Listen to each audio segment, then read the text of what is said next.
Right, welcome everybody to this afternoon's Strategic Planning Committee. If I can just remind you to put phones on either silent or vibrate, we'll make a start.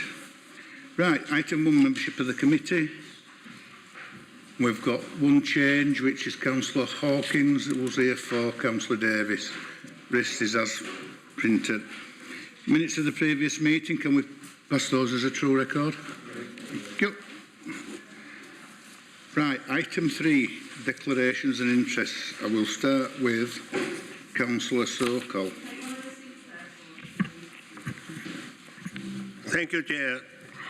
Chair, I have to declare an interest on item number 10 on page 7. It's regarding little application. The reason is because I have been approached by one of the very prominent and well-known to me objector. So in the end, I decided it's better for me to declare interest and leave the room. Councillor Hawkins. Thank you, Chair. I'd like to declare an interest with receipt of 2 plans with regards to item 8 and the pack and the CGI images for item 11 as well, in line with everyone else. Thank you. Councillor Patterson. Thank you, Chair. I've received no interest, but received lobbying on items 11, 12, 13, and yes, that's it. Those 3. Thank you. Councillor Pinnock.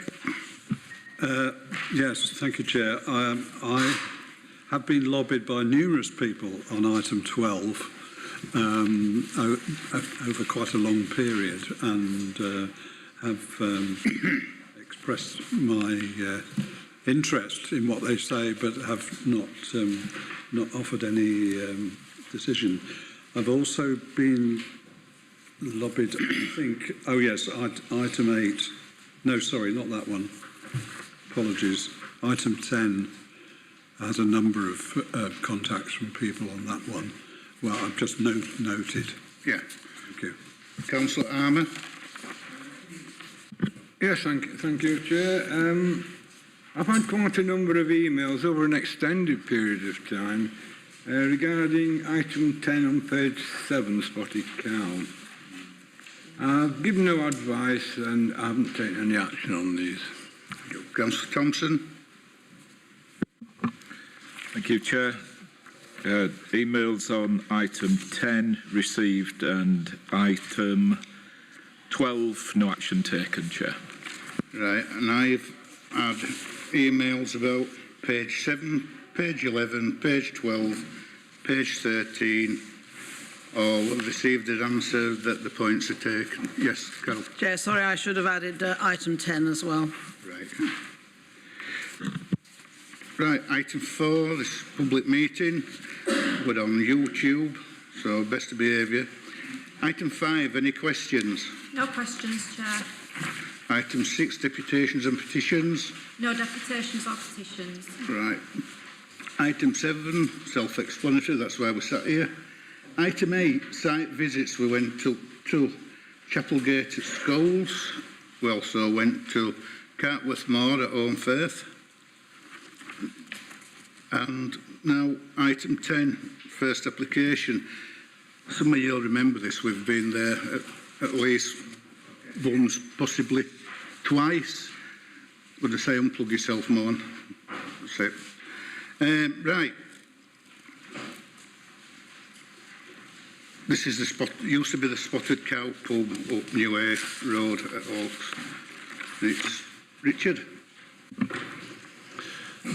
Good afternoon. I'm Richard Gilbert, Senior Planner in the Majors and Minerals and team and Case Officer for item 10 on the agenda.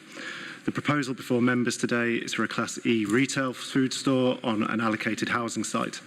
The officer recommendation is to approve the application subject to conditions and a Section 106 agreement to provide for £44,620 to achieve a 10% off-site biodiversity net gain, 2 bus stops on Newhay Road, as well as a travel plan monitoring fee of £10,000 and the appointment of a drainage management company.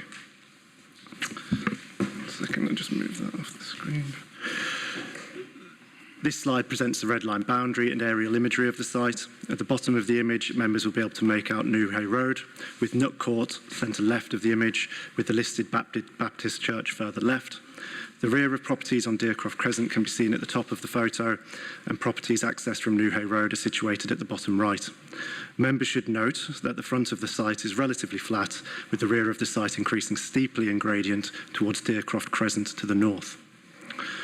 This slide presents some site visit imagery from early 2022. As you can see, the former Spotted Cow public house has been demolished and the site has been cleared and made secure by the applicant.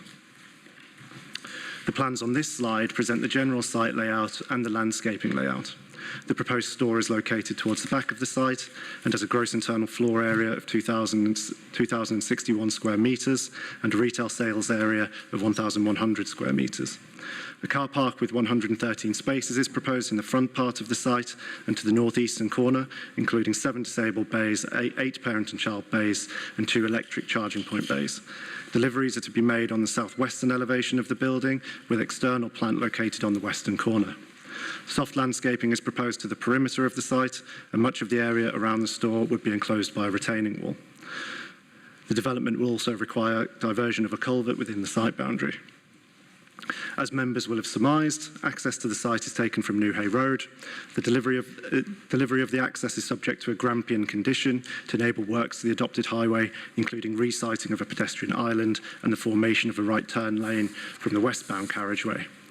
Officers can advise members that the requirements of the Grampian condition are considered to be reasonably capable of coming forward on account of the works being wholly located within the adopted highway. Likewise, Highways Development Management have been consulted and have confirmed no objections to the site layout subject to conditions.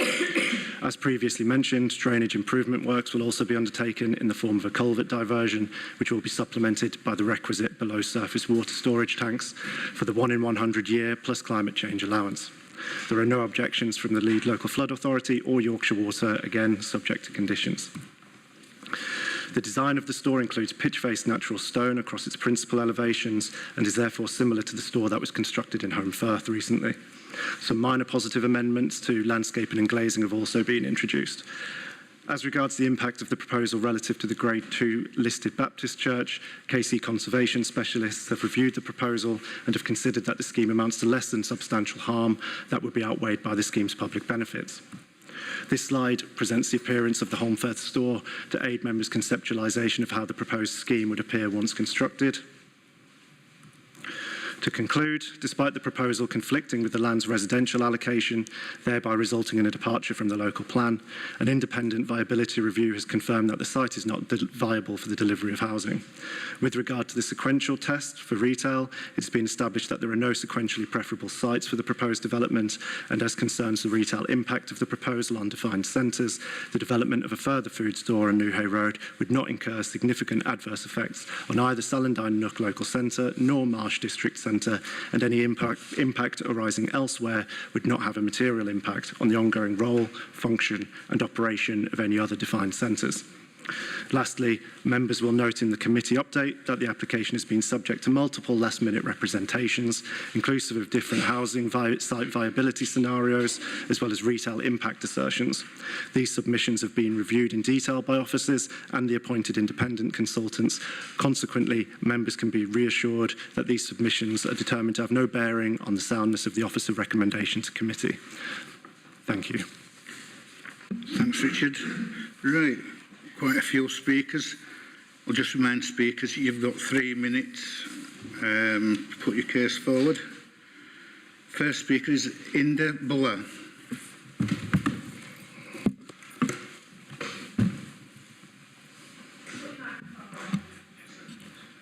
Good afternoon. My name is Inda Buller. I am an established businessman and passionate about the success of Huddersfield. I am the owner of Sallandine Shopping Centre. I have appointed a team of architects, viability, retail, planning consultants to assess the impact on the Sallandine Shopping Centre and wider trading patterns. We conclude that the Diddle application should be refused. Sainsbury's is an anchor tenant in the Sallandine Shopping Centre and has served the local community for many years with quality produce and products. Also in the centre are various shops together with an optician, chemist, cafe, physiotherapist, amongst others. It is a centre which meets a wide range of needs. Aldi have recently launched further down New Hay Road and have already started affecting the trade at Sunline Shopping Centre. Sales at the Sainsbury's store have declined by 12%. Similarly, should Lidl's application be approved, it will no doubt be a much greater detriment to the Sunline Shopping Centre and other nearby corner shops. The key issue is whether or not the site is viable for housing. The view by the council advisor is that the alternative residential schemes prepared for Lidl were marginally unviable. It is clearly important that a full investigation is made of residential development options in terms of site layout and housing type to fully assess viability. I therefore ask my architect to prepare alternative schemes which my viability consultant considers go beyond the minimum viability targets. Planners have expressed concerns about both schemes, but we consider that with further tweaking, a viable scheme is achievable. Here I have today received a letter from Andrew Sellers at Bolton's, a well-known estate agent, stating that, and I quote, "We would have no fears in marketing a residential development in this location and would be very confident that there would be multiple parties seeking to develop such a scheme." The same has been confirmed to me by Graham Haig at Brumley's estate agents. On that basis, I consider that it would be wrong for the committee to accept the officer's recommendation for approval. I would now ask that you carefully consider the points which my viability consultant will put forward regarding the assessment by the council's advisor of the Lidl housing scheme. Thank you, Chair. Thank you, Inda. Hello, my name is John Barber, a chartered surveyor having many years' experience in viability appraisals, and my company ADS is approved and regulated by RICS to carry out such work. I have actually, in the past, carried out quite a lot of appraisals on behalf of Kirklees under a previous employer. I was requested by Buller Brothers to prepare and submit appraisals for the J3 architecture schemes, housing layouts prepared by Lidl, and comment on the viability reports by CP Viability, acting for the council and issued in regard to the viability of the Lidl proposals. My appraisals for all schemes considered indicates that residential development on this site is viable. As regards the CPV reports, I set out my detailed comments on these in a detailed note, to which a final response was received late yesterday, and in summary would confirm the following observations. The CPV report issued in June 2022 with 29 residential units concluded the scheme was viable. Conversely, the latest report issued on 30th of January with 31 residential units now concludes that it is not viable as it only achieves 14.28% profit. I note this is only marginally below the lower end of the 15 to 20% profit referred to in planning policy and guidance representing viable development, and would clearly be very sensitive to any changes in appraisal costs and values.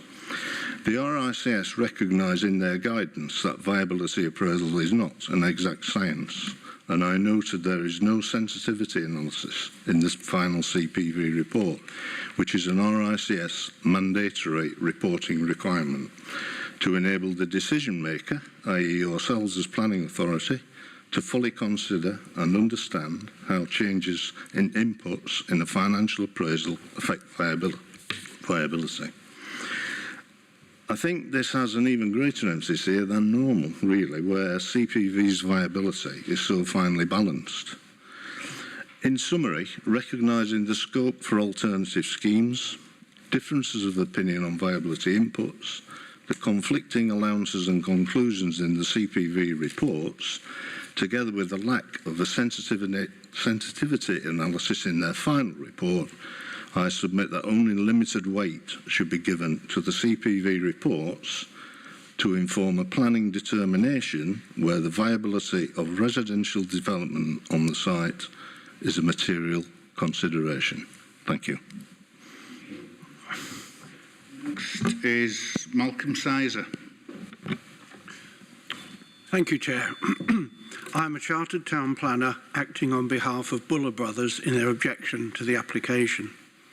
As recently as February 2020, the committee refused an application for a similar scheme for 3 reasons: loss of an allocated housing site, adverse impact on the vitality of existing centres when assessed cumulatively with the impact of the then proposed Aldi store, and thirdly, adverse impact on the character of the local area and harm to visual amenity.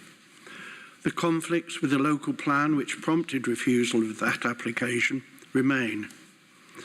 A failure to deliver housing on the application site must be seen in the context of the Council's inadequate performance in delivering a sufficient supply of homes. As set out at paragraph 1010 of the officer's report, housing is significantly below that required in the local plan, and to quote the report, officers are of the opinion that all housing allocations are needed in order for the Council to meet its obligation to deliver the housing required over the plan period. It is therefore the case that it would be wrong for members to approve the application where there is any doubt about an assessment of the viability of a possible housing scheme. As put forward by my client and John Barber, that is certainly the case here. So far as retail impact is concerned, I consider that it is premature to consider dismissing concerns about the impact of the proposed Lidl store when concern was such that in 2020, the impact of both the proposed Lidl store and the now open Aldi store was considered too severe, such that Lidl's application was refused partly for this reason. Also, clearly the need for customer choice has largely been met by the opening of the Lidl store. Finally, so far as visual impact is concerned, nothing has changed. The proposal remains a large store situated at the back of the site, fronted by an access road and car parking. Cosmetic changes to the design of the store itself make no difference in terms of that visual mismatch. I conclude that if you are to determine the application today, the only appropriate option is to refuse the application for the same 3 reasons for refusal of the 2019 application. Thank you, Chair.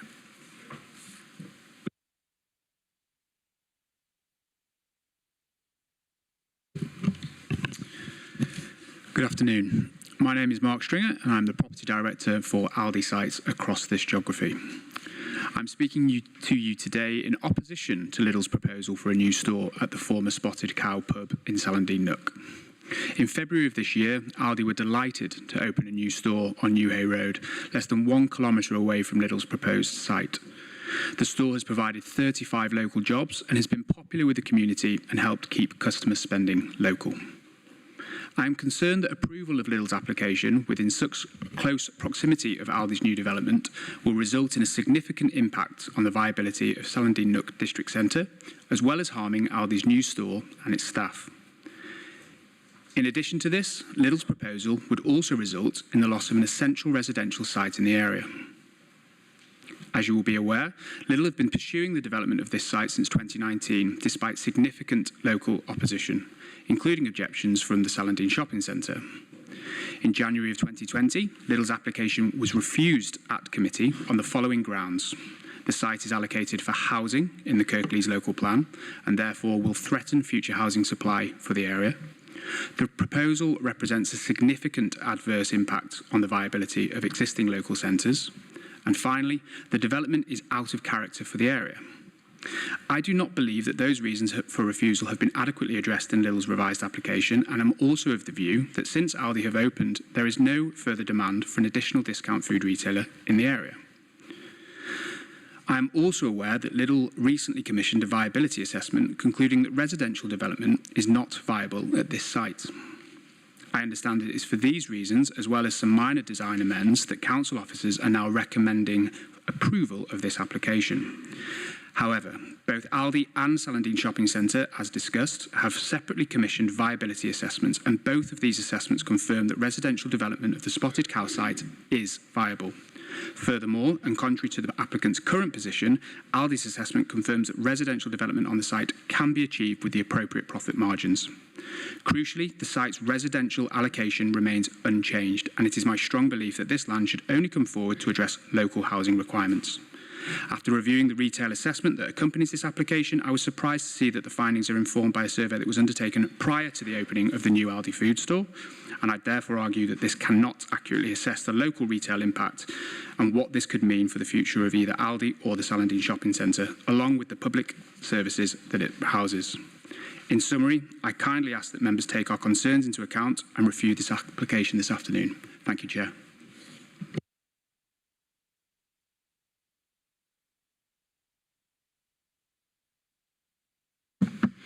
It's Slay.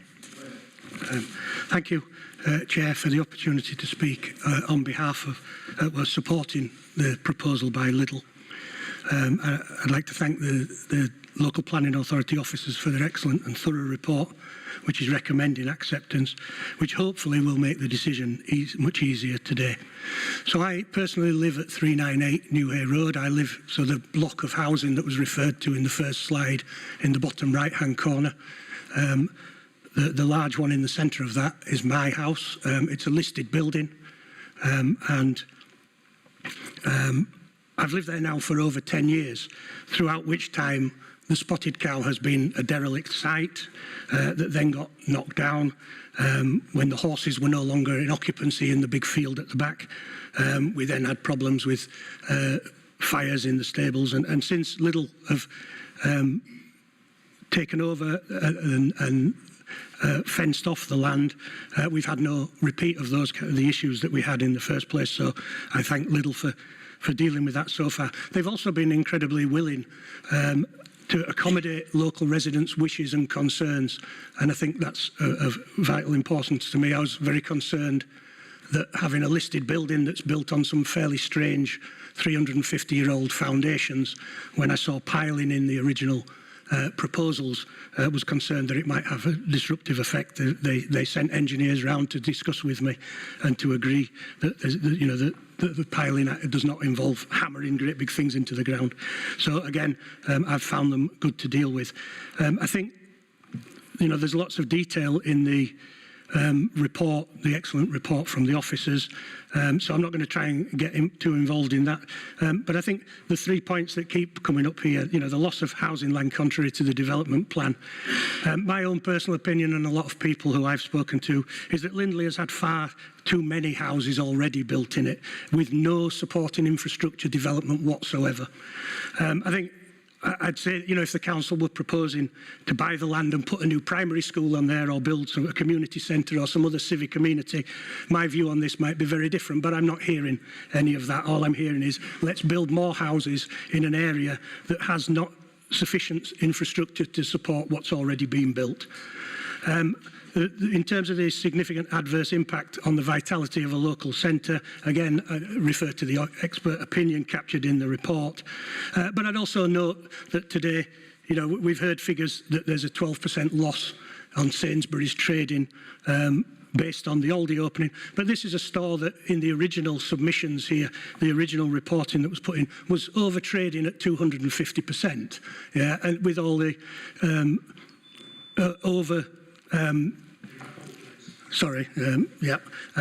I think the other part I'd say quickly is that when we go to Home Firth, as I do fairly frequently, I see as I drive into Home Firth an Aldi, a Lidl and a Co-op. I don't see any of them shuttering the shops. I don't see the doctors leaving. I don't see the dentists leaving Home Firth. And I think the last bit, the negative impact, we've had 10 years of negative impact so far. Thank you for your time.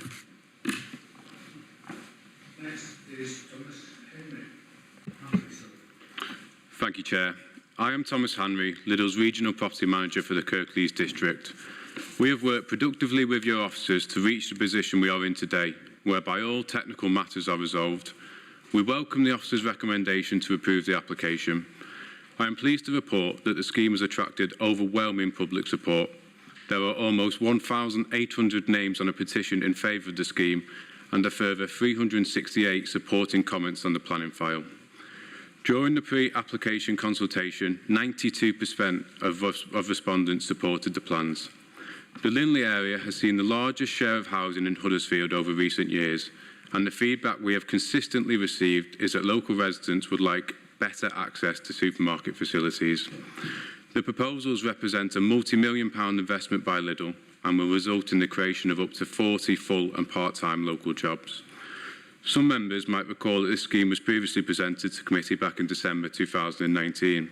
Since then, the proposed scheme has been updated to reflect feedback from the local community and council officers. This includes the use of traditional stone in the store design, as well as a slightly reduced sales area. The Officers Committee report highlights the site is allocated for housing in the adopted local plan. However, as part of our application, we have considered various residential options and have provided detailed evidence that demonstrates the site is not viable for residential development. This evidence has been reviewed by the Council's own independent advisors who agree with our findings. We are aware of a recent objection made by the Buller Brothers, owners of the Saladine Nook shopping centre. They have provided a viability assessment based on a residential development of mainly apartments. However, this does not offer an acceptable form of development, nor is it viable. The Buller Brothers' objection is pure and simple, a commercial objection. They don't want any new competition to the national supermarket located in their centre. This is not a relevant planning consideration. On the issue of retail impact, council officers have sought independent advice from Nexus Planning, who have confirmed that the relevant national and local planning policy tests have been satisfied. This reflects that our proposed store would be modest in scale and would not have a significant impact upon local centres in the area. There are several residents who would have liked to be here today to speak in support, but due to work commitments are not able to. Therefore, on behalf of those residents, all in the local community who welcome the store, and of course Lidl, I would urge you to support your officer's recommendation and approve the application before you today. Thank you for your time.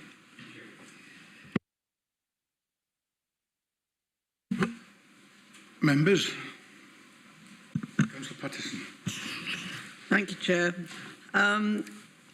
Yes, I was here in 2019, and I do remember all the arguments that were made at that time. I'm pleased to see that the officers have come back with a recommendation this time, having considered further information from various expert sources. I should say I shop at Aldi's, Lidl's and Sainsbury's. No, I don't rotate, but I do go to all three. I have been to the new Aldi's up on New Hay Road, and I'm not surprised at the moment if there has been some drop-off from Sainsbury's, because everybody's finding out what the new Aldi's is like. They'll be back to Sainsbury's when they've done that. And also, of course, it's post-Christmas. Aldi's didn't open until it's only been open a month, so it's early days to be able to say that there's any drop-off from Sainsbury's in terms of business. I mean, I do think the sequential test that has been provided shows, and I agree with it, that I don't think either Aldi's or Sainsbury's will suffer from the opening of the Lidl's. People these days are shopping much more locally. We don't want them really to drive into town, where they do again have the option of going to 2 Lidl stores, 2 Aldi stores, 2 Sainsbury's stores. We would like them to go to be shop more local. And I do agree, I think, that this particular part of Huddersfield has seen enormous housing growth over the last 10, 20 years even, with very little infrastructure or facilities provided for all those new houses. So I do think there is certainly room for more shopping facilities.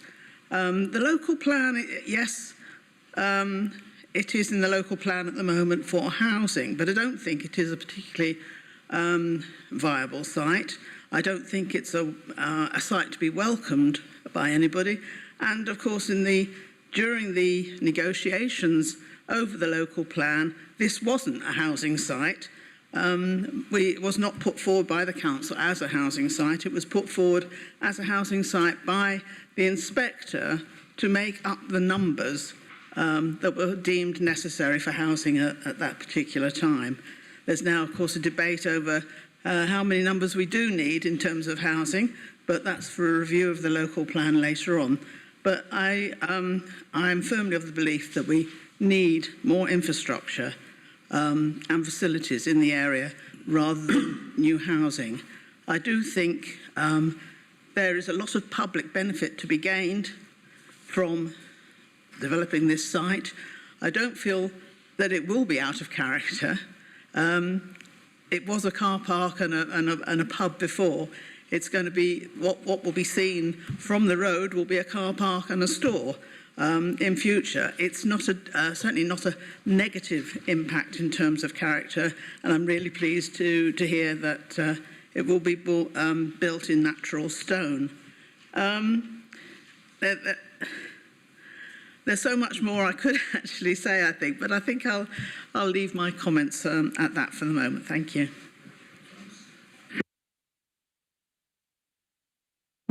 Thank you, Chair. Just a couple of questions that I'd like clarifying, please. One is reference to the listed buildings in the vicinity. So I believe one of them is a chapel, and it's been mentioned at least one private dwelling that's listed. I'd just like clarification on line of sight and distance, because I believe there is certain rules, regulations around line of sight and distance from Grade 2 listed buildings. I just wondered if that had been taken into consideration. And the other is the housing scheme that we were talking about earlier on the land. So in 10.1, the application site comprises housing allocation in the local plan and has an indicative capacity of 32 dwellings. Could I just have some clarification on what's happened with the housing schemes in the past and why we are pursuing the housing scheme now and in the future, reference to sticking to the local plan? Thank you, Chair. I didn't quite follow the final question there from Councillor Thompson in terms of the site allocation. If you just reiterate that question, if that's okay. Okay, what I'm seeking clarification on is why we're moving away from the land being housing and moving on to retail. The departure? Yes. Yeah, okay. Thank you. Through you, Chair. So in respect of line and site for conservation, I don't believe there are specific requirements in respect of conservation matters. There are in terms of residential amenity for general build residential properties. However, in terms of conservation, it's normally in respect of the setting of the listed building. An opinion is provided by, this case, the conservation specialists. Yes, line of sight is a impact. However, in this instance, the building will be set down behind a retaining wall, and so there will only be limited views from the Baptist Church. In respect of Mr. Slay's property, I believe line of sight is not available because of properties located to the west of his property, if I'm not mistaken. So that answers your question in respect of line of sight and conservation. In terms of the departure, the reasoning for the departure is that we've gone through the process in respect of the viability of the site, and the site is being found to be unviable for housing. The decision is up to date. I'll just reiterate the clause in respect of, so the MPPF states that the weight to be given to a viability assessment is a matter for the decision maker having regard to all the circumstances in the case, including whether the plan and the viability evidence underpinning it is up to date and any change in site circumstances since the plan was brought into force.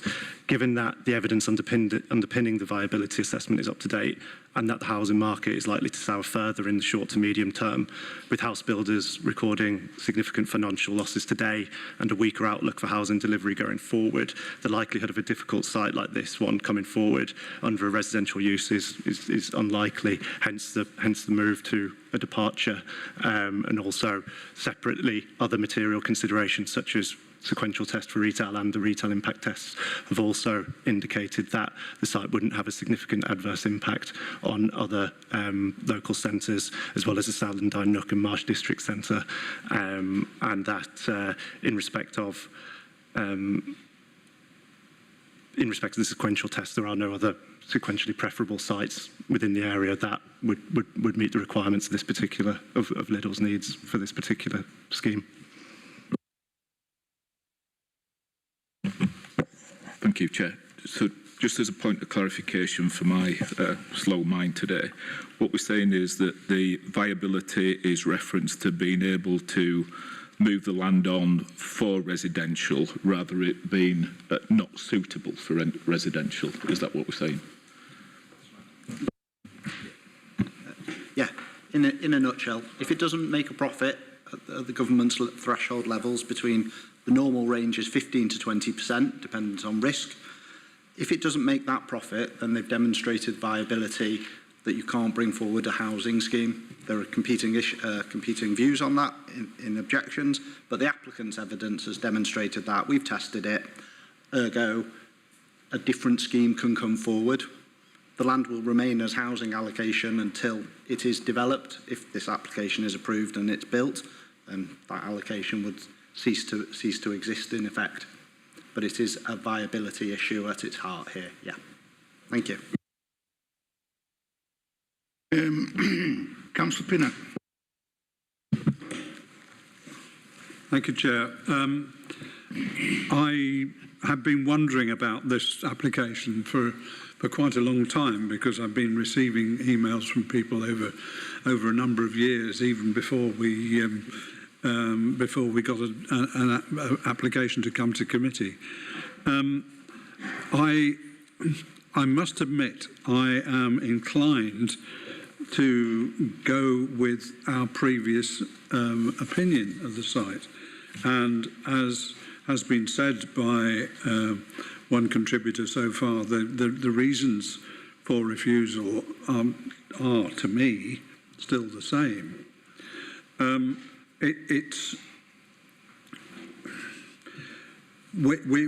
We could be in difficulty. I know it's a relatively small site, and it has got past, in a slightly strange way, I must admit, the planning inspector. So presumably at the time the planning inquiry took place, then it will have been considered a viable site. And I see no reason, frankly, to take a contrary view. It is quite possible that given the current state of taking up housing allocations that we have, that we need all the allocations we can get hold of, and I would not want to jeopardise that position by losing part of the housing allocation that we've got.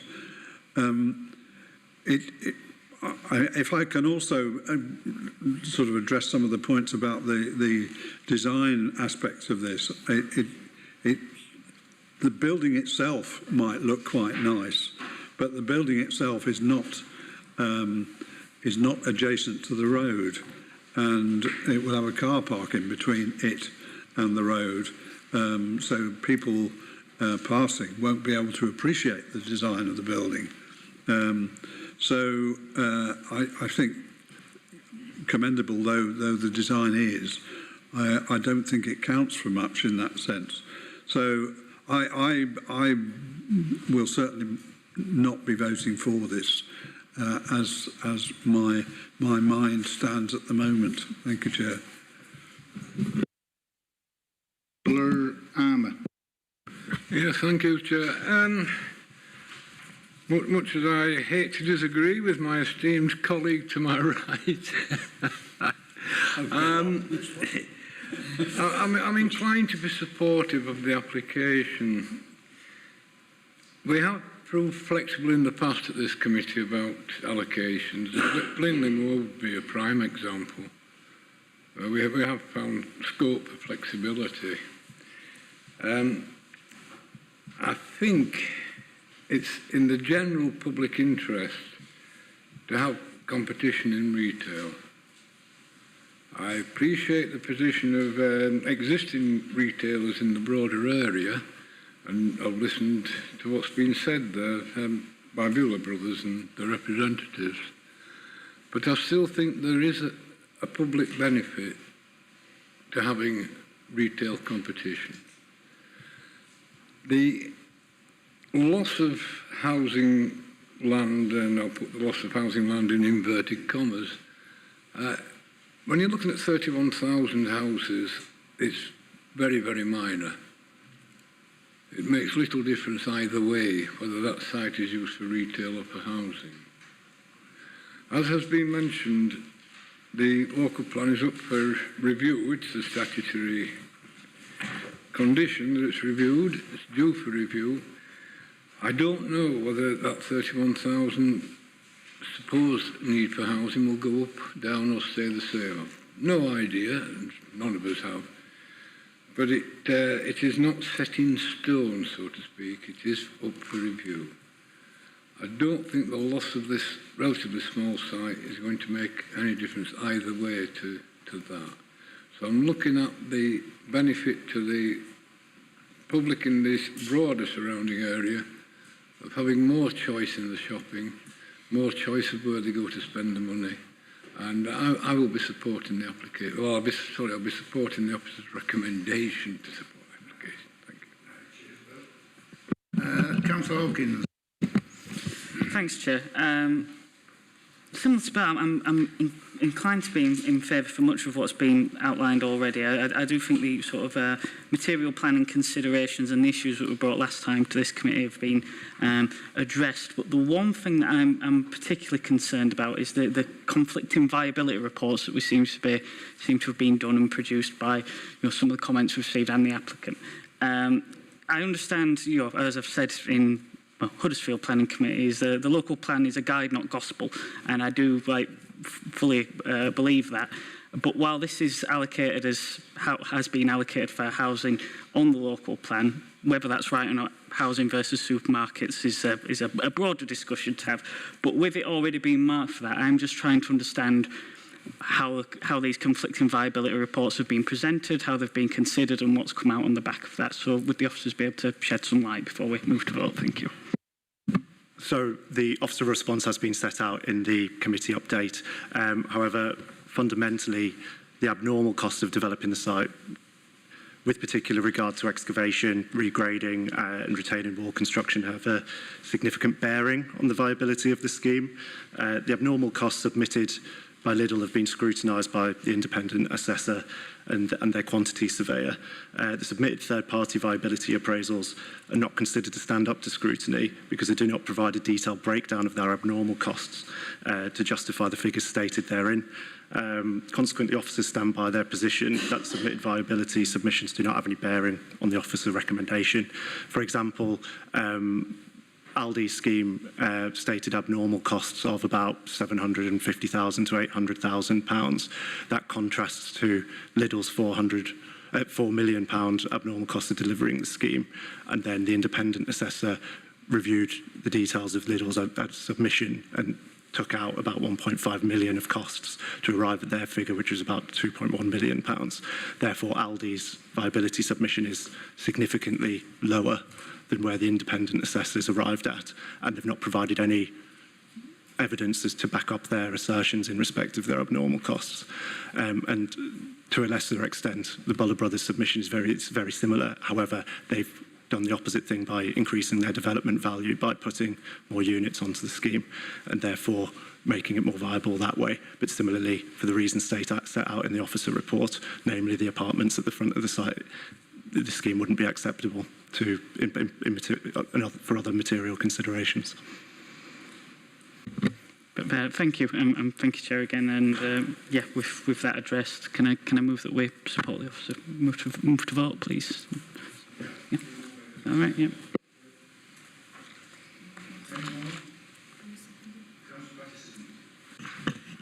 Just a couple of last comments from myself. I mean, I would just say that the offer that is available from the Salandine Nook Shopping Centre and Aldi and Lidl's are not the same. Even Lidl's and Aldi's are, albeit that they're sort of aiming at the same market, perhaps. So it's still a different offer that they actually provide, and certainly the Salandine Nook Shopping Centre does, because it has all the additional facilities there besides the actual supermarket. So I do not fear that the three would not be viable. I will just reiterate yet again, I don't know the number of houses that have been built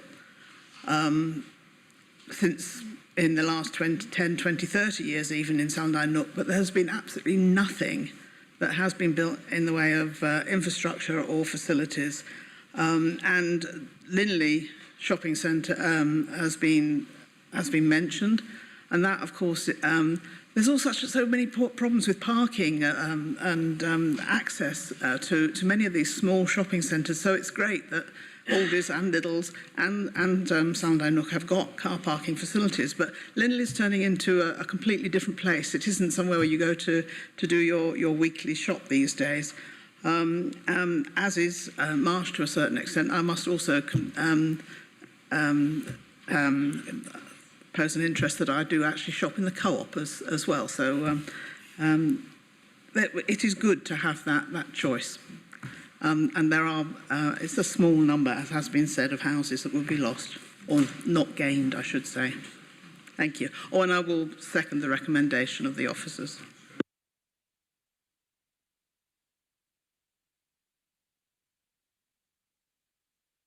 Right, well, it has been moved by Councillor Hawkins and it has been seconded by Councillor Pattison, so we shall go to a vote. So you're voting on the officer recommendation as set out in the report. Councillor Hawkins, if you press your button. For. Councillor Pattison. For. Councillor Pinnock. Against. Councillor Armour. For. Councillor Thompson. For. Councillor Hall. For. That's carried, Chair. Thank you. Next item, page 31. Just need to get no hand back in.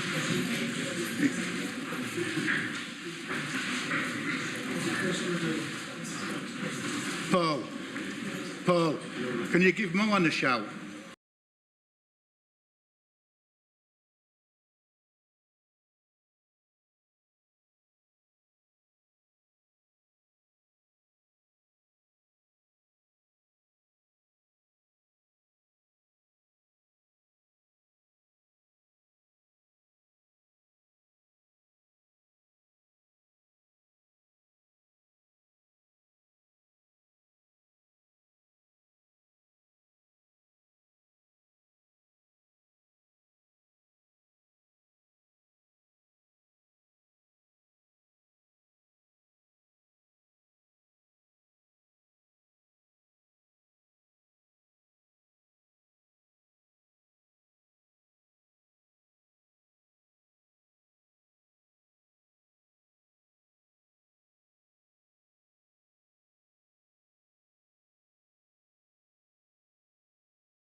Next item, page 31. This is the new cultural heart in Huddersfield Town Centre, and it's David Wordsworth.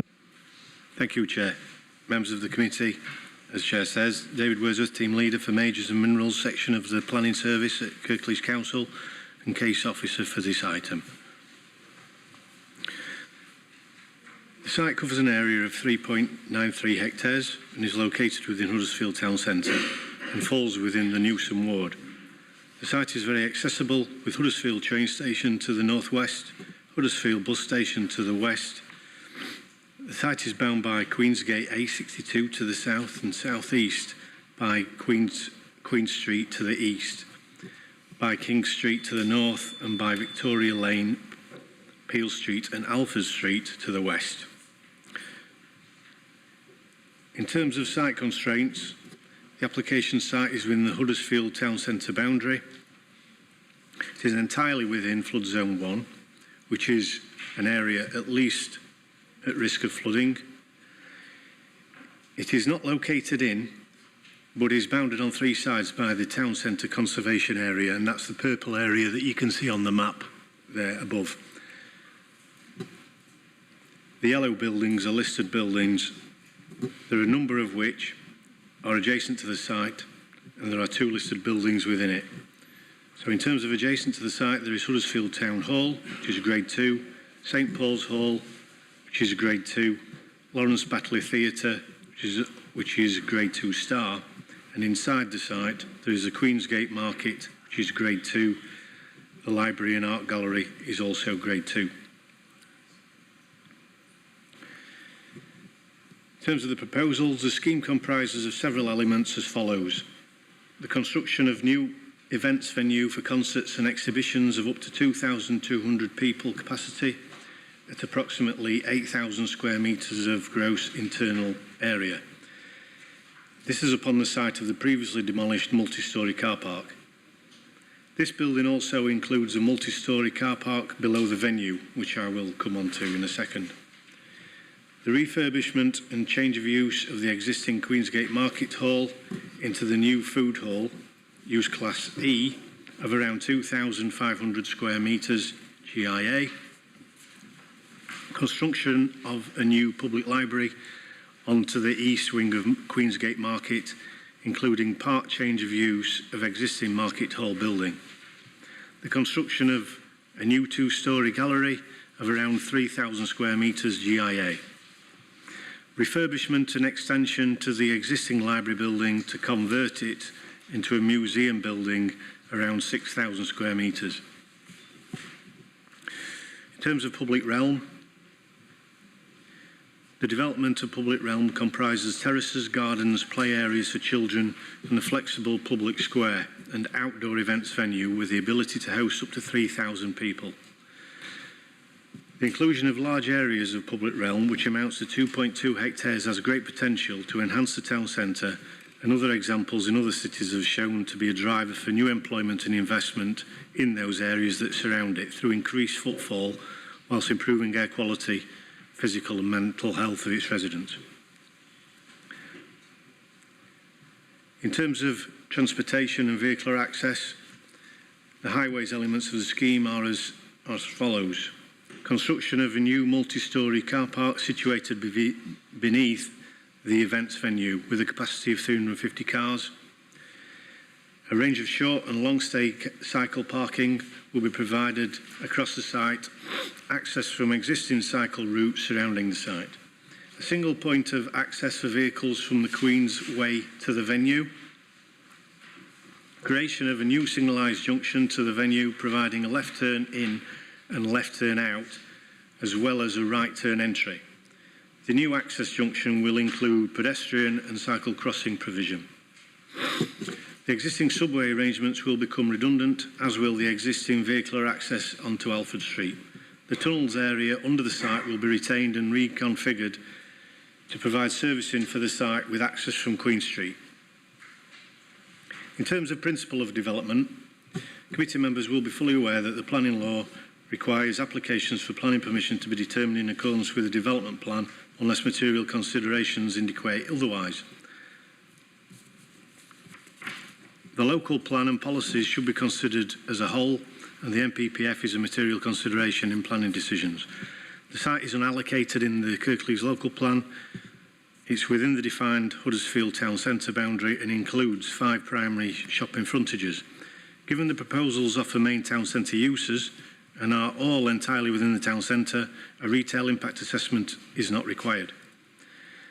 The entertainment proposals of the scheme, including the new concert venue, the new food hall, arts and culture development, including new museum, art gallery and library, are all considered to be main town centre uses and therefore accord with the government's approach to allowing a variety of uses within the town centre.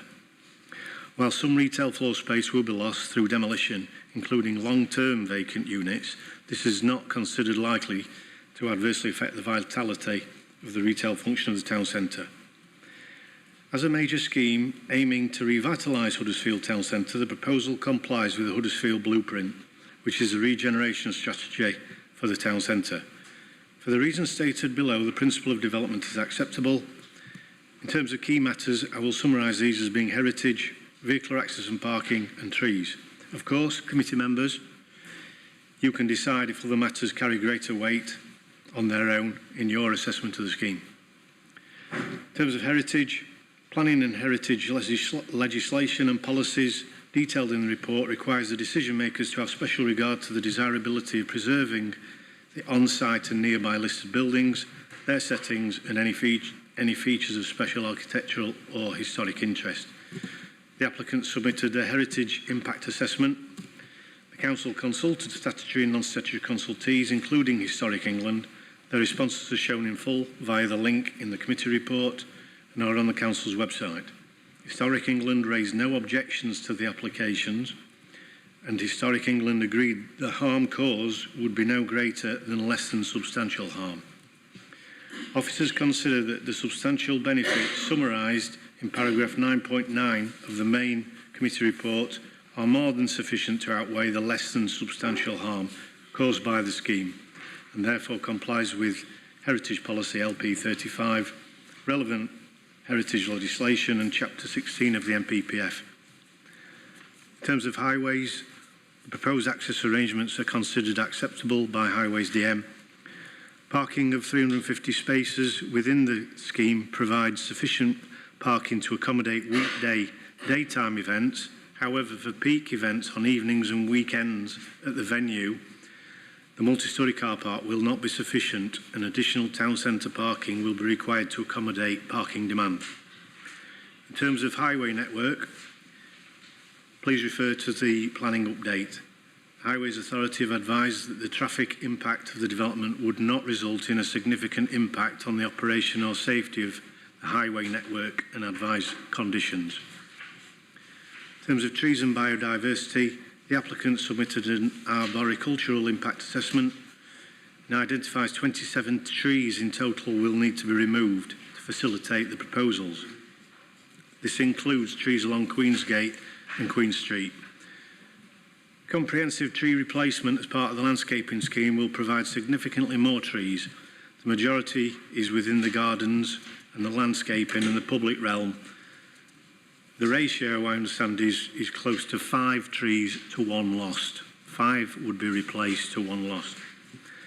An ecological survey report and biodiversity net gain assessment have been submitted. The sites of minimal ecological value and offering limited opportunities for protected species. The biodiversity net gain submitted with the report results in a post-development total of 3.61 habitats, equating to a 55% gain against the baseline. The level of BNG can be secured through an appropriately worded condition and managed for 30 years. In terms of publicity, this was advertised by site and press notice. Letters were sent to the nearest residents. 8 representations were received that are shown on the council website.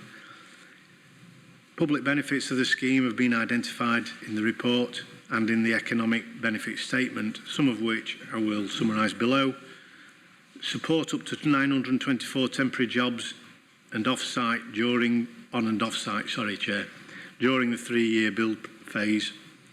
Contribution of an estimated 148 million of construction phase to economic output, which could be generated during the 3-year construction period. Support of up to 459 gross full-time equivalent jobs on site once operational. An additional GVA once the site is operational and fully occupied of 10.2 million per annum. Enhancement of the Huddersfield Town Centre conservation area, achievement of 55% biodiversity net gain and improve health and wellbeing for residents. Officers consider the substantial benefits are more than sufficient to outweigh the less than substantial harm caused by the scheme. Therefore, the recommendation from officers is as per the agenda in the update, to delegate approval of the application to the Head of Planning in order to complete the conditions and secure an agreement for a framework travel plan inclusive of the fees shown in the report. Thank you. That's all, Chair. All right. Thank you, David. Right. Few speakers. First speaker. Can you do a thing for 5 minutes? Councillor Gregg, who's got 5 minutes. Your time starts now. Thank you, Chair. And I've previously spoken at the pre-planning application of this. I think it was in August last year, so I don't want to go over too much old ground, but just by way of a bit of background, at that meeting I touched on 2 points, one of which was access to the new car park that's been proposed, and also the number of car parking spaces, which at the time was, I think, 240 spaces short of what was required at peak times. Obviously, since then, I can see there's been some efforts made to mitigate how those lack of car parking spaces are going to be spread about throughout Huddersfield. Namely, one of them's at the bus station car park. The other is on the south side of the ring road. At the other side of the ring road, I understand some street parking can be utilised on an evening. So that's very welcome that mitigation has been put in place. And I've just really come here today to ask members of the committee if they would consider, just to get clarity from officers, if possible, with regards to the longevity of the alternative arrangements for mitigation. So, for example, the bus station, in terms of how long will that be before that needs to be replaced in terms of the parking provision. I know there may be plans already afoot for some car parks, but it's just to provide adequate car parking in Huddersfield in the future that obviously would request members maybe get clarity on today. The other point that obviously I mentioned back in August was access.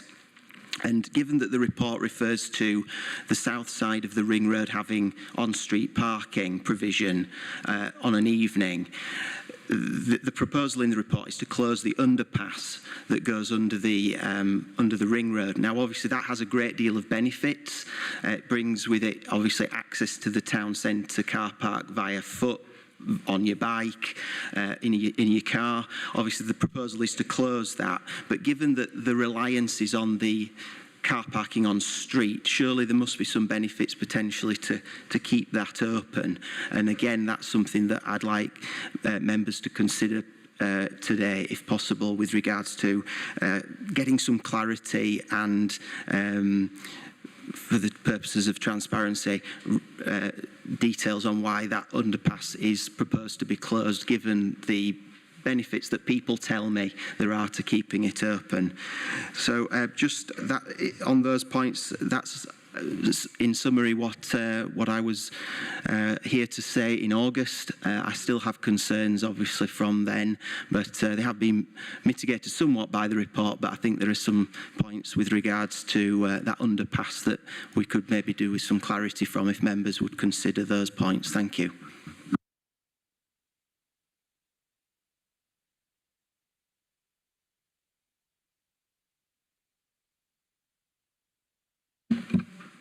Our next speaker is Helen Roberts.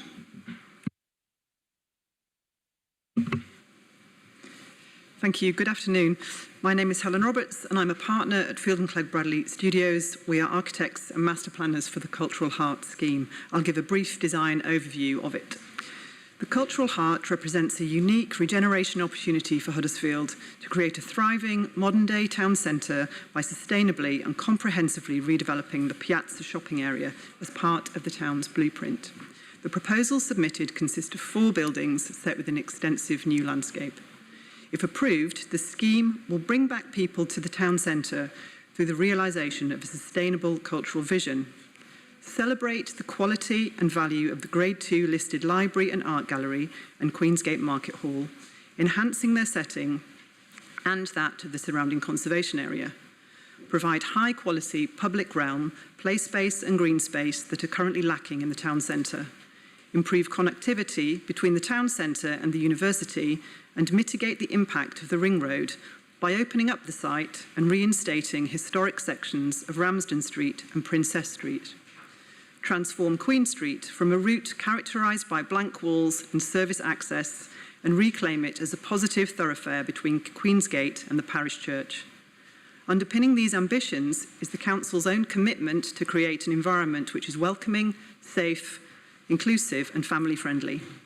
Throughout the design process, both pre- and post-application, constructive dialogue with council officers on technical and policy issues, as well as a wide programme of public and stakeholder engagement has taken place. This valuable dialogue has brought rigour to the scheme. The new landscape will create a destination in itself. In combination, the square, the green, the gardens and the terraces will enable a full variety of outdoor activities to take place. A museum for and about Huddersfield will be created within the library and art gallery, which will be refurbished and extended with a new level entrance to the east and a sensitive extension to the north. A new gallery showcasing the town's collection will address the museum across the gardens and create an active frontage to Queen Street. A replacement library will form the edge to the square. As a fundamental piece of social infrastructure, this will immediately bring people back to town and create vibrancy at its heart. The food hall will occupy the major volume of the market building, refurbished to offer the very best food and drink experience in Huddersfield and stimulate the nighttime economy. The new venue, sitting atop the multi-storey car park, will offer a new type and size of performance and conference space. In conclusion, conceived as a whole, the scheme presents a vision for this part of the town centre, drawing on its own history and expressed through its own distinct culture. Thank you. Speaker is James Simpson. Good afternoon, James Simpson, Field and Clegg Bradley Studios, Conservation Architect. Field and Clegg Bradley Studios have led the development for the design of a place that embeds the cultural heritage of Huddersfield in its heart.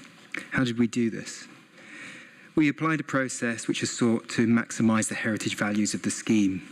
We commenced with an assessment of significance of the buildings on the site and its setting, and used this understanding of significance as the basis for our engagement with both national and local stakeholders, including the planning team, the Civic Society, Historic England and the 20th Century Society. Through a process of staged engagement over 3 phases, we both presented our understanding and the evolution of the scheme to these stakeholders, inviting their formal feedback, which informed the evolution of the design, placing heritage at the heart of the design development. A core principle to managing change is ensuring the building's special significance is protected. Public buildings must, however, be able to tolerate a high degree of change to achieve long-term sustainable futures. Revealing significance is an important part of the design development and change process. The identification of key aspects of these buildings and what makes them special were key definers of the design. Artistic features and important spaces have been retained and revealed and celebrated. The proposals are also greatly influenced by the aligning of public benefits and heritage gains.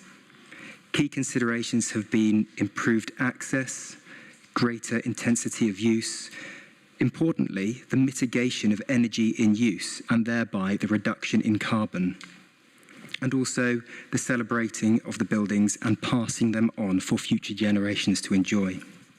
So what does this mean? Well, it means, in summary, less than substantial harm. This scale of harm is inevitable when when a building transitions from one use to another. Less than substantial harm should be seen as an inevitable conclusion when seeking the creative reuse of public buildings of significance which need to engage in a phase of meaningful change.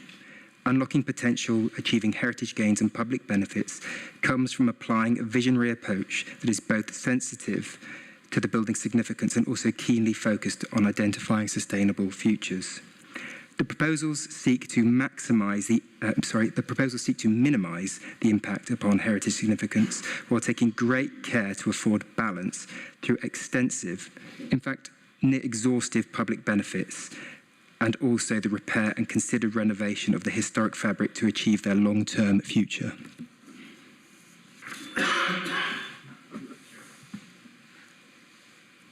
Next is Chris Calvert. Chair, Chris Calvert, Pegasus Group, planning agent for the application. Helen and James have just touched upon the design and the heritage elements of the proposal. Their presentations further demonstrating that this is a high-quality scheme that places the character and needs of Huddersfield at its core, reinvigorates and gives longevity to listed buildings that will continue to reinforce the sense of place, and this being a cultural destination for all. My summary is the proposals are a respectful recognition of the past, whilst providing a bold and forward-thinking vision for the town and Kirklees as a whole. Whilst this is my professional opinion, as a planning committee you are being asked to consider the scheme against the provisions of the development plan, other guidance and material considerations. David, who will speak after myself, will set out the benefits and the need for this transformative scheme. These all being material considerations that must weigh in the planning balance, notably in the consideration of the less than substantial, at worst, harms to heritage assets.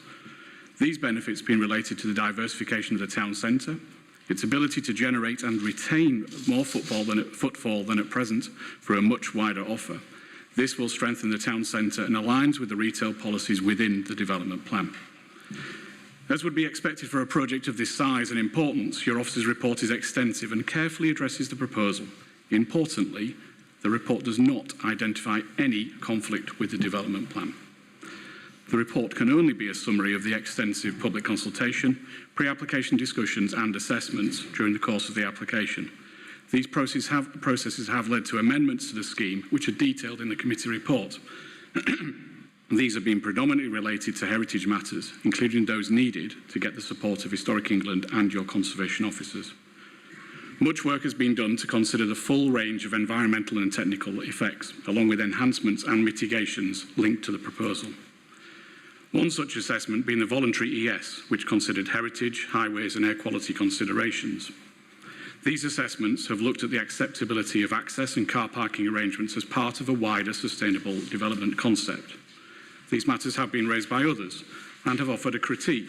However, they have been rebutted with assessment by ourselves and then considered in detail by your highway officers. As is set out in some length within the report, these matters are considered to be acceptable, with final detailed design to be subject to conditions. In conclusion, your officer's report is the starting point for your consideration of the scheme. Fundamentally, the scheme has been shown to be in compliance with the development plan. Whilst there are some less than substantial harms to heritage assets, the substantial public benefits that will flow from this proposal more than outweigh its harm. It is acceptable in all respects. On this basis, you are respectfully requested to follow your officer's recommendation and approve this application. Thank you. Next speaker is David Glover. Hello. I am the Senior Responsible Officer for the Cultural Heart Development, a transformational and regenerative project that is being led by Kirklees Council. The business case that was approved at Cabinet in September 22 recognises that this multi-million pound investment will generate many significant socio-economic benefits, creating a sustainable development. The Cultural Heart proposals, as part of the wider Huddersfield blueprint, will develop a strong town centre profile and create a higher national and regional profile for the town and Kirklees. Once operational, there will be an increased number of visitors, overnight stays and spend. The business case estimates that the scheme will attract 1 million visitors a year, with an estimated gross value added of 10.2 million per annum, and will generate up to 298 net additional full-time equivalent jobs. The contribution during the construction phase to economic output is estimated to be up to 148 million, generating direct and indirect construction-related employment of up to 924 jobs on and off-site. The increased attractiveness of the town centre will in turn be a catalyst for further private investment in retail, leisure and accommodation sectors. The Cultural Heart proposals will also help Kirklees Council achieve its social value objectives, and it is estimated that the proposed development will generate 10.5 million in social value from the assets and other cultural activities and amenities. Critically needed works to listed buildings will be undertaken with a significant number of enhancements and repairs, improving accessibility for all. All the proposals involve significant additional investment in council-owned cultural facilities that will greatly enhance these community assets, encouraging increased levels of usage by residents, as many of them will be free to entry and easily accessible on public transport. These improvements will protect key cultural assets and cultural benefits, supporting Kirklees' heritage, tourism, cultural objectives, and it will help people engage with their heritage, establish a sense of place and identity, deliver new learning opportunities and celebrate the creativity, experimentation and innovation in Kirklees. In addition, the outside spaces in the park and public realm will be welcoming places for people to dwell and enjoy the enhanced green amenity in the town centre. There will be measurable improvements to the natural habitat in the Cultural Heart and in turn the town centre. The development will offer facilities with increased sustainability with the Cultural Heart Sustainability Strategy encompassing the Council's 2038 carbon neutral vision and policies to minimise the carbon footprint of the programme. In conclusion, I would ask that you approve this application as the next important step in delivering the benefits of our Cultural Heart. Thank you. Thanks, David. Just before I open up to members, I'll bring Chris in. Answer Councillor Gregg's questions. Yes, thank you. Through you, Chair.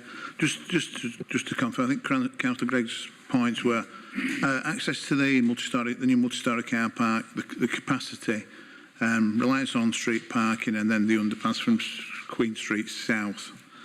I mean, I think when it did come for position statement, that was raised as an issue and it has been looked at in great detail. A detailed parking assessment has been undertaken, basically undertaking the demand of the venue for all the different scenarios, events going on there, and then an assessment of what the available parking is within the town centre. And that was an extensive assessment. It's looking about, outlisted in the report, but about 13 car parks, excluded any car parks that will be developed in the future, so that their capacity was taken out of the equation before as part of the assessment. And that demonstrates that, I think, as David mentioned, during the weekday events, the 350 should be sufficient to cater for all its needs. Having said that, that car park is not going to be dedicated to the Cultural Heart. It's a public car park, so anybody could use it. But obviously, it will be distributed around the town centre. Weekday evening events and sort of weekend evening events and peak events, that won't be sufficient, and there will be additional parking required across the town centre. The assessment has calculated that in all those scenarios there is sufficient parking across the town centre. I think the worst case scenario is one of the weekday peaks, when I think it's just over 100 additional spaces would be available on top of what's required. For robustness, that assessment doesn't take into account any on-street parking. It's only based on car parks. Obviously, there is some on-street parking available in the town centre and surrounding streets. On an evening, some people may wish to park on street simply because it's cheaper, or they want to park slightly away from the venue and walk, because that's just their choice. But the actual public car parks, there is sufficient capacity within the public car parks. Regarding access to the car park, the proposal does include a new signalised access off of Queen's Gate, which is on the southeastern elevation of the car park. That's a signalised access that enters the car park at lower ground floor level. The car park is three levels. That replaces the previous existing access on the old car park, which was off of Alfred Street, and the underpass via Queen Street South, which is to be closed up. The reason, there was quite a bit of discussion about the underpass from Queen Street South and how that might fit in and should it be used. That was discounted because the structure itself has reached a point where it requires significant maintenance. I think it's in excess of £1 million. Its design, and it's sort of getting to the point where it's starting to fail and needs some significant works doing to it. So filling it in will actually be the cheapest option for the council. And also to fit in with the design of the cultural heart, it didn't work because that took you into the car park at a level, Alfred Street certainly took you into a car park at a level that will be the venue and not a car park. The car park is on the lower 3 levels. So, I mean, it was considered but discounted, and we went for the new signalised junction off of Queensgate to form the access. I think that answers the point raised. Thank you. Chris. Right. Councillors, it's over to you. First one I've got is Councillor Armour. Yes, thank you, Mr. Chairman. Where to start? I think I'll start being absolutely open. I cannot support this scheme on a number of reasons, but I cannot support it. First one is finance. Now, we've heard that financial calculations were taken in earlier in 2022. The economic situation of the country has changed greatly since then. I am not confident that the funding would be found now. I don't want to see the situation that we saw in Bradford and Wakefield city centres, where they had ambitious regeneration schemes, and in each case they ended up with a big hole in the city centre, which was there for years until they could find the money to complete the scheme. I don't want to see us get into that situation. I think it's very, very risky financially. Now, coming down to more mundane matters, if you like. As a Kirkburton ward councillor, I don't like the lack of direct access from Aspley, from Dalton, through that, from Shepley, Shelley, other parts of Kirkburton ward. The car park will entail people driving in, going round the ring road, doing a bit of a dodgy U-turn at the top of High Street, and coming back to take this signalised junction. It's a clumsy arrangement. We've had the underpass discussed and dismissed, but at least on the old Alfred Street car park, there was a way to get into the car park from the bottom end of town, so to speak.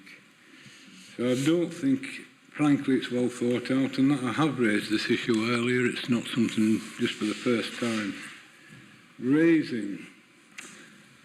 And we've been told how inclusive this scheme is. We've seen the artists' fantasy projections of how wonderful it will be, etc., etc. It is not inclusive, it is exclusive.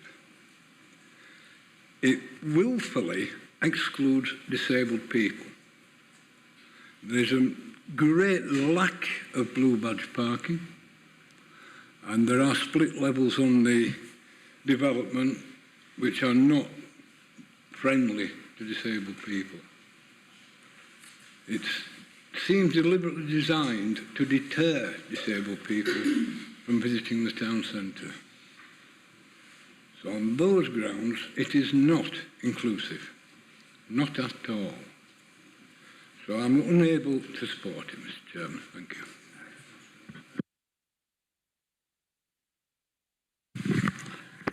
Thank you, Chair. Chair, I think it's the second time in my life I'm going to see some of the beautiful buildings in town centre going to be disappear. I remember first time it was in 1969 or 70 when my son born in 69. I went to town centre. It was an old Victoria Market Hall, where is now, I think, Boots Chemist and British Home Store. And I bought my pushchair for my son from the first time there. So I still got some memory of my town center. So this is the second time some building going to disappear. I hope it will be one of the best buildings to be come in to replace those.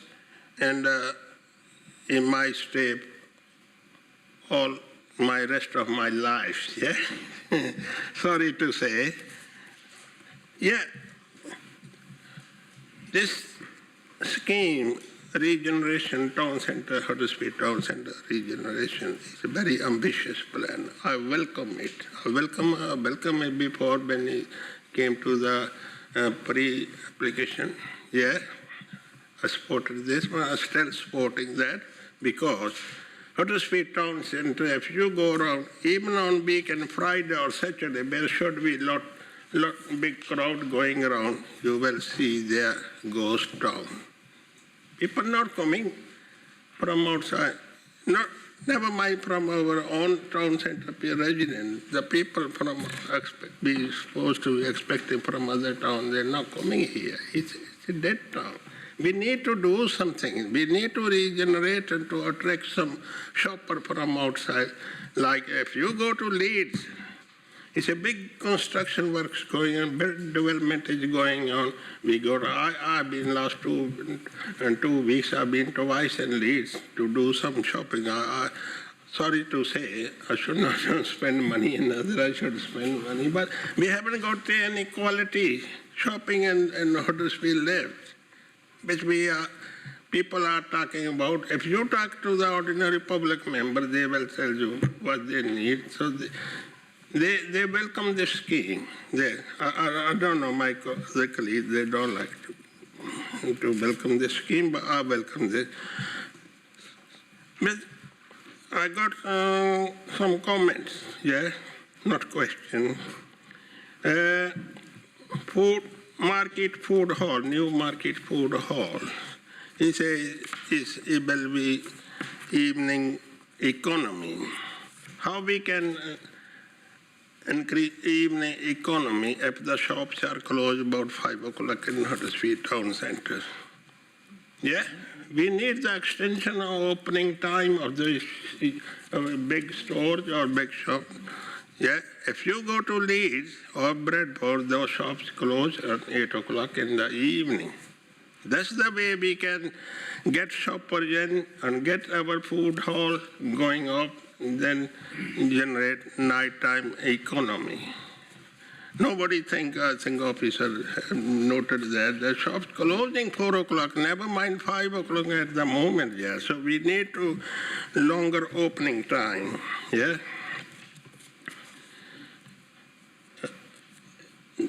That's why, with regard to car parking, multi-story car park, honestly, I know that 350 car park is now, but I would like to see the multi-story car park to be built before anything other building built in the town center. I know it might be not possible. I don't know. It's my plea to get shoppers, and if there's no car parking, nobody will turn up into the town center. Can I ask about one thing? I'm not sure. Part of the Queen Gate Market on the side of the town hall, I think is a Peel Street or Princess Street, Peel Street, I think. They're going to be demolished, some of this, I think. I don't know what's going to replace that area. I'll just leave it open. I need to know that. And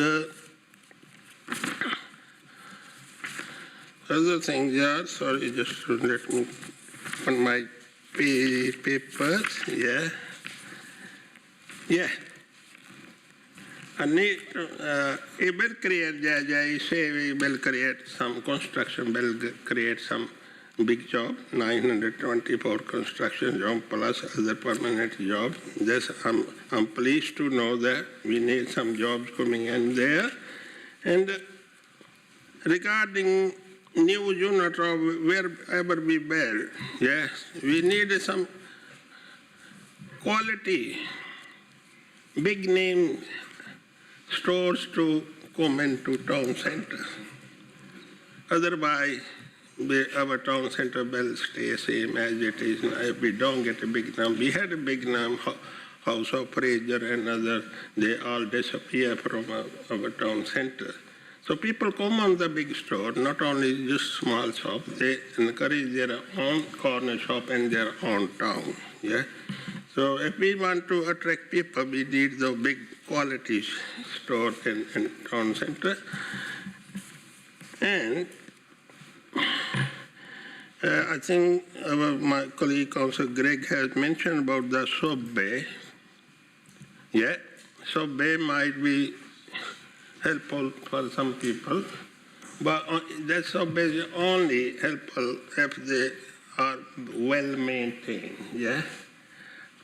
We had some sub-bay, I think it is on the castle side, and we had a sub-bay on the Trinity Street. All the sub-bay is no-go area at the moment. If you go on the Trinity Street by the technical, it's all full of graffiti or drug dealers or drug takers. They're going around there. Nobody uses because fear of it. Only we maintain. Only be good if it is maintained well, yeah. So, but which will cost a lot of money, yeah. Mr. Chair, I'm not going to say much on this, but I welcome this scheme. But I'm going to say one thing. I don't know if it's possible. When the work is going on, can we have a big screen? And somewhere in the town center, the screen show people the progress, what progress is going on in the town center. And if you go in another town center where the big construction barrels, they always a big screen, you will know. Otherwise, people will ask the question, oh, what's going on here? I will say, oh, I don't know myself what's going on unless I go around there. I'm right, yeah? So we need the big screen. I know it will cost money, but it won't cost big money, yeah? So somewhere in the town center or by the railway train station somewhere, we need a big sign where we let the people read what's going on day-to-day work. So thank you, Chair. I support this scheme anyway. Good, I'm glad you... Yeah. Why do I do this? Right, next, Councillor Thompson. Forgotten what we've got to say now. Thank you, Chair. First point I wanted to make was that the scheme for Huddersfield or scheme similar is vital because at this moment in time Huddersfield has obviously been through a decline for well, a lot more than a decade. So as far as the feel-good factor of it all, then completely support. My challenges are, well, the main two is the liquidity of the project itself. As mentioned in the literature, costing for the first step of this programme is 210 million, I think it was. So clarity. If I've missed it, I would like, as far as the 210 million, is that all borrowed? Is there grants coming in? Have we gone into the private sector to look for sponsors and cohabiting with private sector? So that's one point. Because my challenge is if it's 210 million borrowed, even at 5%, that's £10.5 million per annum interest on the project. And that isn't going to be a figure that isn't going to be available to us in the next few years. I think 5% is conservative, if you'll pardon the pun. The next is reference to parking. So if we're looking at the numbers of upwards of 1 million visitors per annum into the town centre, which has been mentioned in the literature, which obviously I find hard to believe. I think York has 3 million visitors per annum, and it's the second largest tourist attraction as far as the city is concerned outside London. I find it hard to believe that Huddersfield is going to get a third of what York can get. Anyway, but let's stick with those figures. Let's say that they are unlikely, but an ambition. That's 2,700 visitors per day coming into the town centre. But what we're looking at initially is not additional parking, because we already had parking there of 300 plus parking bays. So if our ambition is matched by the numbers, then we are wholly lacking in parking facilities. And just wondered how quickly, if we are to meet those ambitions, that the additional parking is going to be available, because if not, we're not going to have those visitors because they're not going to have anywhere to park. I know that people can use public transport, can use bicycles, etc., but you know, it doesn't matter how many bike lanes we put into places, they're still not getting used. So those are the two main concerns that I have. One is the numbers as far as liquidity, and the other is the parking. Thank you, Chair. Is Councillor Pinnock. Thank you, Chair. I've got one or two random comments about things that I've read in the papers, but I'd just like to make one overall point. This project, which from all that I've seen and read, certainly could be supported, is being done on the basis that Huddersfield is the main town of Kirklees. Yet for some people in Kirklees, it's actually very difficult to get here. I mean, it's all right for me. I can come by car, and I've got a badge that I can use for parking. But a lot of people who live in Cleckheaton don't have that facility, and the bus service is, expletive deleted, awful. It goes via Dalton. That's not a reflection on Dalton, but Dalton's not in a straight line between Huddersfield and Cleckheaton. No, it isn't. So we have an issue.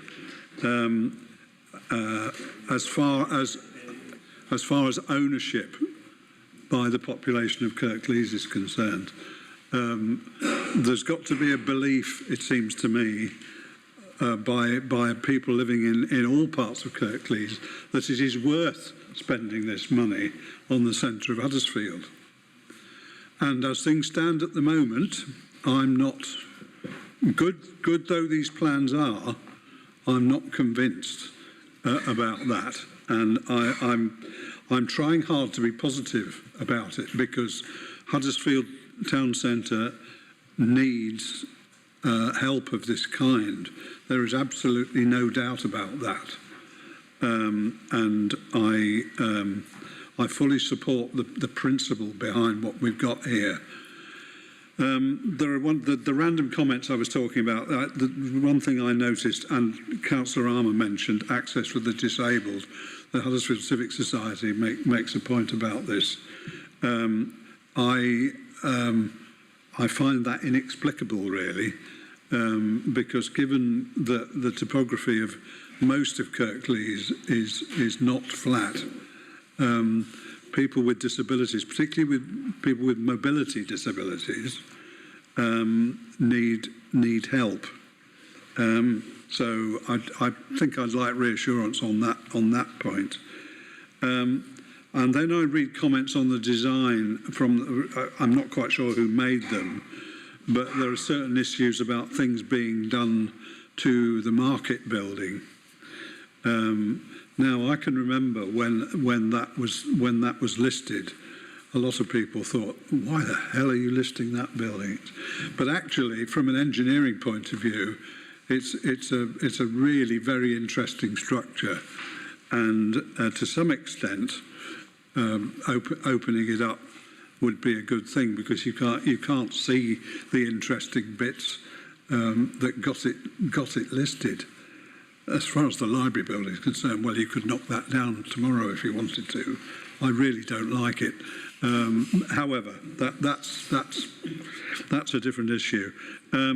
There are comments about things that are being taken out of that structure. The panopticon is one thing that's mentioned, and a staircase which somebody goes into ecstasies over in this report.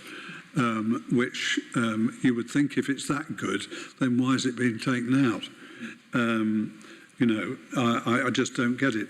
The other point that I noted is trees. If it's at all possible to keep some of the trees within the overall planting, then that will maybe help to minimise the loss of means of carbon extraction from the atmosphere.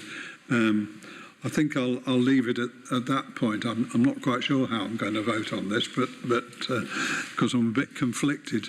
Anyway, thank you, Chair. Tyler. Thank you, Steve. And can I propose that we put Councillor Sokol in cryo freeze and then wake him up when it's actually all complete? I think he'd really appreciate seeing all this, wouldn't he? I have no material planning objections to this, but one thing I would ask is that if we do approve this, something for officers certainly to have in the fronts of their minds is making sure that we have a grip on this, that we have a grip on our subcontractors working in the town centre, because we've seen from a number of highway projects that have taken place recently that doesn't appear to have been the case. So I think we do need to make sure that we have a firm grip on our contractors and make sure they're keeping to time. Whilst I understand Councillor Armour's concerns about and for Councillor Thompson as well, on the investment side of it, and think again that is something that we need to be very, very mindful of. This is something we really can't afford not to do, I don't think. I'm very, very strongly in favour of this application, of this proposal. By every metric, this is good for our town, good for Huddersfield. I recently went to the of Time and Place, art exhibit that there is down on the piazza, which is showing the history of our town, and we've got a fantastic history of reinventing ourselves in Huddersfield, and it's time to do that again. There's no way, we can't go back to the good old days. There's got to be great new days that we're striving towards here. Our town isn't dead, but it has seen better days, and it's incumbent on all of us to make sure that we get there, and I think this development will get us to better days. And we are seeing we had a presentation earlier this week about the Trans-Pennine route upgrade. We've heard about the George, the investment that's gone into there. I think just today as well, the Kingsgate expansion's being published as well. So this is real and this is happening, and we are moving in the right direction for Huddersfield. And people do comment, and frequently comment to myself about how Halifax has gone through a transformation in recent years. Now Barnsley in particular as well has gone through a transformation in recent years. And we're a good decade behind where they are. And it's time for us to catch up, really. Catch up and breathe some new life into our town. I, much like I imagine many members of the public, will believe it when I see it. But I think it is time that we approve this. It's time that we accept the officer recommendation, as we like to formally move the officer recommendations, and get on with making it happen and making it being seen. Thank you. Thanks, Taylor. I'll bring Matthias. You. Thanks, Chair. Thanks, members. I've listened quite intently to the comments that you've been making and the points you've been raising. I just want to be really clear that we are not here to decide whether it's financially the right thing to do. You're the planning committee. That's a separate committee or a full council item, members. So please save your powder for that opportunity. On that accessibility issue, I have listened intently. I will come and have some comments with the client, which is the council, But the council is very, very committed to making this as an accessible development as it possibly can. But we'll pick up some of the points you've raised, Councillor Armour, because they come with good intention, and I want to make sure that the development's taking its best opportunity. But I would say we have had accessibility and inclusivity and opportunity in our forefront as a design concept, and I absolutely welcome the council's design team it's put together here. It really is first class. And the scheme, you've seen the plans. I don't think anyone would say the plans aren't fantastic, really ambitious, high quality architecture and very relevant to its site and context. So I for one, do believe it'll be a great catalyst.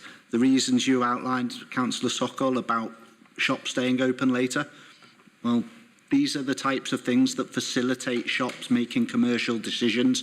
Be brave, be bold, make your decision. And if it does happen and it gets delivered, then those types of opportunities you've made a case for.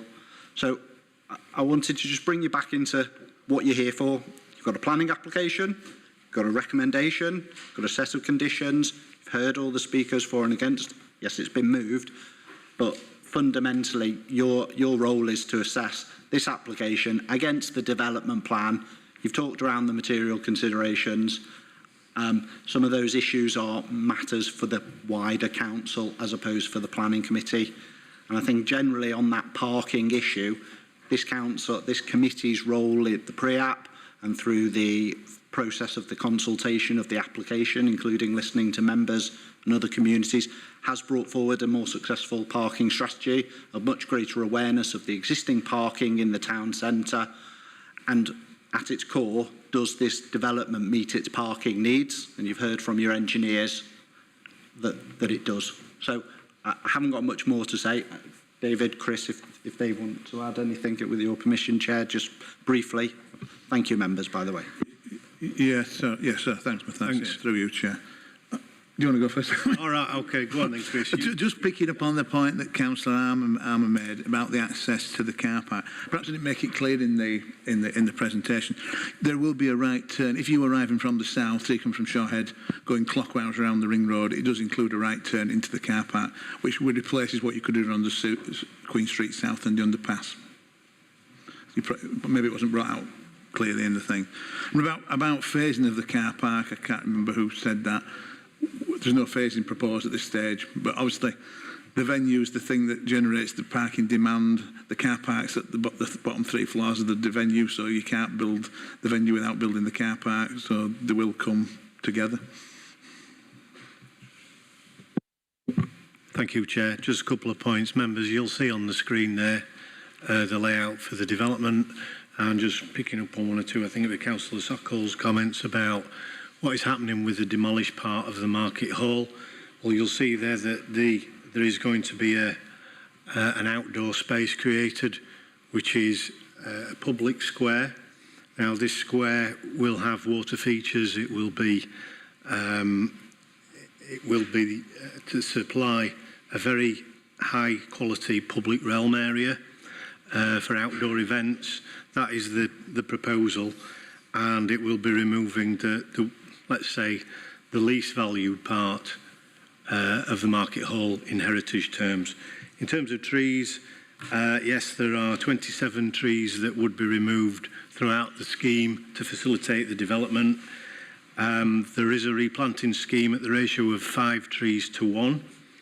The trees that do have to come out, none are TPO'd, they aren't protected, and none are Category A. You'll see that the applicant submitted did a tree survey with the application and categorised all the trees, and that has been, tree loss has been minimised and assessed carefully by officers, and the trees officer is actually online if you wanted to ask him any questions about that further. But the assessment has come to the conclusion that it's acceptable. And one thing I would also say is biodiversity net gain. The scheme is set to provide over 55% biodiversity net gain, and the national percentage and target is 10%. So it will be highly significant in terms of its delivery. from an ecology point of view. So whilst there is some tree loss, I think the overwhelming conclusion is that it will be beneficial to the town centre for public health and also the environment. Thank you, Chair. That was all. Thanks, David. Carol? Thank you, Chair. There's not an awful lot that I can really add to what people have already said, but I will have my two pennyworth. As Councillor Hawkins said, there isn't really anything in this application that we can object to in terms of planning considerations, and certainly finance is not one of them. I mean, we didn't ask Lidl whether or not they could afford to build their new store, did we? But I have to say that this is just the most exciting proposal that we've seen across this planning committee in all the time that I have been on it. The way we use our town centres now is totally changed to what it was when I certainly first arrived here and was pushing my son around in his pushchair on the piazza, because it was built by then. It makes much better use of the town centre than just shopping. I mean, that time when I was pushing my child around in the pushchair, I was just enjoying the sunshine. I didn't go in the shops.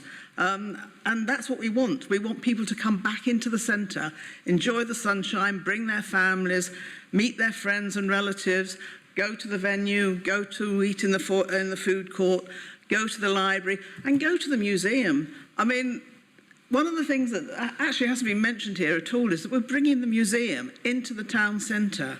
I bet there are so many people that live in certainly in Huddersfield and certainly Kirklees that have never been to our museum because you have to get a bus ride or drive out to it.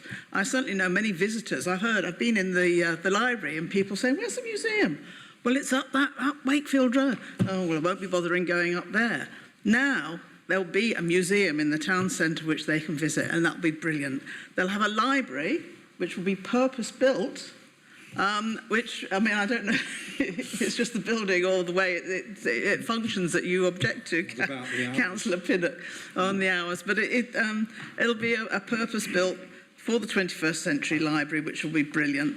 We will all be able to enjoy that wonderful architecture that's in the market hall but has been covered up so far, to have that food court and that outdoor space. And that outdoor space, of course, gives us lovely, wonderful access to the town hall, to the, I think, lovely building of the library, and we'll really be able to have events there which will draw people in. There will be the venue which will complement the LBT. They can mix and match the different things that go on in the two different places. And currently, Huddersfield hasn't got, or even in Kirklees, we haven't got that sort of venue. Halifax has. Just look what it's doing with the Peace Hall. I mean, we can do better. Sorry, Halifax, but we can do better than Halifax. we can get all the people that are now travelling over to Halifax, because the shops are no better in Halifax than they are in Huddersfield. But they have got the Peace Hall, which is a wonderful venue, and we will have something to match that and match what's in Barnsley and Wakefield, and we'll never be able to compete with Leeds, but that's we don't want to compete with Leeds. I think access has been considered.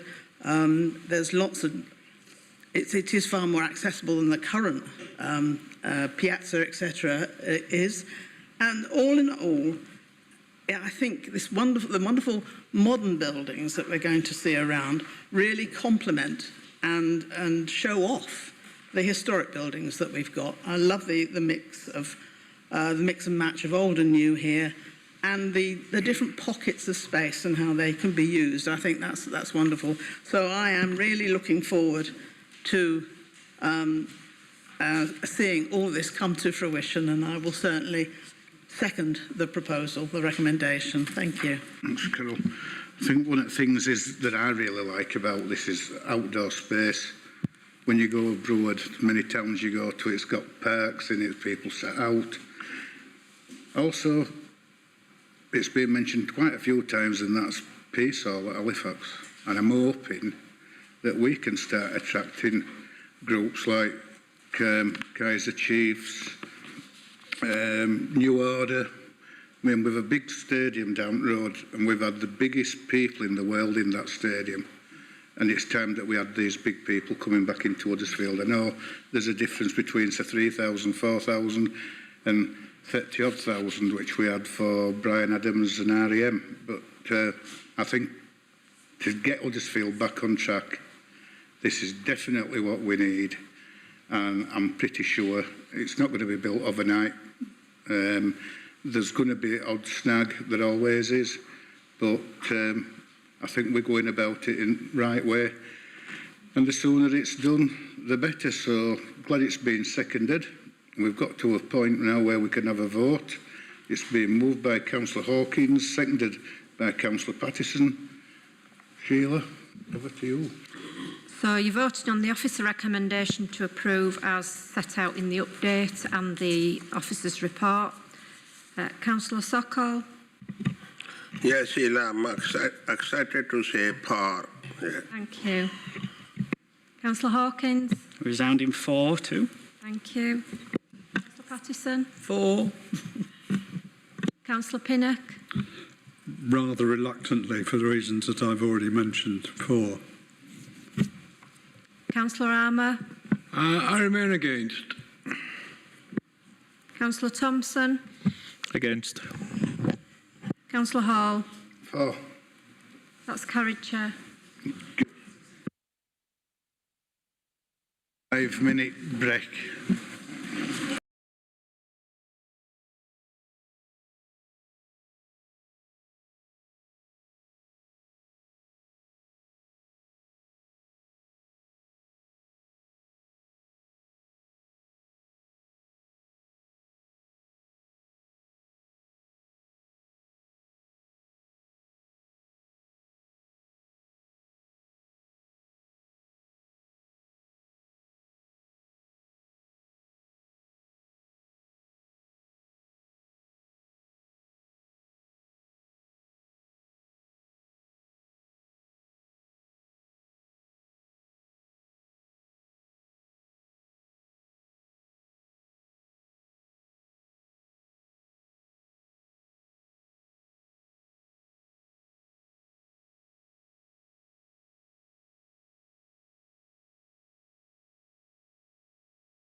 We're going live again. Right, next item, page 81. And this is the water treatment works at Oakenshaw, which I think this is something like third or fourth time we've had it at committee. So, I'll hand over to Nick. Thank you, Chair. Good day, members. My name is Nick Hurst, Case Officer for this application. This application seeks outline planning permission with all matters reserved for commercial development, which may include manufacturing and warehousing uses. Therefore, the elements of appearance, scale, layout, landscape and access are not for consideration at this time, with the primary consideration being the matters of principal and land usage. The applicant is seeking up to 12,078 square metres of floor space. That's 130,000 square feet. The site is part of the former North Biley wastewater treatment plant, which has been previously granted planning permission for commercial development that has been part implemented. Access will be taken from Cliff Hollins Lane via a new access road approved as part of the wider redevelopment of the site. The application site is predominantly within land allocated for employment. The application site is predominantly within land allocated for employment within the local plan. While the red line encroaches into the greenbelt, no development works are proposed within the greenbelt as part of this application. Aerial photos have not been updated to show the most recent development of the site. This image attempts to contextualise the current application site alongside that already approved. Part of the current application site is that within the highlighted area yellow. The following are approximations and not locations or footprints. The red plot hosts one large unit, the blue plot hosts 2 units, and the green is a undeveloped future plot. This image shows the applicant's parameters plan. The development would be limited to the area shown within the centre, as traced approximately there, with a maximum height of 80 metres and maximum floor space of 12,078 square metres as referenced. Compliance with these parameters may be secured with condition. While an employment allocation, the striped land shows an image shown in this image was safeguarded land from development within the local plan. The reason for this was that the land was identified as necessary for potential motorway improvements between the M62 westbound and M606 northbound, which would prevent traffic having to exit the motorways onto Chamber and back onto the 606. This was requested by National Highways when the local plan was being drafted. However, as is fully detailed within the committee report, National Highways no longer have plans to undertake such an improvement. As such, they have no objection to development on the land they previously requested to be safeguarded. Therefore, the reasons for the safeguarded land, namely planned highways infrastructure, has been removed. In light of this, in addition to no objection from National Highways, planning and highway officers have no objection to development within the safeguarded land. This image shows an indicative layout of the site and building, although as all matters are reserved, this is subject to change at reserved matters stage. The report before members outlines officers' full assessment of the proposal. The site is an employment allocation where employment uses are welcomed. While partly within safeguarded land, the reason for the safeguarding is no longer present. While the application is made outline, officers are satisfied that there is no prohibitive reasons why suitable design, which is expected to replicate other units already built on the site or other modern commercial designs, could not be achieved. The site is well removed from neighbouring dwellings and, subject to conditions, would not prejudice the amenity of neighbouring residents. Careful consideration has been given to the highway's impact to the development, specifically traffic generation and its potential impact upon the local network. As part of the previous applications on site, which approved the units being constructed, a suite of highway improvements to the local network were secured. This includes junction improvements on Cliff Hollins Lane, Mill Hill Car Road and Bradford Road, as fully detailed within the report. These works are ongoing at this time. Improvements were also secured on the Bradford Road approach to the M62 Junction 26 Chain-Bar roundabout, which are expected to start shortly. Both the Highways Authority and National Highways have considered the traffic impact on the development, cumulative with that approved on site previously. Each party is satisfied that the already secured junction improvements are sufficient to accommodate the proposed development's traffic generation cumulative with that approved, as detailed within paragraphs 1037 to 1046. In regards to Cliff Hollins Lane and Millcar Hill Road, it is recommended that traffic monitoring be undertaken to ensure no material increase in traffic on these routes as set out in the applicant's transport statement. If an increase is identified, a contribution of $15,000 per road has been secured to promote traffic regulation orders. Other material considerations are assessed in the officer's report and found to be acceptable. Officers therefore recommend approval, subject to the recommendations as detailed in the committee report, including the additional condition within the update. Nothing further to add, Chair. Thanks, Nick. We've got Three speakers. First speaker is Charlie Brown. Chair, committee members. 6 months ago, I watched with dismay as the committee approved an amendment to Condition 32 without fully understanding what was being voted for, apart from Councillor Thompson. That application is now the subject of a Stage 3 complaint before going to the Planning Ombudsman. This application is fundamentally linked to the site to the north, and it presents similar issues to 6 months ago. One-sided committee reports don't help, so this time I have provided you with some pictures and notes with pertinent references. I refer you to the first plan. The green-lined area, E1985 Alpha, is the only allocated land within the local plan. And although paragraph 1085 of your report quotes the planning inspector supporting its release, the planning officer has conveniently deleted the final sentence, which caveats a maximum floor space of 35,284 square metres. Is this not misrepresentation? The developer claimed this area was unviable to develop due to access issues. How ironic is that, given the chaos they have created so far? After a begging letter went to Kirklees Planning, the release of Greenbelt land to the north was agreed, but with a compensating reduction to the south. Subsequently, Phase 2 used up 21,000 square metres, Phase 4 10,000, leaving just over 3,000 in the kitty. Not enough for the developer. Enter the Condition 32 amendment. Condition 32 was designed to limit vehicle movement and had no bearing on the floor space limit. But spurious interpretation by the planning officer advised the committee to approve a minor material amendment to allow the building of an additional warehouse the size of a football field. The developer decided its own fate by taking Greenbelt to the north, and despite the planning officer continuing to promote Greenbelt existence to the north, the blue belt I'm wearing today is probably wider. Would the plan with the wonky yellow boxes, apologies for the drawing, have been approved at outline? I doubt it. If the application is approved, the floor space will be 70% greater than the outline limit. My turn to quote the planning inspector, taken from the local plan's rejected ES7 options, which includes the application area. Exceptional circumstances do not exist for the release of this land. To finish, the planning officer has not mentioned all planning breaches, while the developer would appear to have already started on the access road to this application.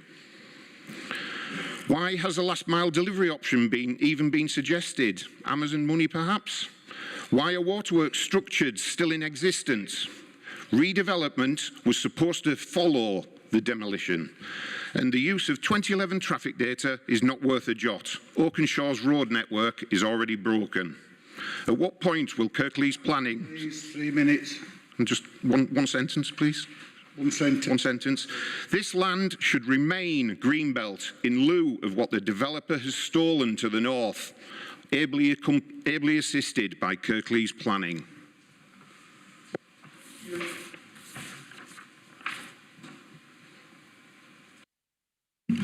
Next speaker is John Lawson.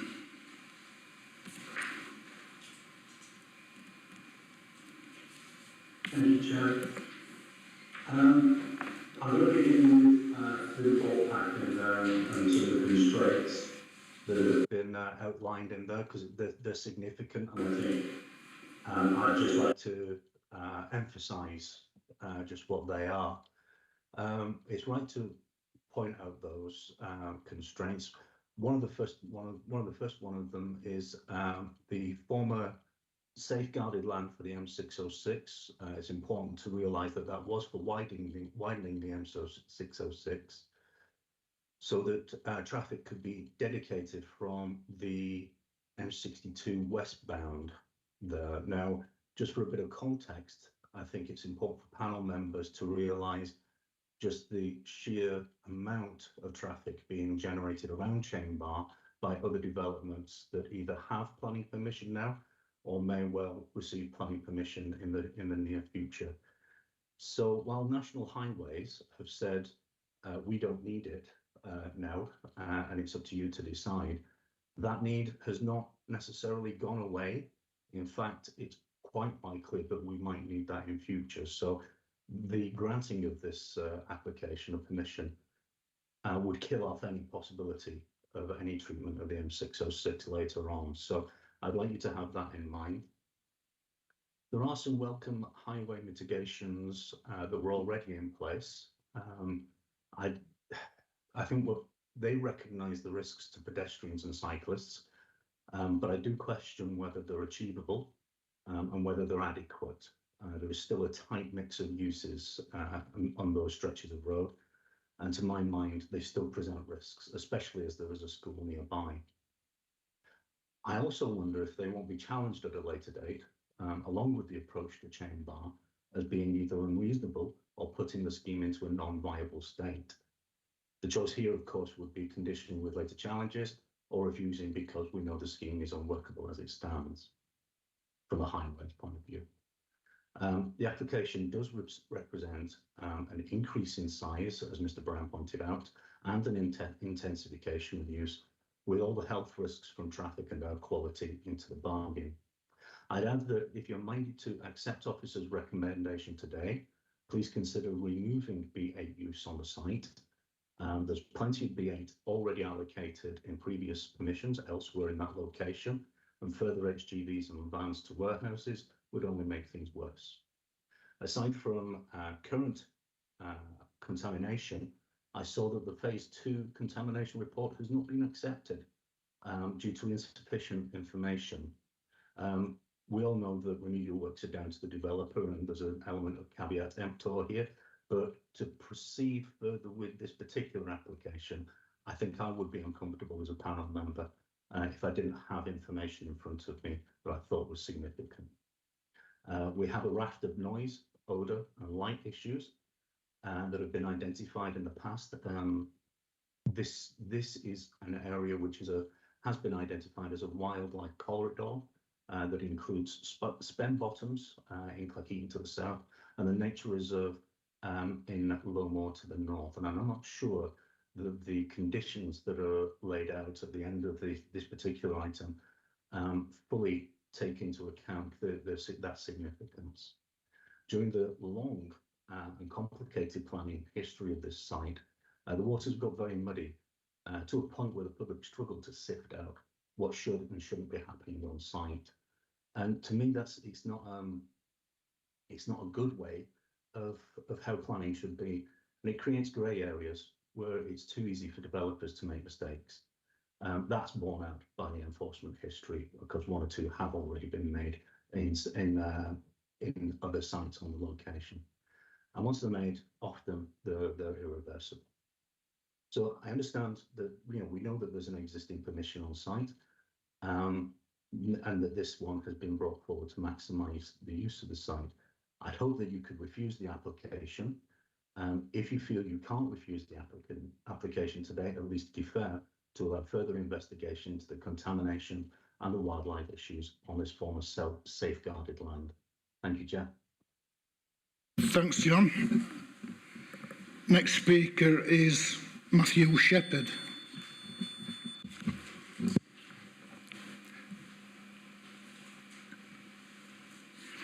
Chair, councillors, thanks for the opportunity to speak today. I want to endorse your officer's report and ask you to grant planning permission for this important economic development.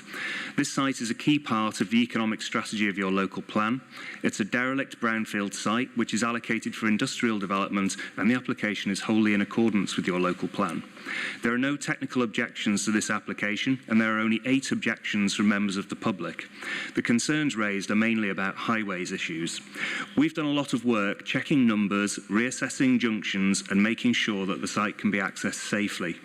This is a pretty small development. It's only 130,000 square foot, and the number of vehicles it generates is very small. We've worked hard to make sure that the traffic effects are acceptable.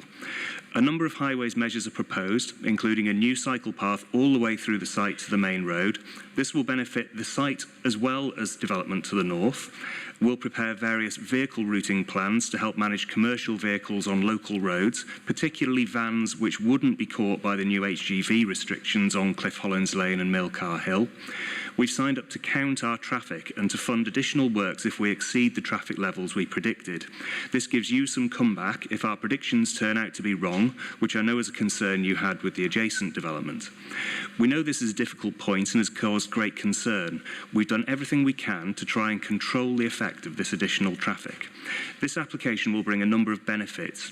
These include between 250 and 480 jobs and between 12 million and 23 million of value for the local economy, depending on what type of businesses occupy the space.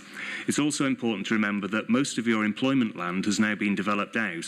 This is because the local plan inspector deleted 70 hectares of proposed allocations elsewhere in Kirklees.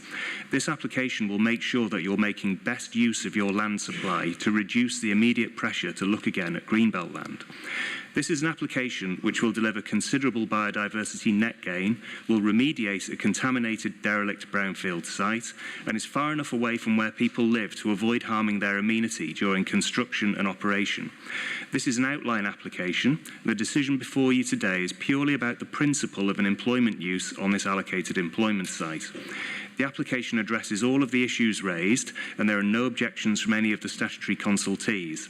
There are no technical issues that haven't been dealt with. Your officers have thoroughly considered all of the relevant planning matters and found this development to be acceptable. I'd therefore like to endorse your officers' recommendation and ask you to approve this application today. I'm happy to answer any questions you might have, and we also have the applicant's transport consultant available if you want to ask him anything as well. Thanks for your time. Thank you, Matthew. Surprise, surprise, Councillor Pinnock. Thank you, Chair. It won't surprise members to learn that what Mr. Brown said does represent what a lot of the local community in Oakenshaw think about what's going on this site. Now, some of it may be slightly inaccurate, and to that end, I have asked through Mr. Hurst to find out whether what has been built so far has been built in accordance with the submitted plans. It will take a little while to get that, but I hope that that will clear up that point. However, Chainbar Roundabout, Junction 26 on the M62, is the subject of a lot of the thoughts of people in Cleckheaton at the moment. And this is partly to do with the Amazon application, which we can't avoid at the moment locally. But I will point out that this is an outline application, and it implies that nothing will necessarily be built on the site until, well, and certainly after the Amazon application has been determined, possibly. So we would have a completely different ball game then. And I am concerned, and I need an answer to a question first. Do the figures that are given in this report here, are they included in what we have had previously in relation to the outline application, the original outline application for the site? Sorry, I ought to say to members that there was an outline application to start with. The others were done with reserved matters, but now we have another outline application on top of the original outline application. Are the transport movement figures extra to what we've already had, or are they included in that? There are a number of other points. One of actually the main reason why I wanted this application above all the others in many ways to come to this committee was because of it taking land that was previously safeguarded for a slip road onto the M62. Now, Highways England don't want this anymore. However, the traffic generation from the potential Amazon site will blow any of their calculations out of the water. They don't care, actually. We've got to put up with the congestion. So I am worried that developing this site may well close an option or two for dealing with unimaginable additions to the traffic round Chain Bar. One assessment I have seen that at sometimes of the day there will be an extra 300 vehicles per hour going round the roundabout, which is well, I can't visualise that. It's too many for my poor brain to deal with. But it would appear to be very real. And sorry, I'm sidetracking, but paragraph 10.8 in the report. I don't understand this. I don't really understand whether Highways England have actually discarded the possibility of doing anything on that junction.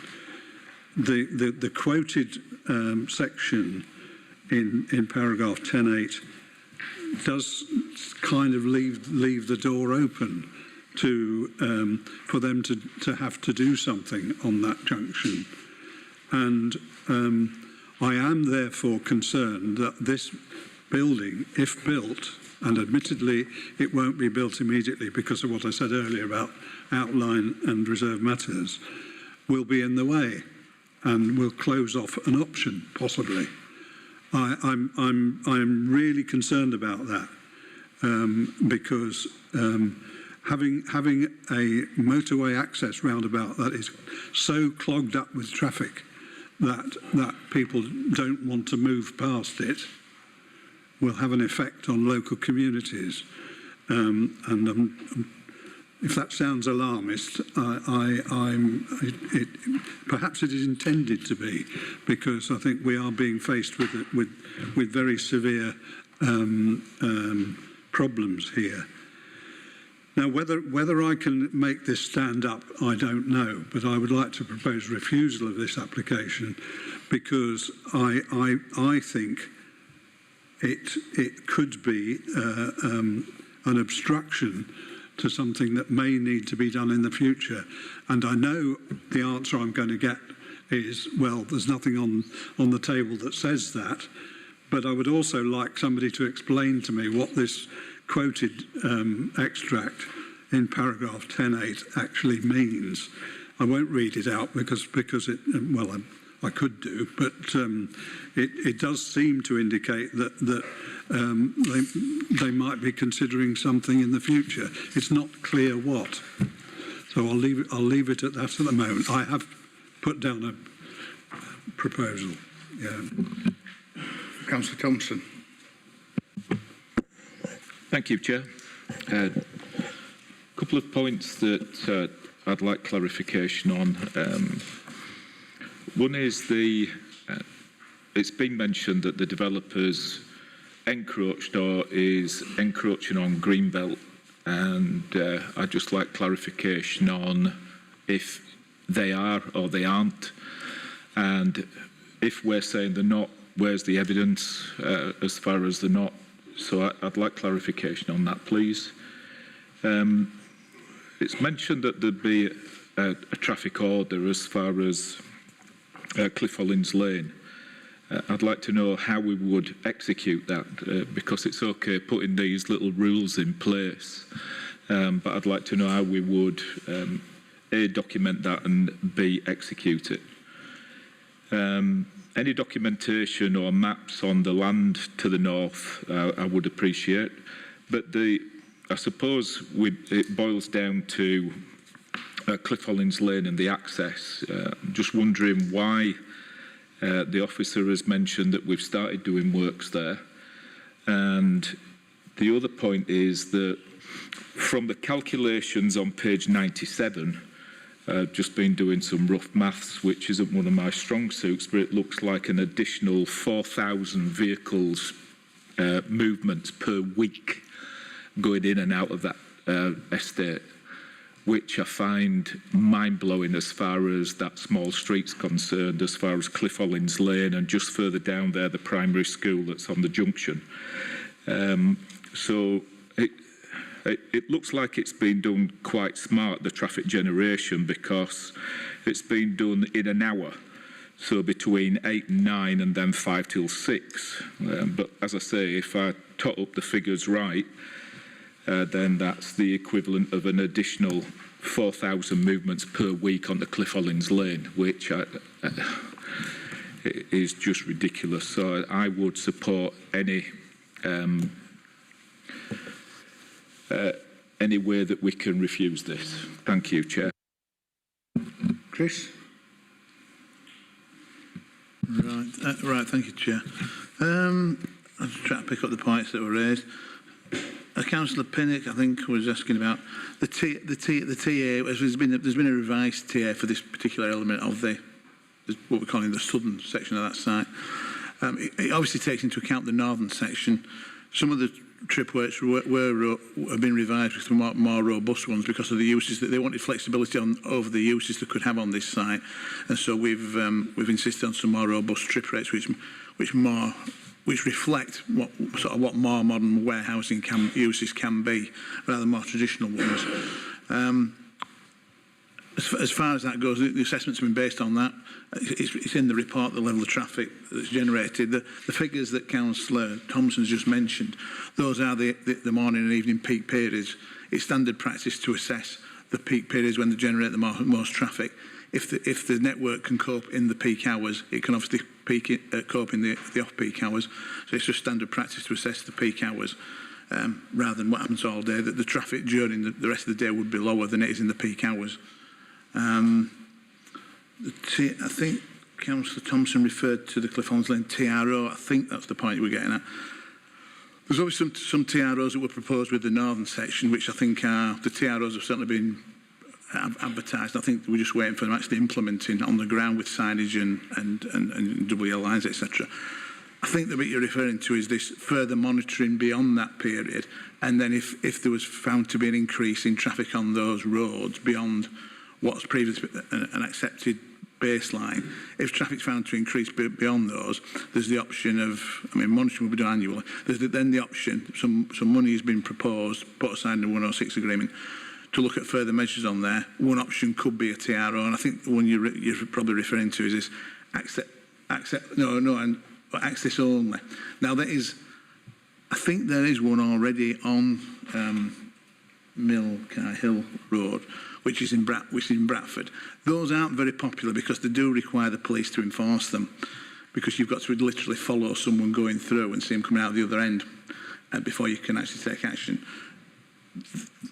It's an option. I think we would look at all options. That is just one of the options. They aren't very popular with the police because they need to be enforced, and it's something that they don't like to do. But they are in place on other roads. So that it is an option, but it's not a very popular option with the police because it requires enforcement.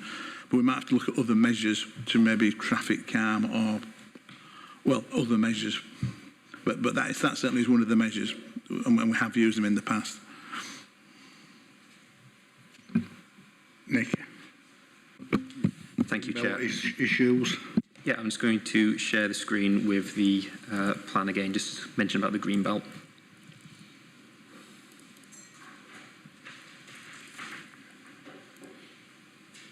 So, through you, Chair, for the avoidance of doubt, this application is predominantly within the employment allocation, as you can see here. So here's our red line. There is a minor encroachment into the green belt. That's for landscaping and ecological values. The parameters plan, which we're going to secure by condition, shows all development within the employment allocation. The buildings in blue are within the green belt. That was approved as part of the 2016 application. If we go back to the 2016 application, that was under the unitary development plan. where this entire site was in the green belt. So under the UDP, all these units were in the green belt. To kind of summarise what happened there was an assessment done, and the redevelopment of the brownfield site was accepted as not causing greater harm and bringing in commercial development there. The applicant then pushed to develop some fields. So at the time, there was brownfield down this section here, and then these were fields up here. The applicant put forward a viability assessment saying we cannot redevelop the brownfield sites without encroaching into the greenfield sites at the moment. That went through due process, that went through committee, and on balance, members voted to approve that application. So the 2016 outline application, approved in 2018, approved all these units within the green belt, some on the brownfield, some on the greenfield. Fast forward to the inspector's assessment. She looked at what had gone on in the past and she said, yes, the brownfield redevelopment, there are very special circumstances to justify that. Taking the former greenfield part out of the green belt, she did not consider there to be very special circumstances. Very special circumstances are on a case-by-case basis. So while we established that the 2016 application, they had demonstrated very special circumstances, the next person who could have theoretically come along would have had to demonstrate different very special circumstances. Those circumstances weren't intrinsic, they were based on the application put forward then. So the inspector said, no, the greenfield site remains in the green belt. That, however, so that's how the local plan was determined. That, however, does not overrule what was approved in the 2016 application. That had established the principle, that had established the building areas. So after the local plan was adopted, we then had the reserve matters to implement that outline, which did include the blue units within the green belt. However, that is simply following what was approved by the 2016 application. I will say that is not part of this application, that's just background context to add to that. And I will reiterate, this application, this parameter plan is entirely within the employment allocation. Thank you.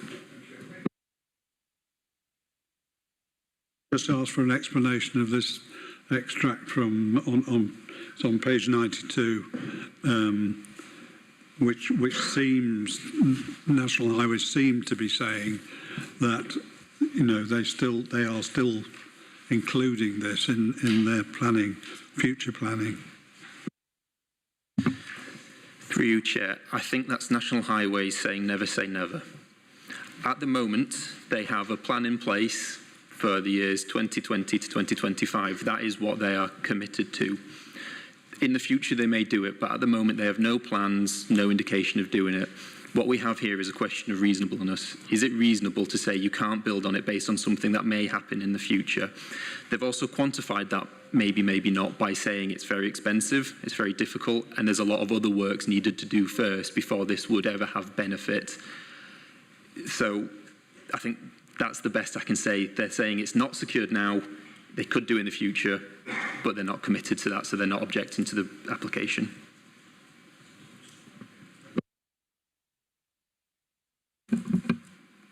Any more questions?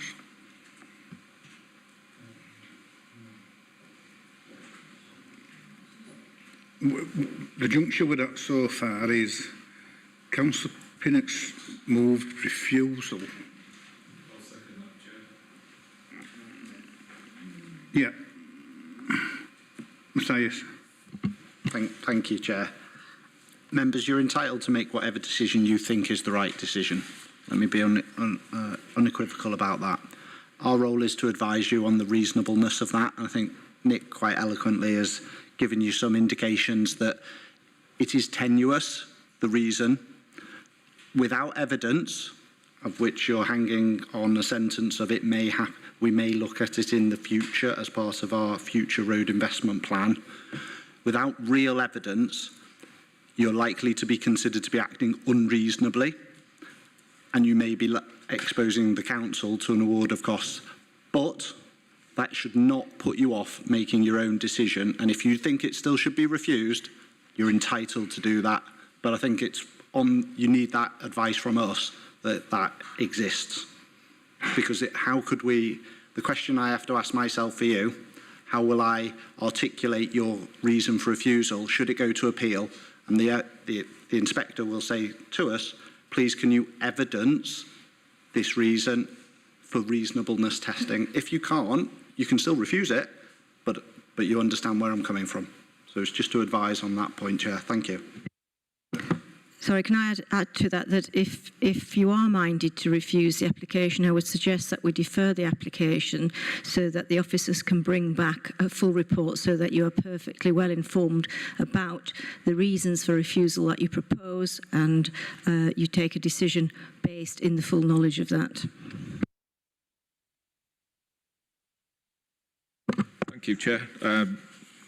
As far as my personal opinion on refusal, it's only down to traffic and the access, ingress and egress of the site itself. I think with the numbers that have been offered by the officer, and you calculate that up to weekly transit in and out of there, I find it highly inappropriate for a small village area on a country road for that amount of volume of traffic as far as safety of the public around that area is concerned. So I'm very clear on why I want to refuse this this application, Chair. Thank you.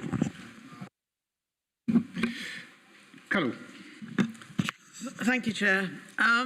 Yeah, I mean, this site, I mean, the highways issues have always been a problem, and certainly there has been mitigation and all sorts of different mitigations, from sweeping at the junctions to car parking for the school and all sorts of different things. But that's not what's in front of us today. It's just an outline application for that piece of land to be used for employment. So the highways issues really can't come into this. So, I mean, absolutely nobody else has objected. I don't mean from the committee, I mean from the consultees. I feel that we do have to accept the officer's recommendations, and I don't know whether it's helpful or not, but I will move that we accept the officer's recommendations. Thank you, Chair. Similar to Carol, is that whenever it's an outline, well, I haven't been on planning that long, but with Huddersfield, whenever it's an outline, I'm always inclined to give a bit more rope to a developer based on the fact that until we see something concrete in front of us, there's still opportunity for us to refuse the proposal by the time we get to that. So with it being an outline, I'm inclined to support approval. But I mean, you've heard today my enthusiastic support for one application. I do have concerns similar to what was being expressed particularly from Councillor Pinnock and Councillor Lawson as well, on how the effect this development will have in line with another development, shall I say, that could potentially happen. So, as I say, I would be supporting in supporting this outline. But in the future, if it ever came back, yes, as I say, I would have reservations on that.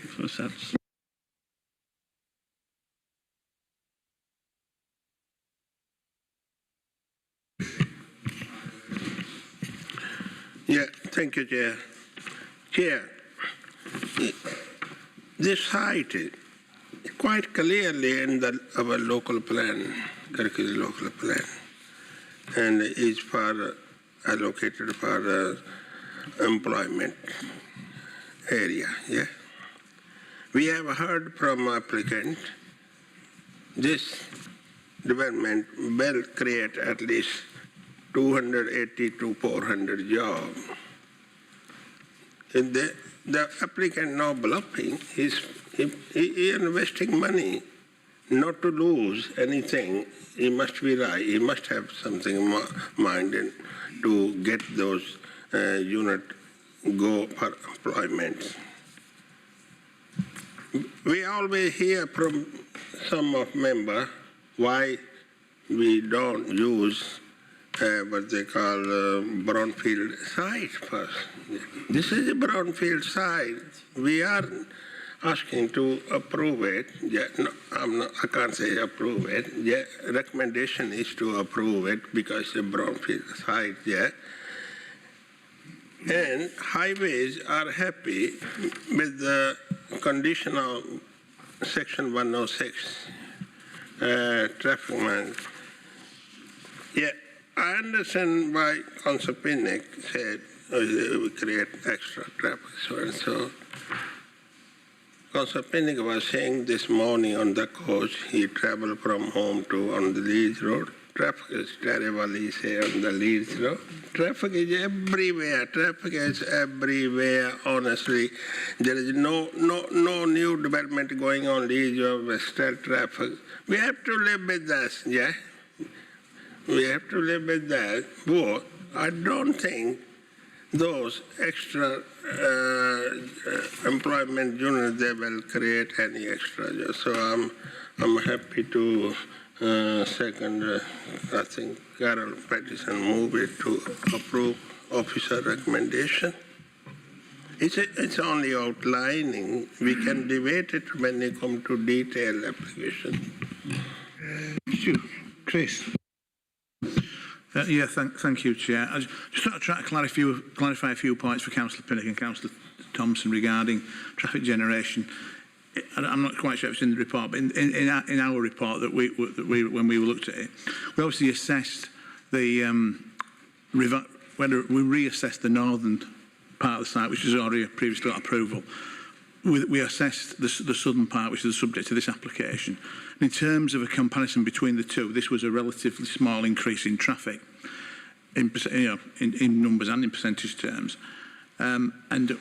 We couldn't justify that as a severe that would have a severe impact. Based on the improvements that were already secured under the northern section, which are either underway or will be underway within the next few months, either ones at Bradford Road, Chainbar Junction, they are sufficient to mitigate the impact, the increased impact of this southern section.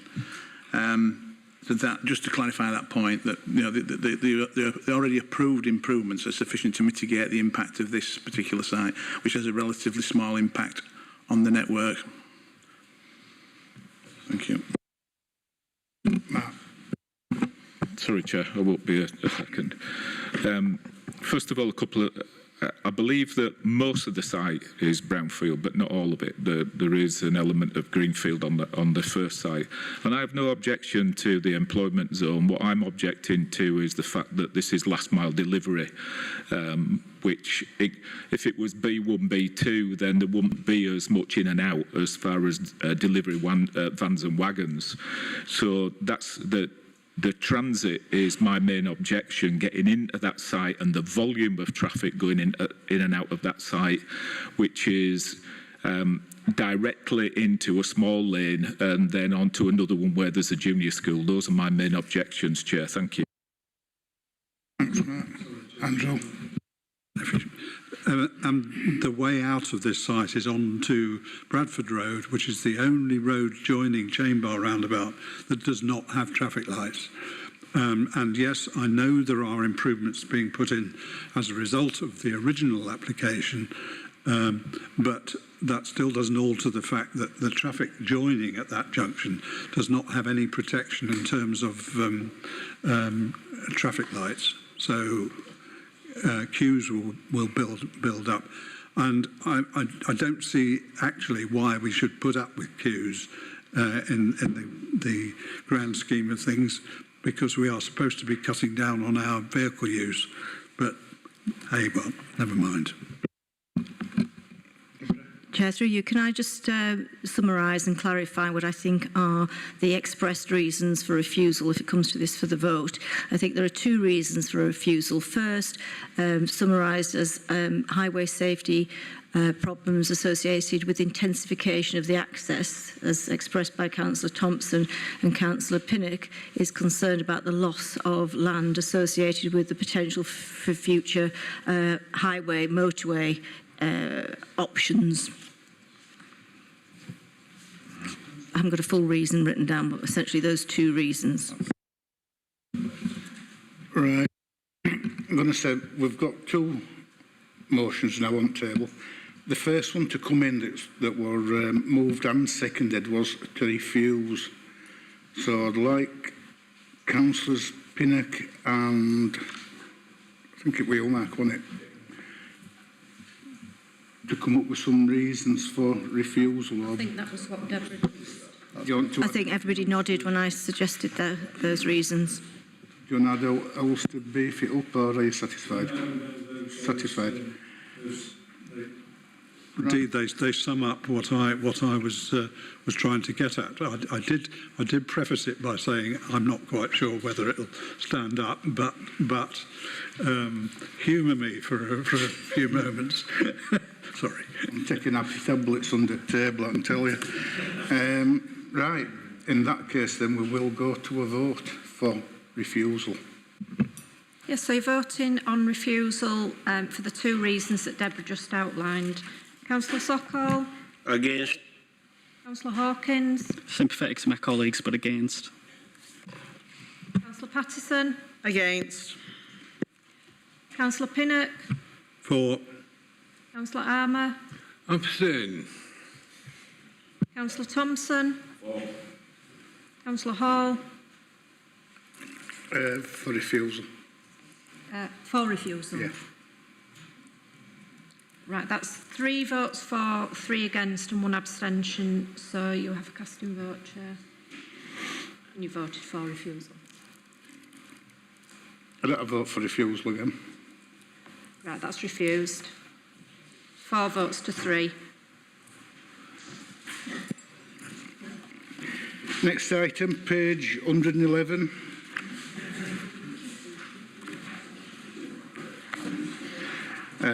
This is Chapelgate School Zone Firth, and it's Nick again.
Thank you, Chair.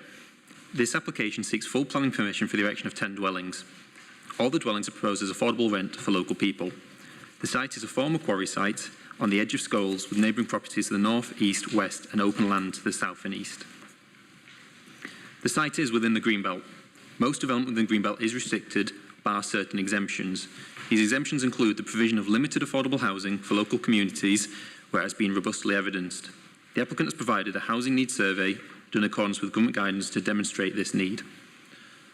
Such documents require interpretation of data as opposed to seeking definitive answers. The documents include review of survey data, Office of National Statistics data and available housing stock information, among other sources. Based on the details provided, officers accept that sufficient need for 10 affordable dwellings to serve the local community has been justified and demonstrated. As such, the proposal is deemed to comply with Greenbelt policy as an exception site and would not be an appropriate development. This is subject to the dwellings being occupied by residents with local connections as detailed within the update and being let at an affordable rent. This may be secured within the 106 agreement. Progressing to other considerations, the dwellings would be arranged in 2 terrace rows facing onto the existing roads. The main garden areas would be between the dwellings and highway with low boundary treatment. While in common, this arrangement is not considered harmful to the amenity of future occupiers, and all unit sizes meet or exceed the nationally described space standards. The new access road would be formed from Chapelgate and provide access to a shared parking area. The access arrangements have been reviewed by the Highways Authority and found to be acceptable. The proposal would also deliver a new footway along the site's frontage. This would not only secure the access sightlines, but improve visibility along the bend between Deanbridge Lane and Chapelgate. Highway officers are available should any members have any questions further. The elevations fronting the public highway would have a traditional design and be faced in stone. And that is this elevation onto Deanbridge Lane and this one onto Chapelgate. And the rear elevations would have more modern design elements, including partial use of render. As a former quarry site, existing land levels are varied and therefore excavation retaining works are necessary to enable the development. However, officers are satisfied that these have been kept to an operational minimum and would not cause harm to the appearance of the area or the wider green belt. The report before members outlined officers' full assessment of the proposal. In summary, the principal development of the greenbelt is acceptable. The applicant has demonstrated sufficient need for 10 affordable dwellings to serve the local community. These units have been both affordable and for local residents would be secured in the 106 agreement. The design of the development is attractive and would complement the area, not cause material harm to the amenity of neighbouring residents and would deliver a high standard of amenity for future occupiers. Other material considerations, including drainage and ecology, are assessed within the officer report and found to be acceptable. 245 representations have been received, most of which are in objection to the proposal. These are considered and responded to within the report and the committee update. Officers therefore recommend approval subject to the recommendations as detailed in the committee report, including the amended condition within the update and the securing of the 106. Nothing further to add, Chair. Right, thanks, Nick. Right, first speaker is Rob Heels. Thank you, Chair. Before my time starts, could I just confirm that some handouts have been given to members of the committee in the form of 2 plans? Thank you. Can my time start again, please? Thank you very much. Chapelgate comprises a 30 feet wide highway. Check measurements taken at various points confirm this. It consists of a 24'6" wide carriageway and, where evident, a 5'6" wide footpath and crossover to a drive opposite the site entrance. This was born out of the Graveship of Home Enclosure Act of 1828, which received royal assent, and the subsequent award of 1834 to the Township of Scholes, an award which also included a public footpath across the site. These are facts. What is not a fact in the planning officer's report is that at some point the width of the road may possibly have been circa 5.5 metres wide, the potential evidence being the centreline marking in the road. This is pure speculation.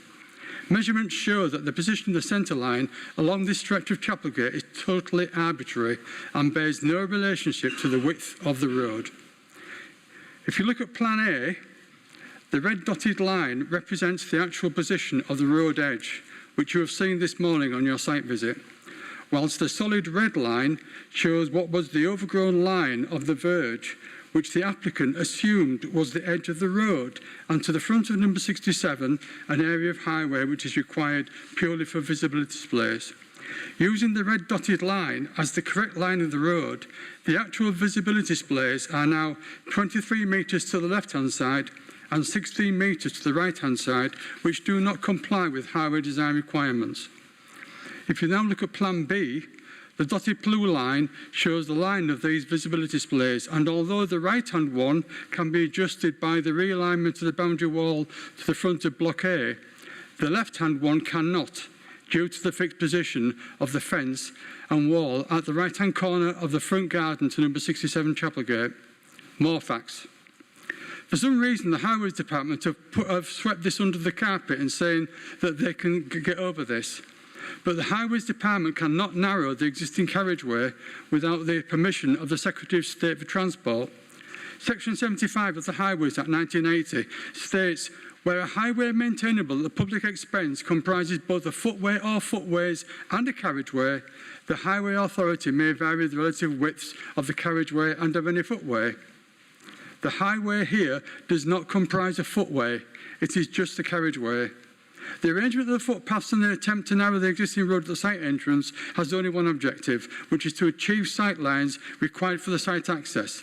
Let's be absolutely clear here. This is blatant manipulation of the regulations surrounding the Highways Design Guide. To conclude, the Planning Department, and particularly this committee, has a duty to ensure that any planning application to build in the Greenbelt has to be squeaky clean, because if it isn't, unlike most of the errors or mistakes, it can't be put right. Once the Greenbelt is gone, it's gone forever.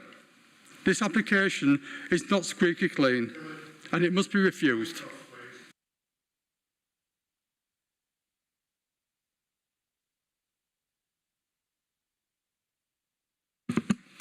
I have an issue with the Section 106 agreement that will limit the occupation of the dwellings to those with a local connection and in need of affordable housing.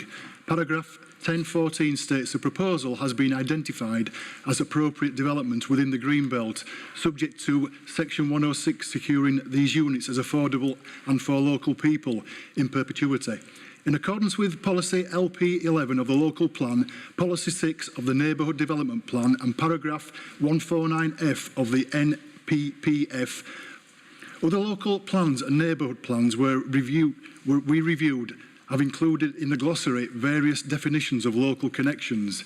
The Kirklees local plan nor the Home Valley NDP include any definitions, so how does the planning department intend imposing this Section 106 agreement when there are no recorded perimeters to ensure this? The data provided for proving exceptional circumstances and the policies for ensuring this development will be guaranteed for local people in perpetuity can't be relied upon. So the rule exception to build on Greenbelt should not be granted. I believe the applicant is unable to correctly identify the affordable housing needs specifically for people with local connection to schools, so is unable to prove the exceptional circumstances required for building in the Greenbelt. I refer to the ARC4 Housing Needs Survey, the results from which are intended to prove the need exists for affordable housing for people with connection to the schools BUA. I believe this is flawed and is not a true representation of the current affordable housing needs in schools BUA. This report is missing key figures and information from the Housing Register. It says local needs data from the Kirklees Council Housing Register was currently awaited. Other figures from local housing data were unavailable. It does not contain accurate figures of those on the register with a local connection to schools BUA, as it is only held at district level. Housing register figures are referenced in calculations throughout the report, yet Kirklees Council state their figures may not be accurate, so they can't be relied upon. Kirklees Council state there are 23 households on the housing register with postcodes within schools and Home Firth. Please be aware that the information regarding postcodes and addresses is not guaranteed to be accurate. No one from Scholes or Hepworth is on the housing register indicated a preference to be housed in that area. There is no information held for a local connection to Scholes and Hepworth in accordance with the allocation policy. The Kirklees housing allocation policy defines a local connection to the district, not to specific areas within the boundary. Therefore, we will not hold this information. The key data is missing or inaccurate and the results should be disregarded. The report uses figures from an online housing needs survey across the wider HD1 area. The results have been scaled up by a series of weightings to arrive at an overall need to justify the development. It was sent to over 3,000 residents in the HD1 area, but only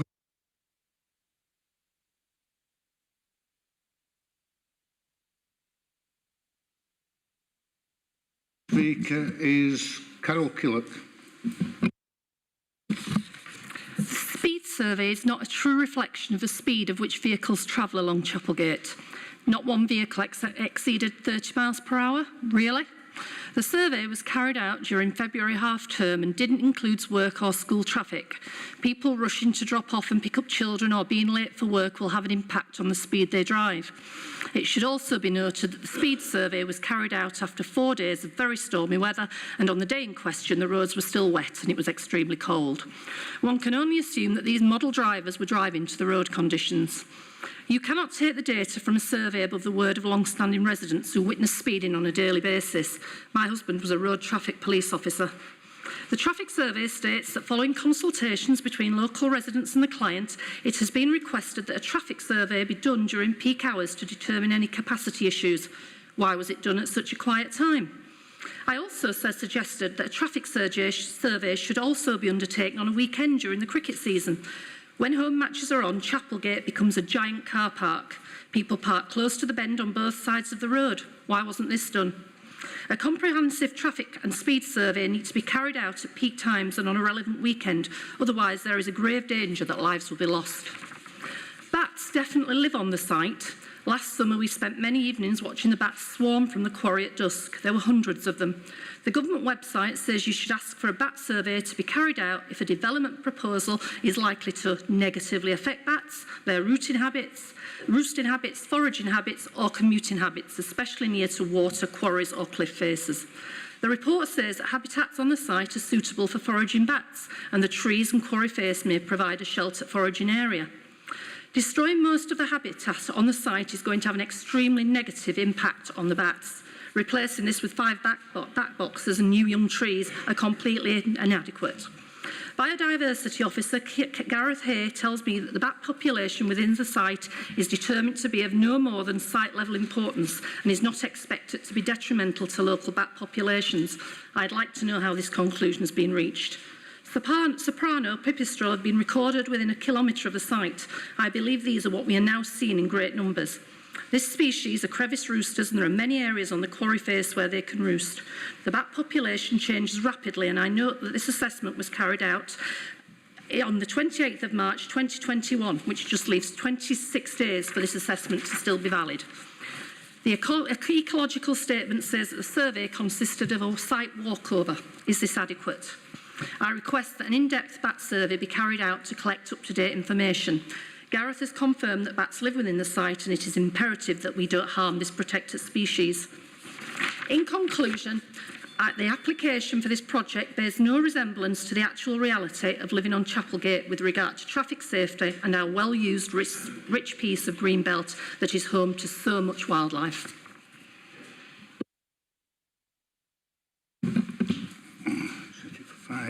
Next speaker is Councillor Paul Davis.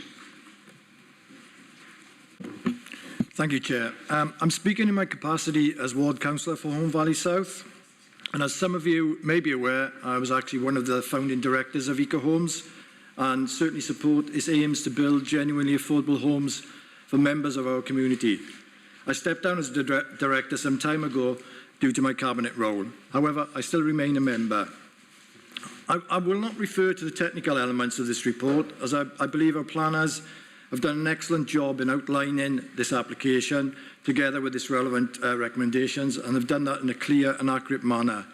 I will instead focus a little bit more on the need for affordable homes in our area. As already stated, Eco Homes have demonstrated this need, which has been verified by Kirklees planners. But of course, there is a national context to this. And if you've looked in The Guardian in June of last year, one of the things that they pointed out was the key part of solving the housing crisis is to build more affordable homes.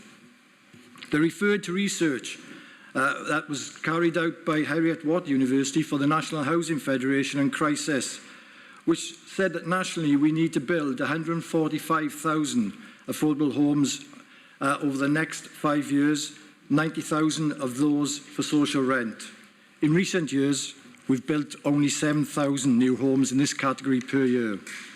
And as Shelter, the housing charity, also said, the bottom line is you cannot solve affordability without genuinely affordable homes. This shortage is at the heart of our housing crisis. And this is the context in which Eco Homes was formed, to help provide genuinely affordable homes for individuals and families impacted by the housing crisis. The Chippins Dump development will provide a small but very welcome contribution to meeting these needs in the Home Valley. This is a community-led response by local people who have a commitment to improving the lives of members of our community. They will have no personal gain through this, apart from the satisfaction of providing safe, decent homes that are suitable for tenants' needs and that are genuinely affordable. Surely people deserve that opportunity in 2023. So to the site itself. As already mentioned, Chippins Dump has been a quarry. It's also been a Kirklees highway site, and in the 14 years that I've lived in Scholes, a neglected piece of scrubland. I think it's true to say many people in the village were surprised that it's designated as Greenbelt, and in fact, before this application, most people didn't know that fact. There's been no community drive to develop this piece of land. It isn't, as we know, a particular haven for wildlife. It's certainly not a piece of land that's used by children on a regular basis in terms of a play area, and why should they? They've got a wonderful flat playing field adjacent to this site. And how do I know this? I live a few minutes walk away from this site. I pass this site on most days. And actually, at the time when we had a dog in our household, I visited this site on many occasions. And in fact, it's generally dog owners that use this site to take the dogs along there sometimes not to exercise that much, I would say. As I said earlier, the report before you outlines clearly the key aspects of this application. It answers the concerns that have been raised and demonstrates how it meets all relevant planning requirements. Eco Homes have worked closely and constructively with planners and made changes to its applications accordingly. Yes, there has been a lot of comments made in terms of opposition, but there are also people who do support the scheme, as we've seen within positive comments on the site and certainly in conversations that I've had with residents. So in summary, this development will help meet a dire need for genuinely affordable rented homes in our area. It's not profit-driven. It will remain a community asset for the long term. It does not reduce the amenity of the area in any significant manner for residents. It will hopefully mean young families and couples will have a great start in life with safe, secure and genuinely affordable homes. It could also provide an opportunity for older couples to live in rented property that is secure and affordable for their later years. And as a bonus, Scholes Junior and Infant School, which is currently undersubscribed, will have a local source of new families and hopefully children that will meet their fallen role that they have at the moment. I would ask the committee to support officers' recommendations. Thank you, Chair. Next speaker is Councillor Donald Firth. Thank you, Chairman. Well, I'm here actually to represent the people of Scholes, most of the people of Scholes. We've heard Councillor Davis. He sees two different eyes than me, obviously. First of all, one of the reasons I have got involved with this is the Greenbelt situation. As a council, we have always said you should never build on the Greenbelt. And I, being brought up on a farm, we never would have built on the Greenbelt. I would never, ever try to get the Greenbelt on housing, any sort of housing. And as far as affordable housing is concerned, I keep telling everybody, it's only affordable once. It's affordable twice, it's affordable once. And you get builders nowadays who will agree to anything to get the plans passed, and then when they've got them passed, the conditions are set out, affordable plans, affordable houses, all the conditions are set out, like a number of builders that I know, they come with cap in hand, I'm sorry, we can't afford to do that. And we have to say, okay, forget it, you carry on and build your houses, we won't take anything off you. And this is what is happening all the time. Now, we have a council who has social housing. I've asked for weeks now, how many of those social houses are empty? I'm still waiting. I know there's a lot, and I know there's more than what they're wanting to build on the Chapelgate tippings to fill. It's as simple as that. The last time we had a building problem up there, somebody, Kirklees Homes, wanted to build 88 houses. Before it came to planning, Councillor Sims and myself went round every house in Scholes and Epworth, and we found over 90 either for rent or for sale. So that got kicked into touch. There's always somebody's got something to say, and really, as far as I'm concerned, I listen to what people have to say. I've listened to these people that have been speaking today from Scholes, and it's a case of they're not situated with thinking about houses at the end of their. You've heard what they've had to say. They have to live there. I don't. Paul lives out corner, so he doesn't have to worry too much about it.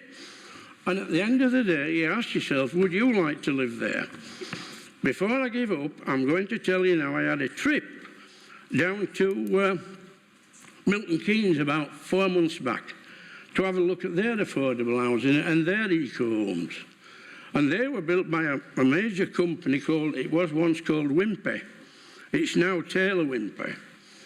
They built about 30 houses about 15 years ago, eco houses. Out of those 30, the ones that haven't fallen down have been pulled down. because they don't last 5 and 20 minutes, eco homes.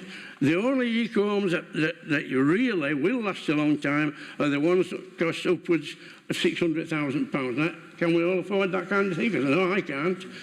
It's as simple as that. And they refuse to build any more eco homes, either for Milton Keynes Council, for anybody, because they don't last forever. It's a case of, I'll huff and I'll puff and I'll blow your house down. And I've got to say, as one of the guys at Taylor Wimpey told me, they don't like high winds, these eco homes. It's all right, we can all make excuses for building on Greenbelt, etc. If I want to go and put a plan in for Greenbelt, it'll get kicked into touch straight away. They won't entertain it, and quite rightly so. Quite rightly so. Because I certainly won't entertain anybody building on Greenbelt, whether affordable housing or which is. And we haven't got all that big a problem in Home First. This is an exaggeration. I know more about Home First than anybody, and I know I have an ear to everything, and there's nobody come to me grumbling about they haven't got a home to live in. It's as simple as that. And it looks to me as though I'm getting down in time, so I will shut up, and hopefully the committee will listen to what I've got to say. You'll either pass it or you won't, but if you do pass it, remember this, it'll all be on you when the years to come, when all the green belt is built on, because this will be an opening for everybody to build on the green belt, and that is something I don't want. Thank you very much. Thanks, Donald. Councillor Crook. Thanks very much, Chair. I'm speaking in my capacity as a ward councillor in Home Valley South as well.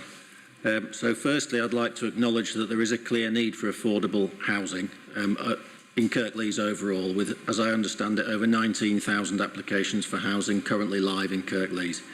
This matches my experience as a ward councillor, which is perhaps contrary to Donald's, which demonstrates there is a clear local housing need in the ward. I'm also aware that in Home Valley South, which is our ward, rents are well above the average for Kirklees, and so there's a particular need for affordable housing. Otherwise, there's very little chance for local people to stay in the ward and stay in their communities. I think that the eco homes or community land trust model is a very positive way to mitigate this need, and if the scheme doesn't go ahead, in my view, there will be local families in temporary accommodation outside their communities and suffering as a result. I would just say that this housing, as I understand it, is available for rent only and not for sale, so it isn't a one-off affordable issue, it's a continuous affordable rent provision. I'm aware there's been a fair bit of local opposition to this application, and I've answered a large number of emails from residents myself, and also met with local residents in the proposed site.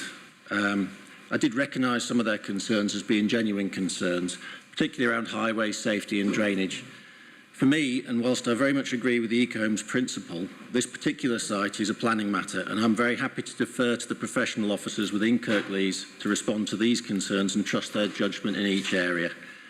In particular, I'm also aware that the green belt designation has been a concern, and I agree that this should not normally be built on. I do believe in maintaining that restriction. However, there is deliberate facility for exemption in that legislation. And again, if officers recommend that this condition is met in this case, then I'm happy to agree with them.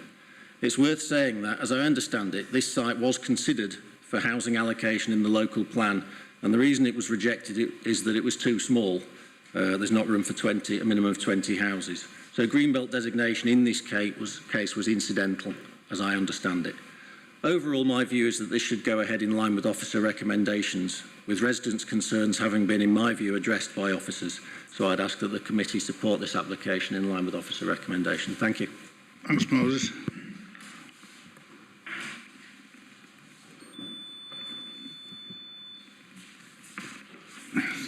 Thank you. Right. Speaker is Tony Hood. Good afternoon. Thank you, Chair. I'm speaking as a member of the Eco Homes, as a board member of the Eco Homes Community Land Trust.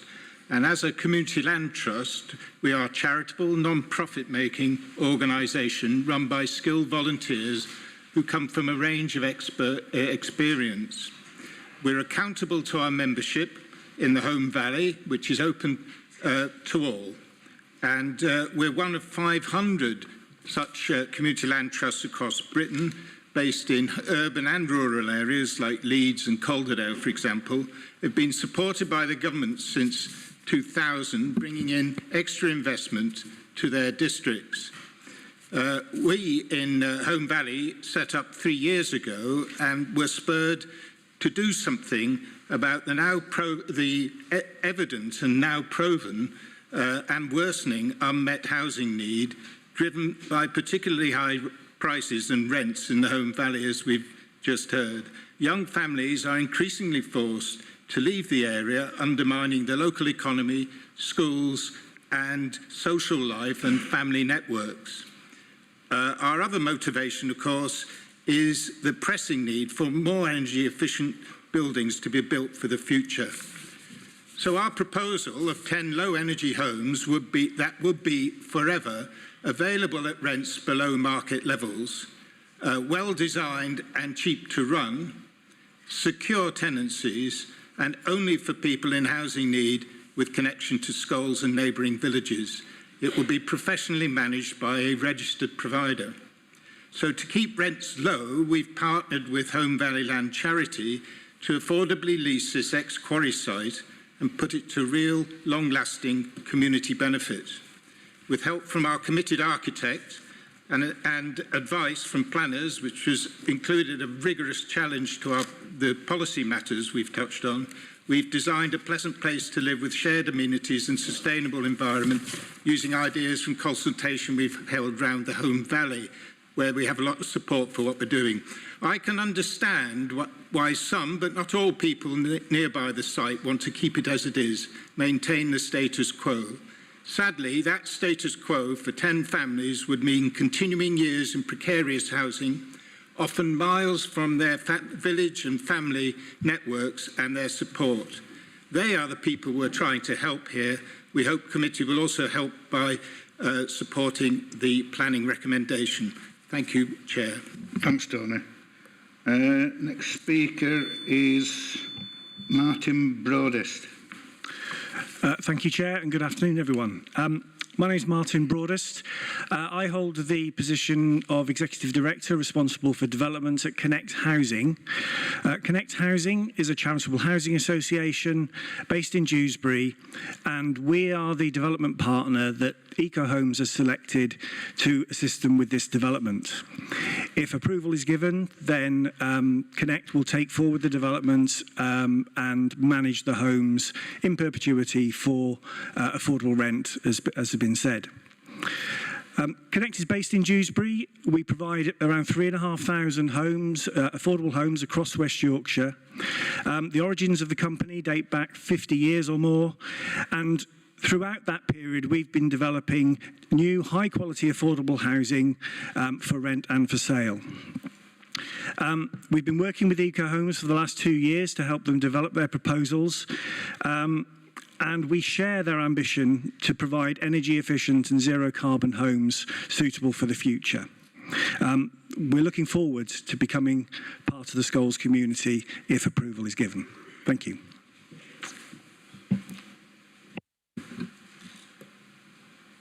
The next speaker is David Story. Thank you, Chair, members. My name is David Story. I'm a Chartered Town Planner. I've been advising the applicant since 2021, where we engaged with the council in terms of pre-application. The site is in the Greenbelt, but I just want to remind members what your planning officer said at the start, which may have been lost through a lot of things that have been said. This is not inappropriate development. It's appropriate development in the Greenbelt. The reason for that is because policy in the National Planning Policy Framework and in your own development plans accepts that where there's an unmet need for affordable housing, then you can release such sites for development. It's a pretty high bar that was set, but we appointed a national consultant who was a specialist in housing need to present the case. That was rigorously and thoroughly assessed by your officers, who came back quite rightly with questions and clarification. That was provided, and you have a report there which shows and demonstrates that this meets that test. Therefore, it's appropriate development of the Greenbelt. You have a fairly comprehensive report in front of you. That report goes through all the other issues in terms of the development. I've worked in planning now for 43 years on all sides of the fence, and I have to say that in terms of schemes, affordable housing schemes, this is one of the best I've ever dealt with. It's quality in terms of its plans, it's quality in terms of the provision of space in the development. We meet and exceed national development space standards. There's a mechanism in place which will ensure that it meets that unmet local need. Now, this committee are fully conversant with the fact that you know there's a housing crisis, you know that you need to provide affordable housing in your schemes. The reality is that schemes come forward that are allocated, that have an affordable housing requirement, that then can't be met for valid reasons. Viability, you've heard. Obviously, abnormal costs on sites. You know, we don't live in a flat area. So there are often lots of abnormals that result in Section 106 requirements, which is affordable housing, being diluted. The consequence of that is that you're not meeting your affordable housing requirement. Now, this is only a small element. It's only 10 units, but it's 10 units that will deliver for people in the local area who are in need, who are lost effectively to the housing market. And it will be a quality development on the fringe of the settlement that complies with all your policies. All statutory undertakers raised no objections, and all non-statutory consultants raised no objections. Chair, I couldn't commend this scheme to you any more highly than I can do. Thank you. Right. Members, it's over to you. Councillor Hawkins. Thank you, Chair. Thank you for everyone for coming along as well and presenting to us. Really do appreciate it as a committee. In terms of sort of some of the concerns that have been raised around, drainage, the speed survey, and the highways, I think the officer's report detailed out does provide some pretty comprehensive answers to those. It does appear anyway to be a neglected piece of land, which is a shame actually, because me and Councillor Pinnock, when we're walking around it, we're talking about it would be a great community space potentially, and it's a shame it has been. It is not used for such purposes. But this application is clearly providing affordable homes for local people, in keeping with the area, and we go back to the local plan and how this is marked for Greenbelt. I do appreciate that, but the local plan again is guide, not gospel. I'll always say it is guide, not gospel. It is for us to consider, but it is not. They are not shackles which bind us to decisions. Earlier, in a previous committee, I sat on with Councillor Firth. Actually, we heard about from a. I think Donald actually praised a developer who was willing to listen to the local people, and to me it sounds like you've got that in eco homes over this way. I think that's a very positive thing. These aren't houses that are going to be made of sticks and straw. They're going to be bricks and mortar, and they're going to be for 10 families, providing affordable homes that we really do desperately need, I think. And whilst I, again, appreciate the concerns that have been raised, I think this is an appropriate and positive development, and I would be inclined to propose the supporting the officer's recommendations. Thank you, Chair. Moving it. Yes, please.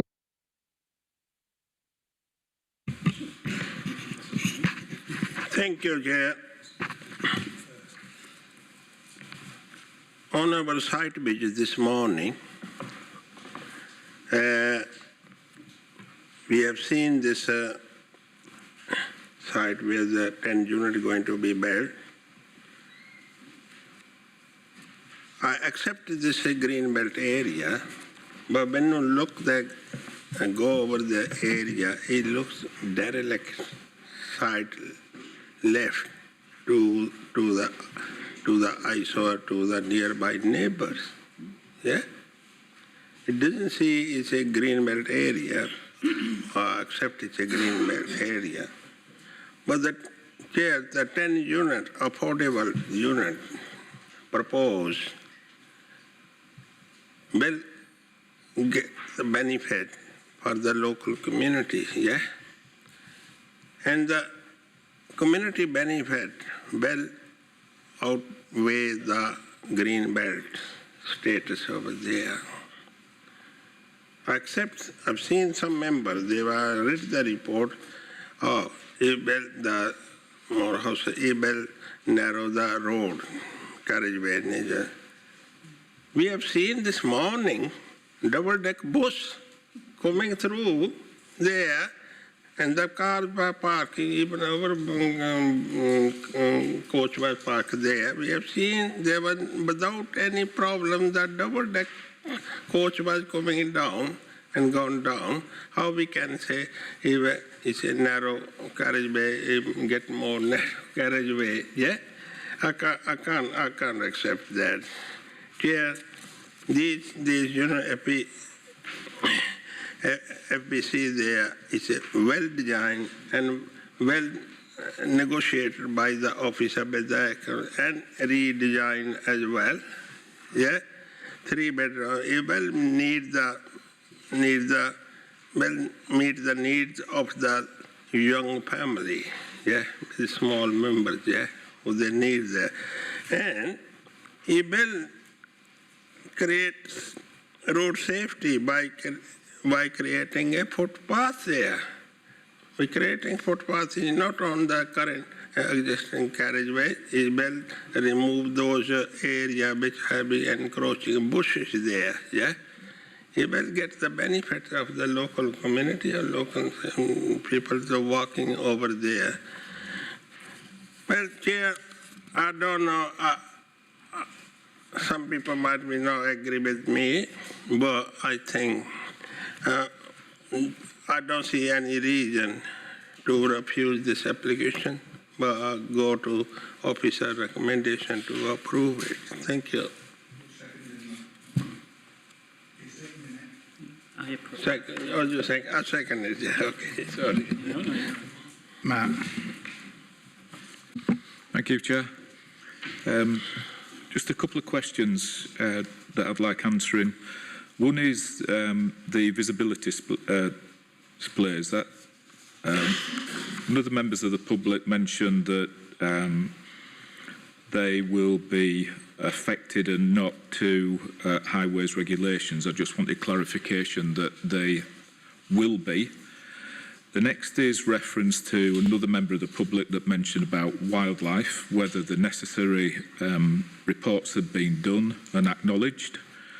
But more than anything, I'd like to mention reference to Greenbelt. We keep talking about protecting Greenbelt at all costs, except under special circumstances. I believe that the special circumstances here is reference to a survey that was done and that we got positive feedback that would allow us to use those special circumstances to use the green belt. Out of a 3,000 survey, we had 150 to 156 responses. Out of those 156, I'd like to know what the number was of people that said, yes, we definitely need to use the green belt for affordable housing. Because if we didn't get significant, I mean, even if the whole of the 156 said, yes, we need affordable housing out of the 300 residents that got that survey, surely that's not enough to start changing Greenbelt to build affordable housing. I'm not sure where that number lays in all this out of those 156 responses, but how can we change Greenbelt into building land on the back of 156 responses, which I don't even know the number of people that said that yes, they would like to change that Greenbelt into affordable housing. So one is the visibility displays correct, and can we mitigate those? Second is, have we done the wildlife reports, reference to bats and other wildlife there? And second is, do we really believe that 156 responses and whatever the answer was out of those 156, out of a 3,000 survey, can we determine that we can comfortably change Greenbelt into building land? Thank you, Chair. I've got two officers to come in. I'll bring Chris in first for highways. Yeah, thank you, Chair, through you. Yeah, the visibility displays shown on the plan, Councillor, I think Nick showed in the presentation, show visibility displays of 39 metres to the left as you're coming out and 33 to the right. That's sort of around the bend. Those are commensurate with the vehicle speed. They're commensurate with the vehicle speeds based on the speed survey that was undertaken. Which, yes, we did acknowledge that was taken during a school holiday. But that, from a speed point of view, that survey wasn't undertaken from a capacity point of view for junction capacity assessments. We're simply done from a speed survey point of view, so we're happy that the speeds are representative. The visibility displays provided are commensurate with those speeds. In addition to that, it also, in creating that visibility display, it also improves forward visibility around the bend for all vehicles that are using that network. So they will be able to see around the bend as they approach from Dean Bridge Lane to Chapelgate.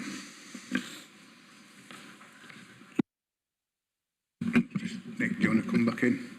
Yep, through you, Chair. Just in terms of wildlife and ecology, yes, the appropriate surveys have been done and reviewed by Kirklees Ecology and found to be acceptable. Bats do use a site, they use it for foraging. That's not unusual for sites to be developed. The question is local, site local or national significance. Local in that they use the site, there is value in that, but that in itself isn't a reason not to develop. There's no roosting there, so they come on, they eat, they leave. In terms of improvements, there would be a net gain to the enhancements as part of the Section 106, so the habitat on the site would be improved using the standard method. There'd be other improvements such as bat boxes and the like. So the appropriate surveys have been done. There would be no harm and there would be an improvement in terms of ecological. In terms of Greenbelt, I just want to stress we aren't looking at very special circumstances here. Very special circumstances are only needed when there's inappropriate development. This is appropriate development. In terms of the survey, did the survey ask, do you want to build in the Greenbelt? It didn't ask that. What the survey looked to do was establish what was the need for affordable housing. It didn't kind of go into whether we should release the Greenbelt. It simply establishes, is there a need in this local area for affordable housing, and is that being delivered?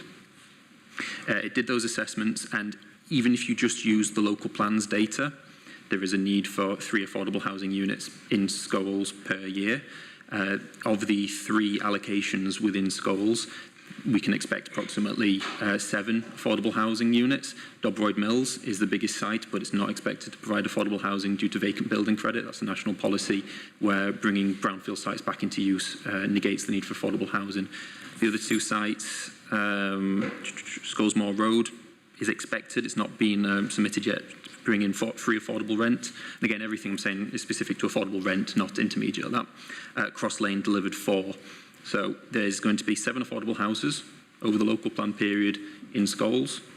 The local plan, if you break it down into the area, suggests it's 3 a year. Local plan period is 15 years, a bit through that. So that's the baseline. That's based on the SHMA and what the council has access to. What the applicant has then done is look at that and said, well, we think it's greater using local data, local surveys on the affordable housing need, looking at the available housing stock. We actually think it's further than that. What we say in the report is we don't believe that the extent is as severe as they think, but even if you just look at the local plan's baseline data, there's sufficient evidence there to show that 3 houses a year is needed, so these 10 would deliver a need for that locality. Thank you, Chair. Councillor Pinnock. Thank you, Chair. Whether the houses end up as affordable is not dependent on a local survey so much as whether somebody comes forward with an application. There's a site in my ward which was developed many years ago.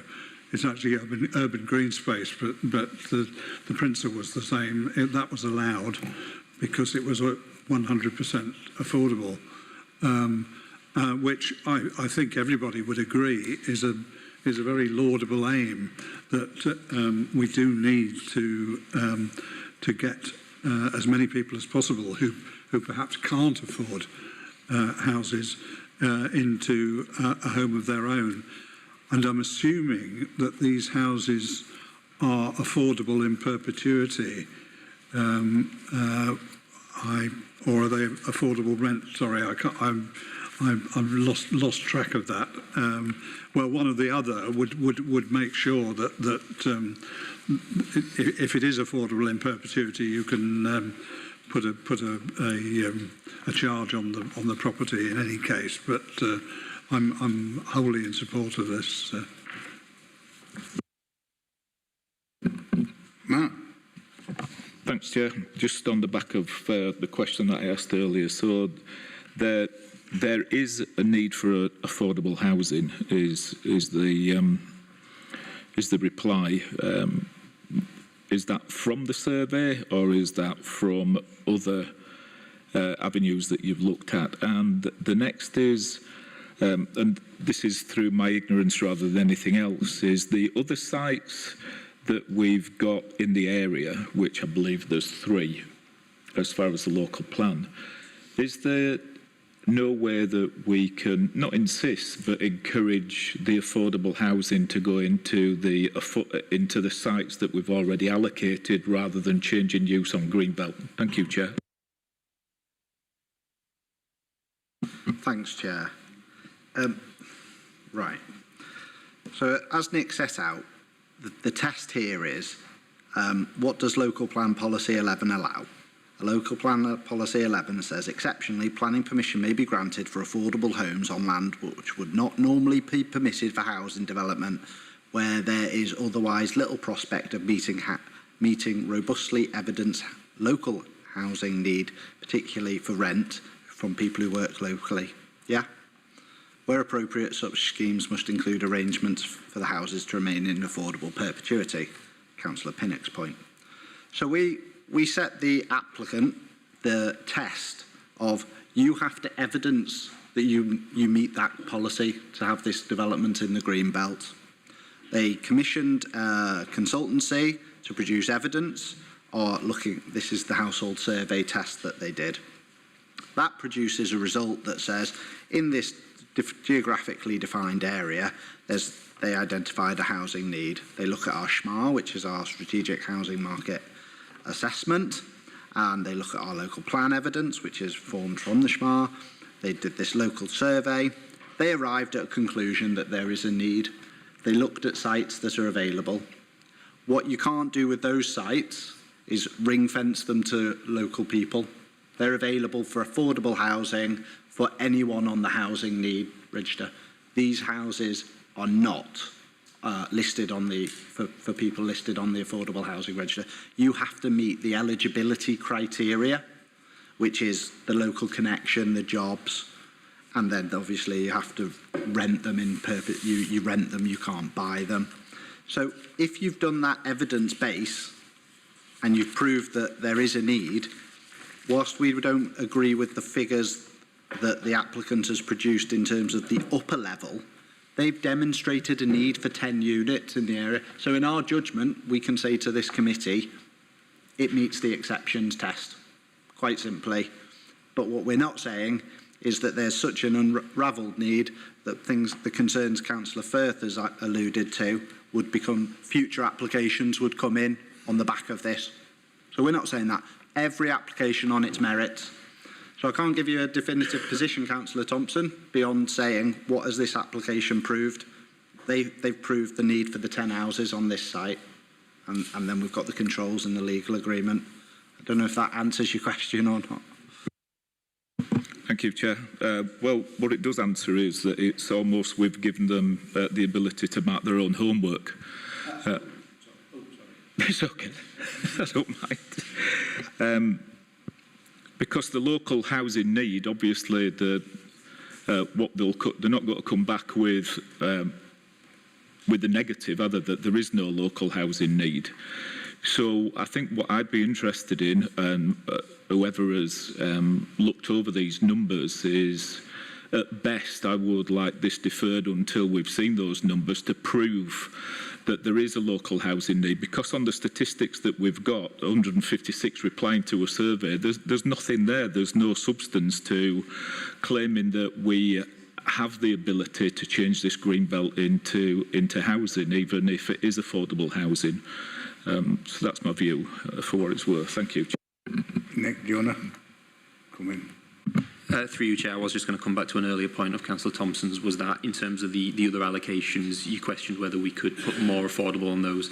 Our policy is 20%. We could ask, but we have no way of controlling or insisting that those, so it's not something we can rely on. Thank you, Chair. Nick. Can just say, just to be really clear, Councillor Thompson, we've been incredibly robust on the evidence the applicants put in. Our planners have looked through it. We've challenged the data. We've spoken to the consultants. We've challenged the applicant. I think we've done a robust analysis. I think it's fair. I don't know what more I can say beyond that. Thank you. Any more comments? Any more questions? What we've got at the table is Councillor Thompson's moved deferral, but it's not been seconded. First on the table was to move officer's recommendation and second officer's recommendation, so we'll take a vote on officer's recommendation. Yes, so you voted on the officer recommendation as set out in the report and the update with the amendment to the condition 3. Councillor Sokol? For. Councillor Hawkins? 4. Councillor Pattison? 4. Councillor Pinnock? 4. Councillor Armour? Against. Councillor Thompson? Against. Councillor Hall? 4. That's carried, Chair. Right, next item, page 145, and this is West Park Works, Park Road, Lockwood, Huddersfield, David Brown's, and it's Richard Riggs.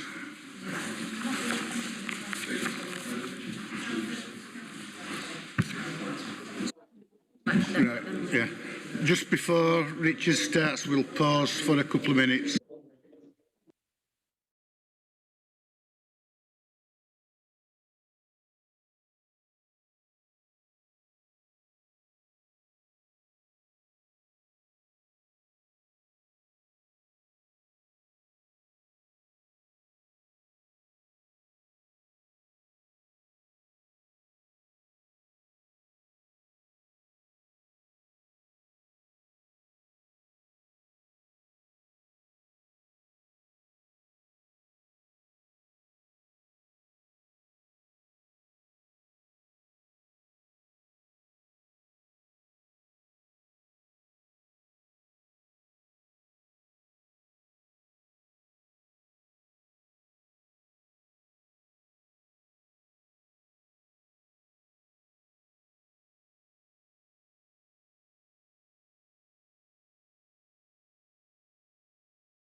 Richard Riggs.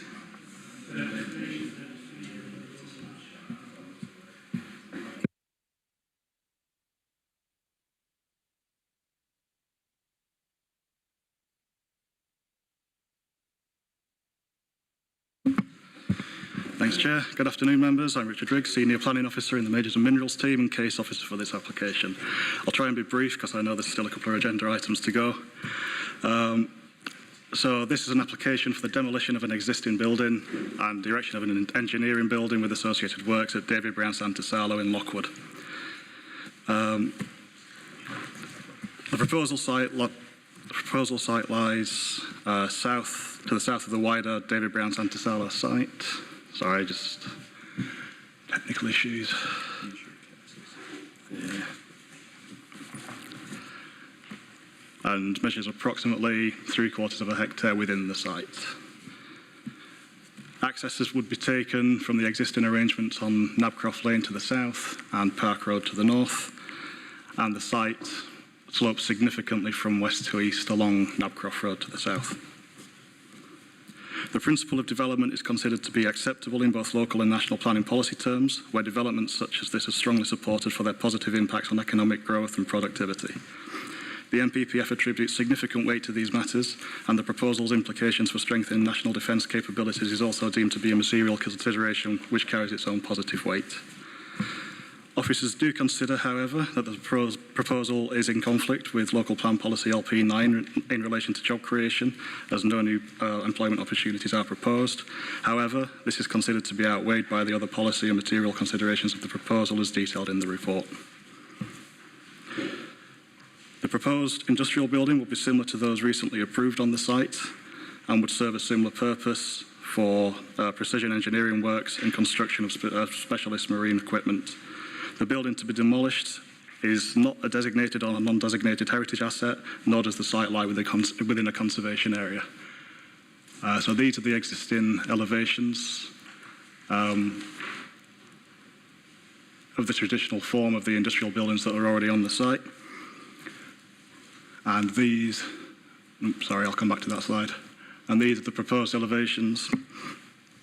It is acknowledged that the proposed building would be approximately 5 metres taller than the existing one on its easternmost elevation on the top diagram on the slide.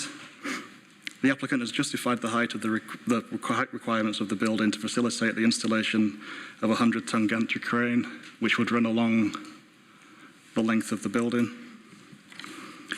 Consideration has been given to the potential impacts of overbearing on residential amenity, to the dwellings to the south on Nabcroft Lane. That slide shows the existing relationship between the relatively new built 2 dwellings halfway down Nabcroft Lane and the development to the north of it. Within the report, officers have assessed the potential overbearing impacts to be limited, given the site's industrial context and the existing relationships between the site and the nearby dwellings. Potential impacts resulting from operational noise and air quality matters have also been considered. However, although some baseline information has been received, the full details of these matters were not able to be fully assessed prior to bringing it to committee. This was due to the restricted and changing nature of some of the information required. KC Environmental Health have noted that these matters can be satisfactorily dealt with by conditions and are recommended as such on the within the report. Towards the end of the cycle, a substantial scheme for approximately 755 solar panels was put forward. Whilst the consideration of sustainable construction techniques and interventions is largely welcomed, further consideration of the potential impacts of glint and glare on residential amenity of nearby occupiers is recommended to take place via condition prior to the installation of any solar panels. Based on flood mapping data, the site is not considered to be at risk of flooding. Notwithstanding this, a new surface water and foul water drainage system would be required, which is capable of accommodating the flows associated with heavy storm events. The lead local flood authority have seen some indicative information which we are content to build on, or recommend that we are content to build on through conditions for our surface water drainage scheme. The site lies in a bat alert area and a swift nesting record area.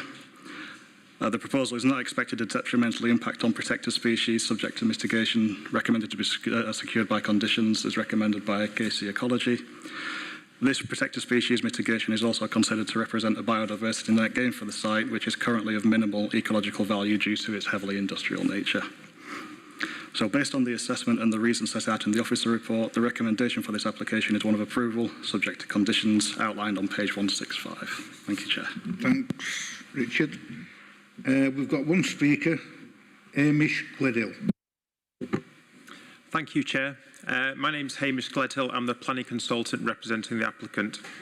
We commend the officer's report, which provides a comprehensive assessment of the proposed development. I just want to emphasise that this is not a speculative development. The proposed development is required to specifically allow the applicant to accommodate an assembly unit and testing equipment as part of their forthcoming defence contract. Without the new building, our client will not be able to accept the contract, which would have serious consequences for the company and the large number of people it employs. The committee report makes reference to the lack of new jobs. However, the proposed development is required to allow the applicant to continue to function on this site in Huddersfield, and therefore approval of this application is vital in terms of safeguarding the existing jobs on the site. The officer's report identifies the significant planning history on the site, which confirms this isn't the first time the company has had to develop the site to undertake works associated with contracts it has won. We acknowledge that the site is surrounded by neighbouring land uses. However, as set out in the report, we've worked with the council to amend the scheme to reduce the impact on neighbouring properties. The footprint of the building is as small as possible, which sees the southern elevation further from the neighbouring properties than the existing building. As explained, the height of the proposed building has been reduced as much as possible, whilst physically still being able to accommodate the necessary testing equipment. The proposed development will see the removal of a large existing building, which will be replaced with a modern structure, which will match neighbouring modern buildings on the site, providing a more uniform character and appearance for the site. The granting of this planning permission will help safeguard the future of one of the oldest and well-known engineering firms in the area, and I hope members of the committee will support this planning application. Thank you, Chair. Right, thanks, Hamish. Right, members. Councillor Pattison for quickest. You want quickest more, and I'm sorry.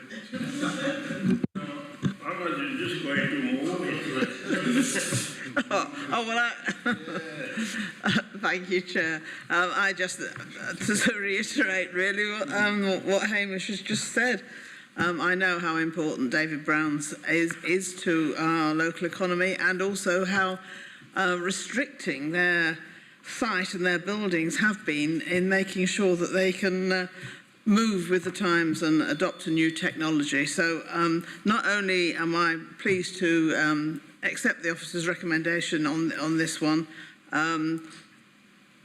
it has to be a better solution than for the company, for the workers there, and also for the local community. I mean, those old brick buildings are looking pretty drab, and I'm sure anything that replaces them will look better now. So I move it, Chair.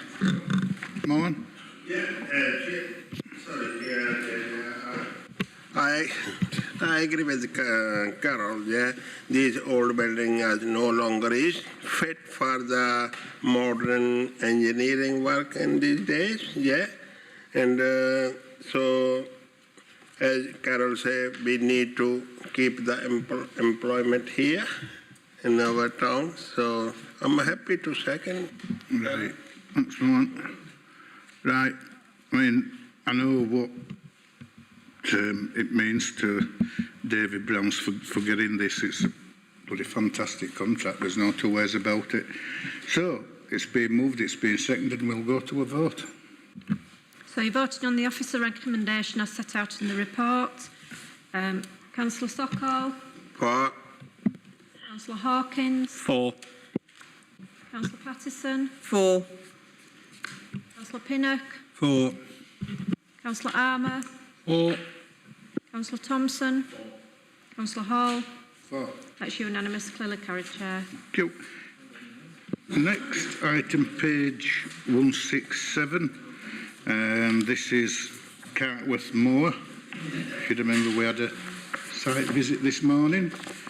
It's for Zela.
Thank you, members.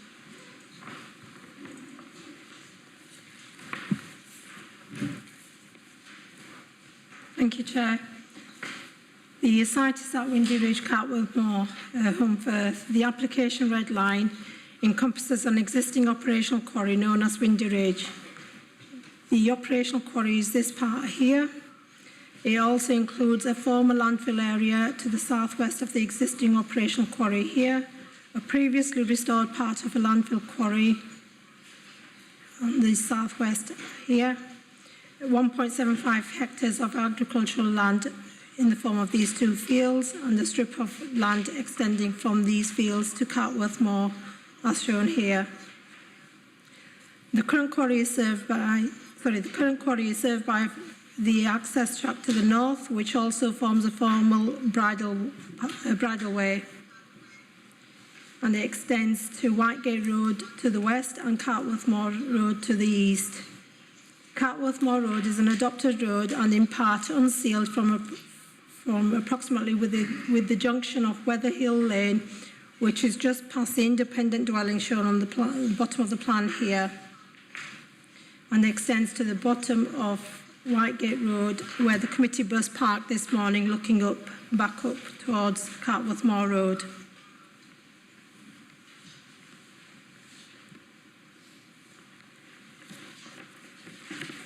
Full details of the proposals are set out in the report. In brief, it is proposed to deepen the existing operational quarry by a further 10 metres to allow an overall depth of 26 metres, extend the quarry to the southwest here into the two fields onto an area of agricultural land to a depth of 26 metres, to close the existing access on completion of the proposed new access along this strip of land here. That is anticipated to take 2 years from the date of permission. The proposals will also increase the number of HGV movements permitted per day from 16 to 30, 15 in and 15 out. Create 2 passing places on Cartworth Moor Road, past the junction with Coppers Road. A plan of that will be shown later in the presentation. Restoring the site by infill with construction, demolition and excavation waste, recycling imported construction, demolition, excavation waste through the use of crushing and screening processing plant, placement of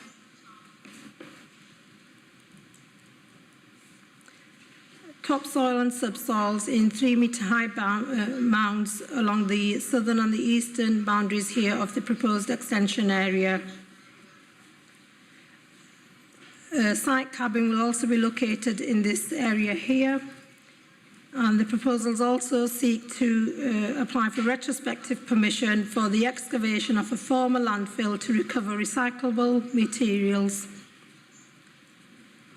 Storing temporarily material in 4-metre high mounds that cannot be recycled from previous landfill area on part of the previously restored landfill area in this area here, which is then proposed to be grassed in winter 2023 and removed by December 2024.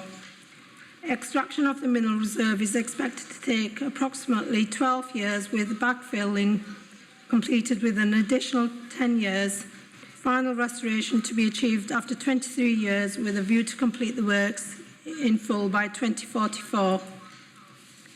The application is brought to committee as it would result in an extension to an existing operational quarry in excess of 0.5 hectares in area.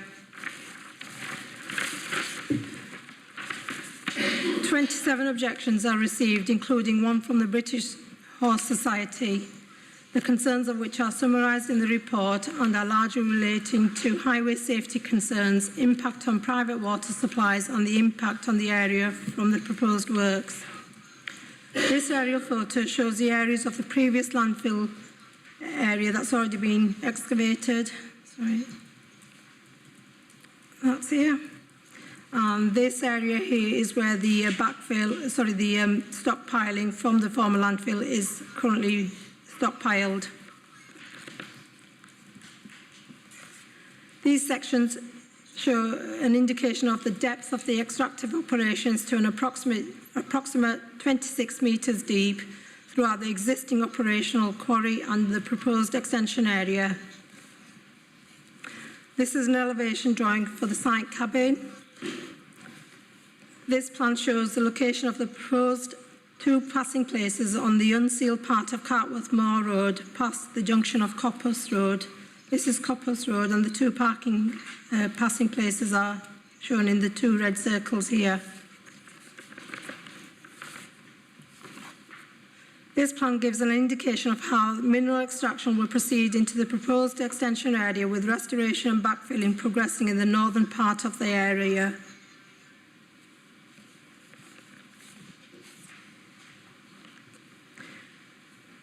This plan shows phase 3 of the proposals proposed to be carried out within the 10th and the 15th year. This plan demonstrates the proposed restoration land levels to bring the site back to agricultural fields. These are some photos that were taken during the course of the application. So that in the top left-hand corner is the existing operational quarry. Just below that is the area, the fields where the extension is applied for, and the access will be along this, where the stone wall is. Just within this photo, you can see an independent residential property here to the right. That's known as Moorfield Farm. This is a photo of Cartworth Moor Road taken during the course of the application.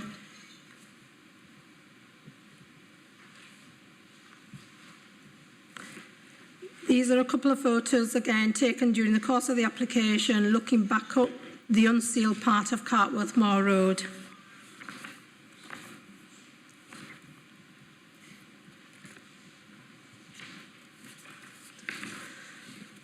The existing operational quarry area is largely a mineral extraction allocation and a waste safeguarded area on the local plan. The site lies in an area of greenbelt. Part of Cartworth Moor also forms a core walking and cycling route.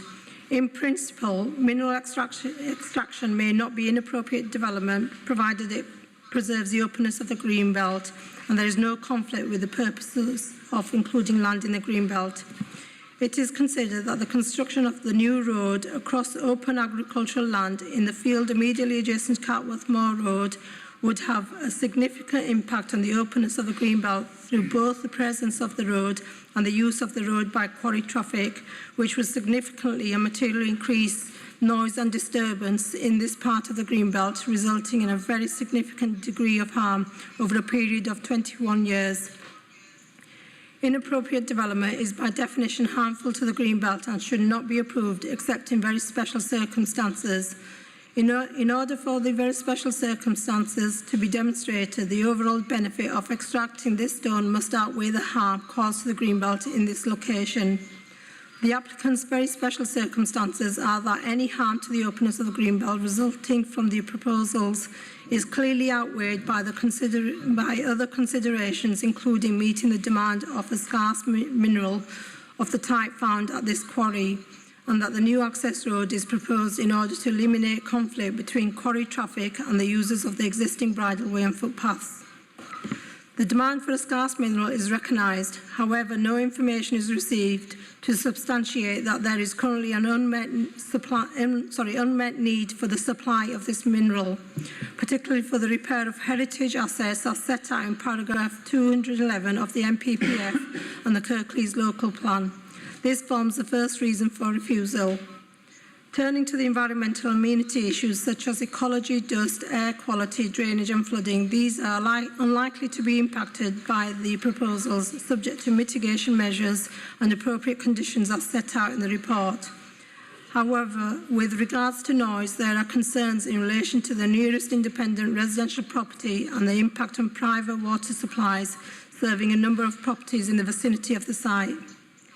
Firstly, with regards to noise, the application is accompanied with a sound impact assessment, which was assessed by environmental health officers who have advised there is insufficient information to demonstrate that the detrimental impact from noise nuisance that will be caused on the amenities of the nearby noise-sensitive receptor can be mitigated against adequately. The proposals as such are contrary to guidance in the MPPF and local plan policies LP36 and LP52 and forms another reason for refusal. With respect to private water supplies, the council records indicate that there are several private water supplies in the surrounding area of the proposed quarry extension, and a number of properties in the vicinity of the application site may be reliant on private water supplies for their sole supply of drinking water. The submitted hydrogeological risk assessment suggests that there are no properties served by private water supplies in the area. This is contrary to council records and also conflicts with a number of local objections received throughout the course of the application. As advised by environmental health officers, this matter needs to be addressed pre-determination. On this basis, it has not been sufficiently demonstrated how the proposals would avoid causing potential detrimental effects on the existing private water supplies serving a number of properties and land in the vicinity of the site, contrary to guidance in the MPPF and Kirklees local plan policies LP34 and LP36, forming another reason for refusal. If I can now pass you on to my highway colleague, Chris, to present the highway safety matters before I can conclude. Thanks, Rosanna. Regarding access, there's a couple of points. Obviously, the proposal includes a new vehicle access off of Cartworth Moor Road, which is shown on the plan. That, from a highway perspective, that access is actually acceptable, and it's actually an improvement on considered to be an improvement over using the existing bridleway, which would ultimately revert back to being a bridleway. I think that the issue is it's the routing of the vehicles to and from the quarry, which all HGVs accessing the quarry do so from Cartworth Moor Road from the south, and so they're using the unsealed section of Cartworth Moor Road, which we saw today from the bus when we were on our site visit. I think it's sort of important to understand what Cartworth Moor Road is.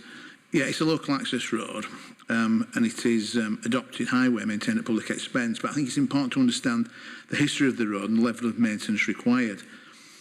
Cartworth Moor Road dates back sort of to the early 19th century, when it was awarded a public carriage road as part of the Graveship of Home Enclosure Award of 1834, which we were talking about earlier. This, as such, it became maintainable at public expense when the Highways Act of 1835 was introduced, the concept of adoption. Colloquially, it's known as an ancient highway, but it is maintained in character only.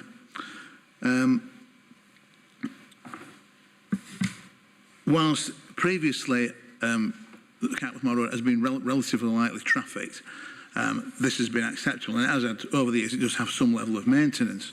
What has happened with the intensification of this use is that the road in its current condition is unsuitable to serve this intensified use, and it's actually, having visited the site on a couple of occasions, It's the lorries using it, which are already above the permitted usage, has destroyed the structure of the road to a point where it needs to be effectively reconstructed.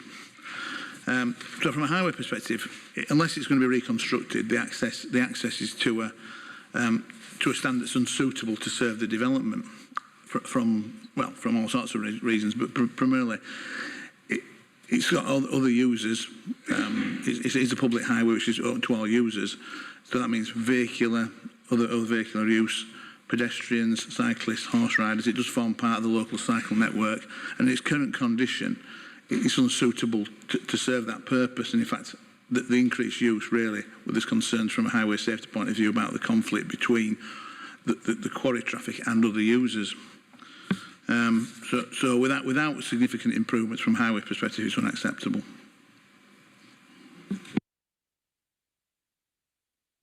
Thank you, Chair. The application has been assessed against relevant policies in the development plan and other material considerations. It is considered that the development proposals do not accord with the development plan, and the adverse impacts of granting permission would significantly and demonstrably outweigh any benefits of the development when assessed against the policies in the Kirklees local plan and guidance in the MPPF, and as such recommended for refusal for the reasons set out in the report. Thank you, Chair. Right, thanks, Fazana. We've got one speaker, Chris Ballon. Thank you, Chair.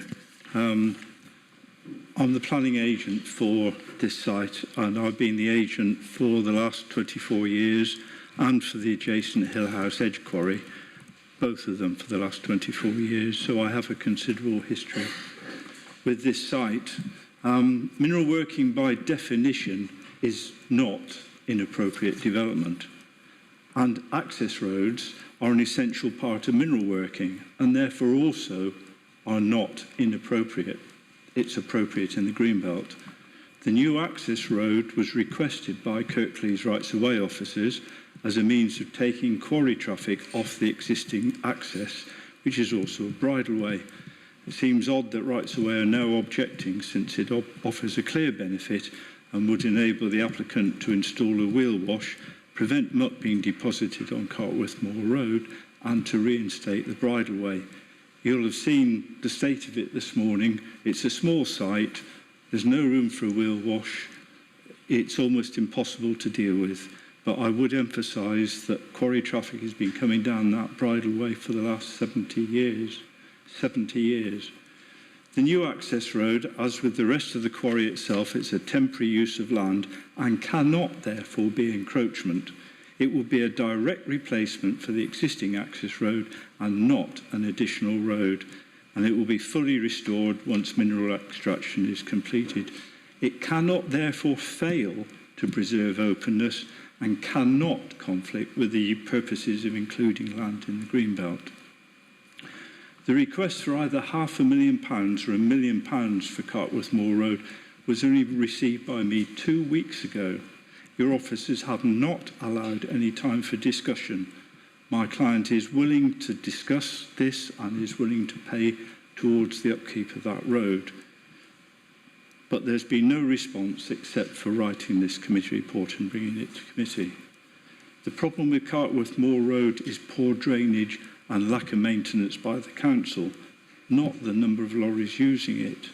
And it's not just the applicant's lorries using it. There's the other quarry. There's 5 or 6 farms. There's a chicken farm. So there are quite a lot of lorries there. And this isn't the first time we've had a problem with Cartworth Moor Road and the state it gets into. My client told me this morning that he has repaired it. What state it's in, I don't know. I haven't seen it. With regard to noise, I have offered a means of ensuring that noise levels at Moorfield Farm are controlled, but this has been ignored by your officers. This is a simple matter which can be made the subject of a suitable enforcement condition. I turn to private water supplies. A risk assessment has been submitted based on over 20 years of monitoring and study, and no contamination has been observed. Most of the water supplies in the locality were replaced by main supply 20 years ago, paid for by the adjacent Hill House Edge Quarry. Unfortunately, public records do not reflect this. I do not believe that these reasons for refusals could be defended at appeal, and I do not understand why your officers have put them forward. I'd like to request that this application be deferred to allow sufficient time to deal with the matters I've raised. Thank you. We did have Donald down to speak, but it looks as though he's done a runner. So, members, it's over to you. Andrew. I think there does seem to be an argument for deferring it to discuss the issues. I know we had quite a full explanation on site, and when we went round to look at the other end of Cartworth Moor Road, I don't think I've ever seen anything quite like that before. You could hardly walk on it, let alone drive a vehicle through it. So we do need, as an authority, to get to the bottom of this, and I think that that would probably be the best course of action. So I would like to move that, Chair.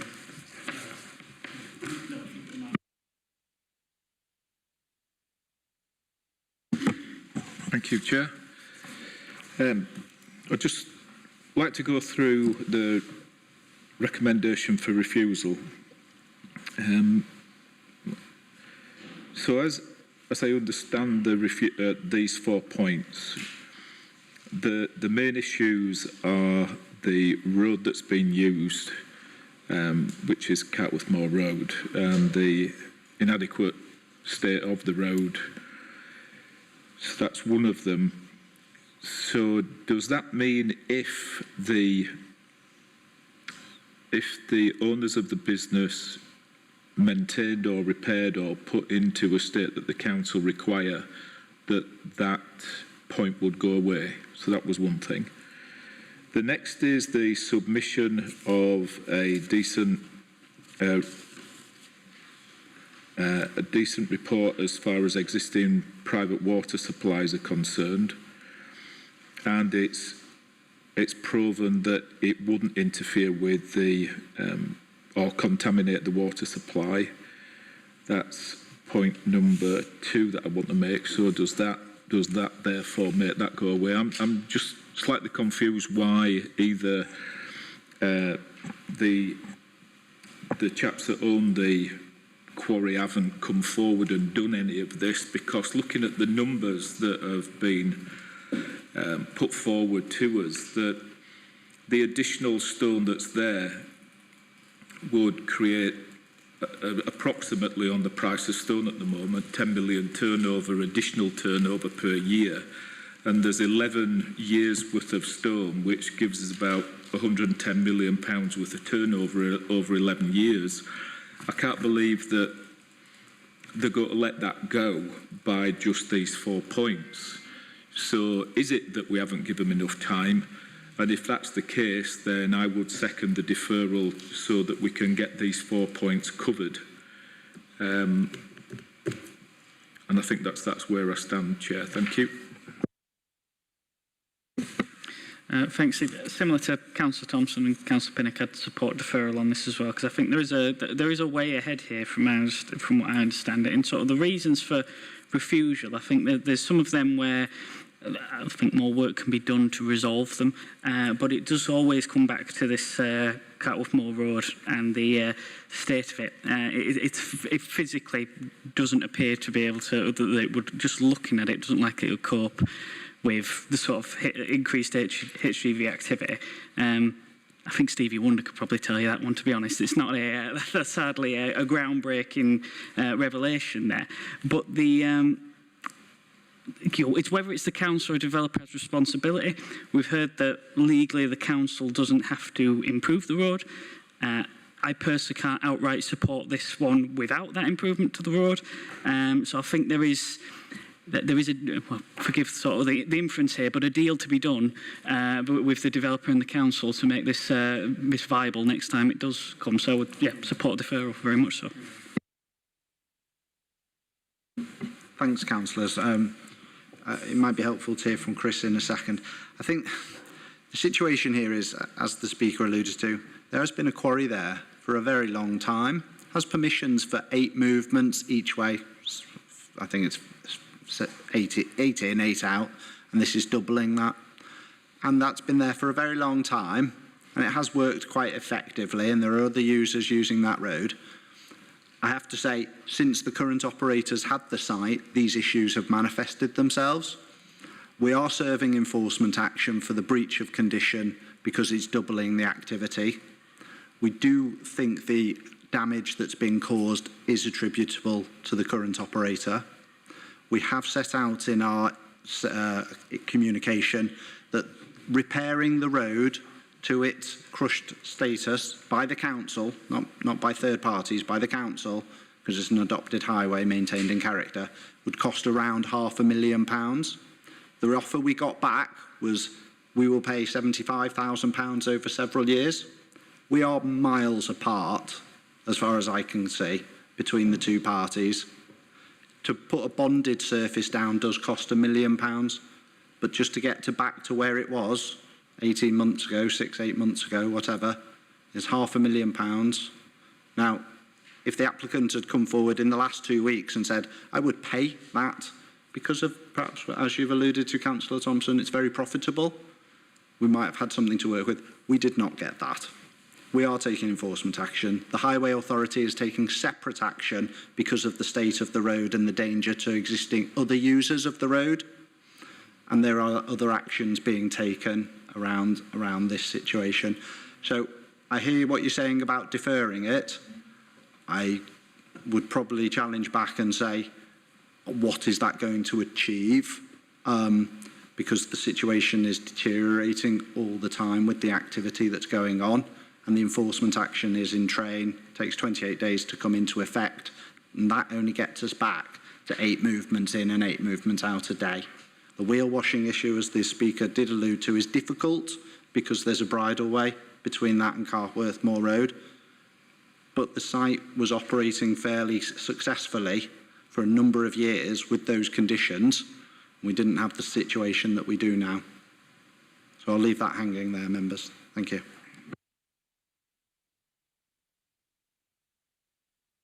Well, I think Matthias has covered, pretty well covered it. What I will say, obviously, this is, outside of this planning application, this is an issue for the Highway Authority, and they are taking separate measures. And I think I might have alluded to on the bus. There's an emergency traffic regulation order to close, which is closed Kirklees Moor Road apart from access only, simply protect the council against anybody getting stuck or injured or damaged on that road. They are taking it to the point they're serious because it has deteriorated to such a state. They feel it has to be closed to the public until it is repaired. Now, in our views, the majority of this damage is caused by the intensified use of this quarry. Unless that is put right, there's no way we could support that development. That cost will fall to the council if the developer does not put it right. Andrew. Yes, Chair. I was just going to clarify the reason for wanting it deferred. It's so that people could get round a table and actually talk about it. It does seem to me that Winston Churchill was right. It's better to jaw than the alternative. Anyway, that's what I was trying to say.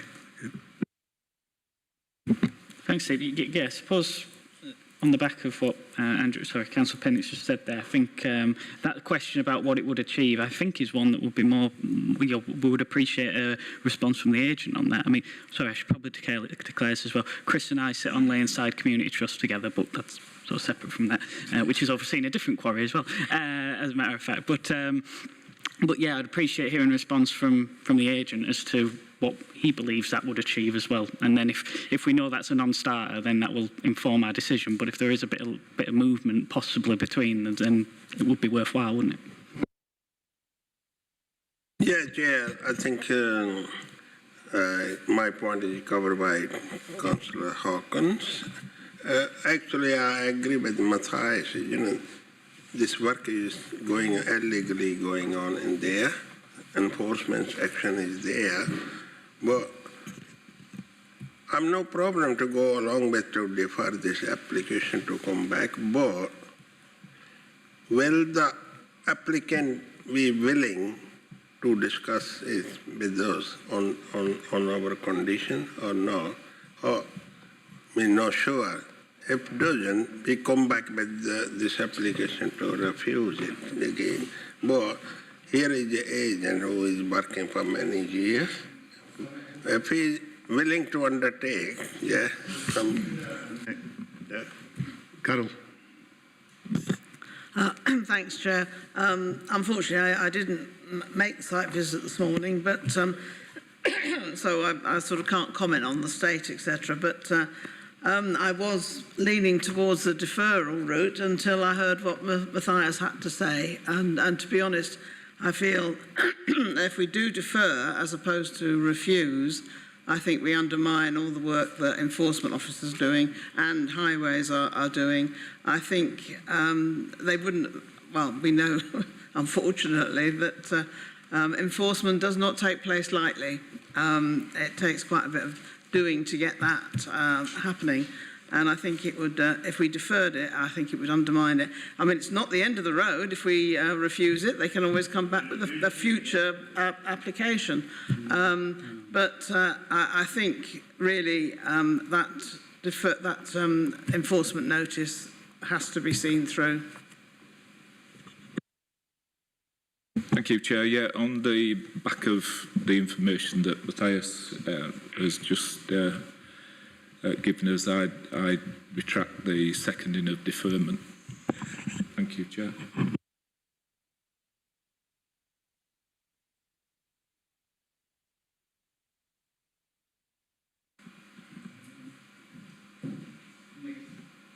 Can I move the officer's recommendation? Yeah.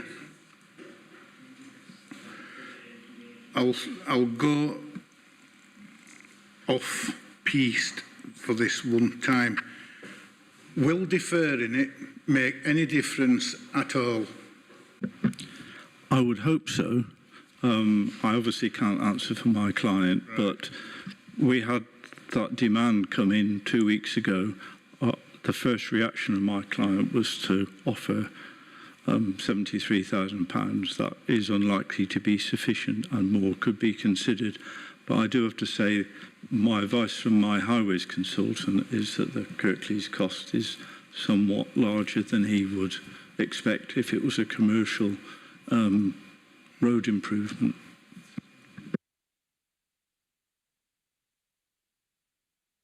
Martison, to take officer's recommendation.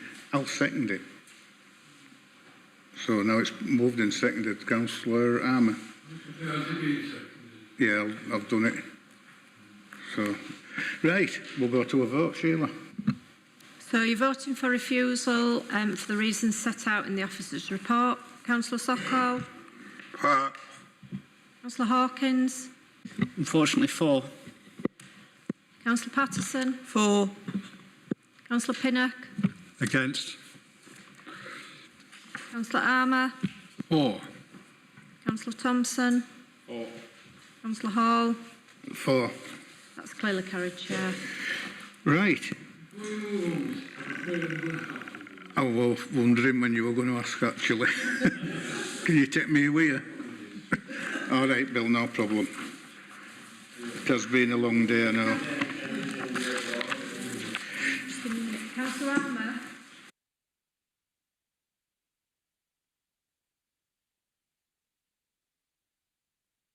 Right. Page 199, it's Fazana, and we're up at Upper Cunboth now. I think you'll remember it, we've been there before as well.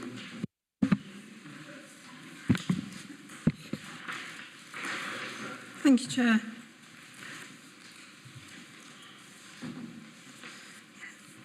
The site lies in the vicinity of the Sovereign Crossroads Junction, Shepley, within an area of Greenbelt and is known as Carhill Quarry. Permission was granted in August 2000 to extend the quarry and continue the extraction of mineral associated ancillary activities and its restoration by means of infill with inert wastes. Mineral extraction was completed some years ago and restoration works commenced following the approval of a scheme under Condition 30 of the earlier permission, but not completed. The site has been backfilled in part to the original land levels along part of the southern boundary here. The application now seeks to vary the previously approved restoration scheme and is a resubmission of two previously refused schemes, one of which was refused by officers in December 2020 and the other refused by members in December 2021 on greenbelt grounds and there being no very special circumstances demonstrated. Members may recall at the time reference being made to the existing garage workshop, which was granted a certificate of lawful development in January 2021, which renders the garage lawful for the purpose of planning control and immune from enforcement action. Members should, however, know that this does not override the approved restoration scheme, which requires the removal of all structures on site, including the garage workshop. There is also a mobile screen processing plant within the site, based around here, the permission for which expired in August 2022. This is the same time as restoration works should have been completed under the 2000 permission. Applications to extend the time on both these were received in January 2022. Both were reliant on a positive outcome of an appeal of the previously approved refused scheme by members, yet no appeal had been submitted at the time or to date. Before I move on to the presentation, if I can just give a brief overview of what has happened since the last refusal by members. A meeting was requested by Councillor John Taylor between the applicant and officers to establish the reasoning for the previous refusals and if there was any scope for a resubmission of a revised restoration scheme. The current proposals are submitted following that meeting and it was considered appropriate to determine the two extension of time applications following the outcome of this application. Hence, they are showing pending a decision under Section 4, relevant history of the report. A further two applications are listed and pending a decision, one of which is identical to this revised restoration scheme, but submitted under a full detailed application. The decision, which will be dependent on the outcome of the application before members today. If necessary, I can give an explanation on this matter, should members wish. At the meeting, the applicant was also advised in order to address the previous reasons for refusal, any revised scheme would need to be supported by plans showing swept paths for vehicles being used in association with the applicant's garage and very special circumstances to outweigh the harm to the green belt. The supporting documents with the application now includes technical information in the form of a stability analysis and investigation report, engineered retaining structure details along with vehicle swept paths. The stability analysis information identifies a slope failure which could over time potentially affect the garage workshop on Barnsley Road, the A635, which the site is accessed off. The slope failure is shown to be in this area here.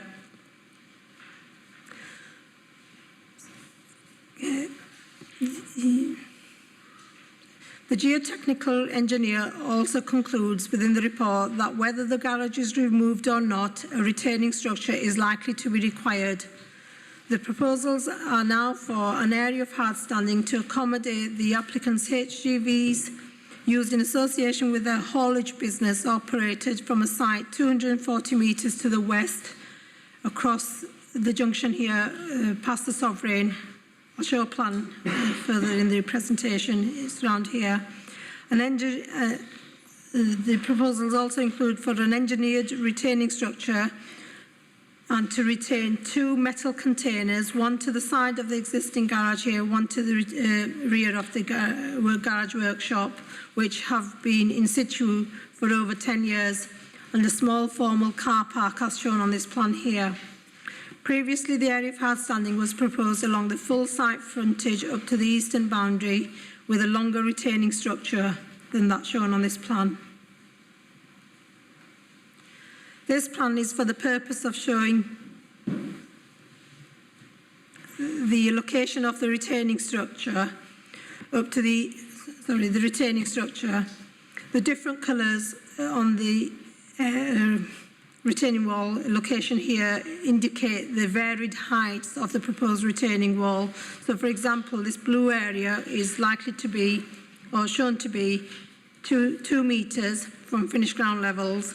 On the light blue area, this area will be 2.5 metres with the highest point shown in the green area, that is likely to be 4 metres, and that is to the side of the garage.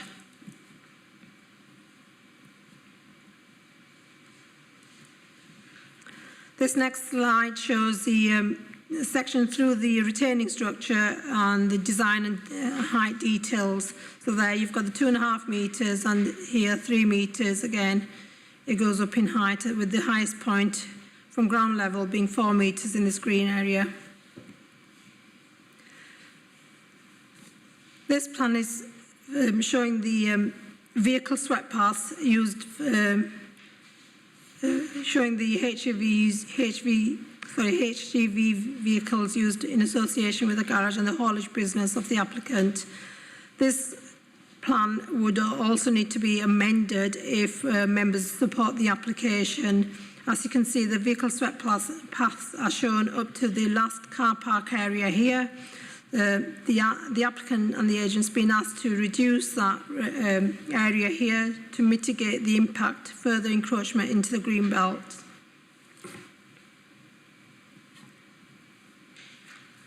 This is a submitted landscape plan which, although shows the proposed area of hard standing accurately, all the land beyond this area here will need to be shown to gently create a sloping hillside with appropriate contouring and the established landscaping along the site frontage, which is not shown on this plan. For comparison, this plan shows the previously approved restoration details, which includes now the established landscaping along the site frontage here. With respect to Greenbelt, the proposals are comparable to the scheme refused in December 2021 by members, in that it will still create a level hard standing, albeit now reduced in area. It will still introduce an engineered retaining structure and result in encroachment into the countryside, with the resultant effect of urbanising, failing to preserve the openness of the Greenbelt, which is inappropriate development. To outweigh the harm to the Greenbelt, the applicant's very special circumstances are set out in detail under paragraph 1021 of the report. In brief, these are that the proposals will provide some economic benefit by retention of 4 jobs at the application site. The continued use of the garage, hard standing and access will provide the necessary facilities for the applicant to support its haulage business based 240 metres to the west, which is shown on this plan here. So this is the application site and this is the existing haulage business based on Humforth Road. The applicant's very special circumstances also rely on this application to assist the applicant's business plan for the future to be more self-sufficient with the maintenance of the vehicles in-house. Officers consider that the very special circumstances put forward carry moderate weight and on a very fine balance would outweigh the harm by reason of inappropriateness and the other harm as set out in the report. Should members accept the very special circumstances, the applicant will be required to enter into a legal agreement to link the 2 sites together as shown on this plan and detailed in paragraph 1029 of the report. The recommendation is reflective of this, to which the applicant is agreeable to, subject to also receiving plans which all correspond. Thank you, Chair. Thanks, Rosanna. We've just got one speaker, and that's Chris Bellum.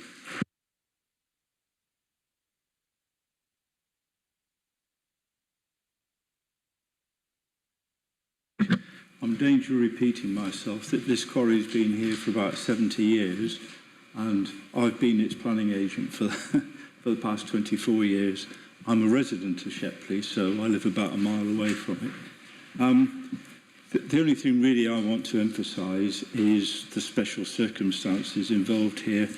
PMW Quarries are a local company.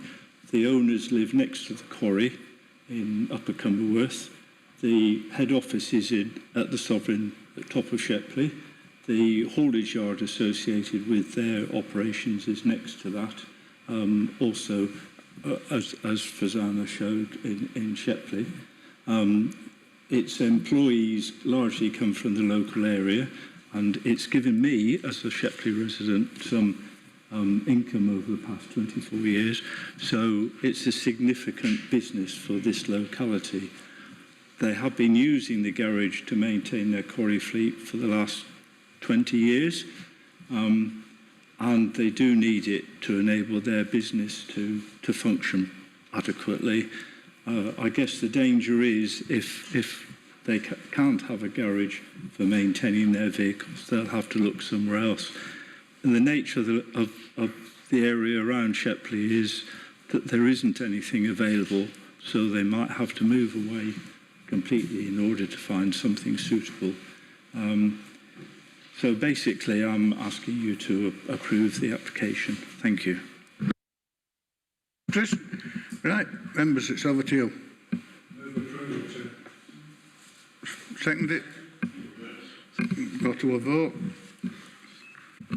So you're voting on approval as set out in the officer's report. Councillor Sokol? For. Councillor Hawkins? For. Councillor Patterson? For. Councillor Pinnock? For. Councillor Thompson? Councillor Hall? For. That's unanimous, Chair. Right. Thanks everybody. I know it's been a long day and we can do it all over again in a couple of weeks.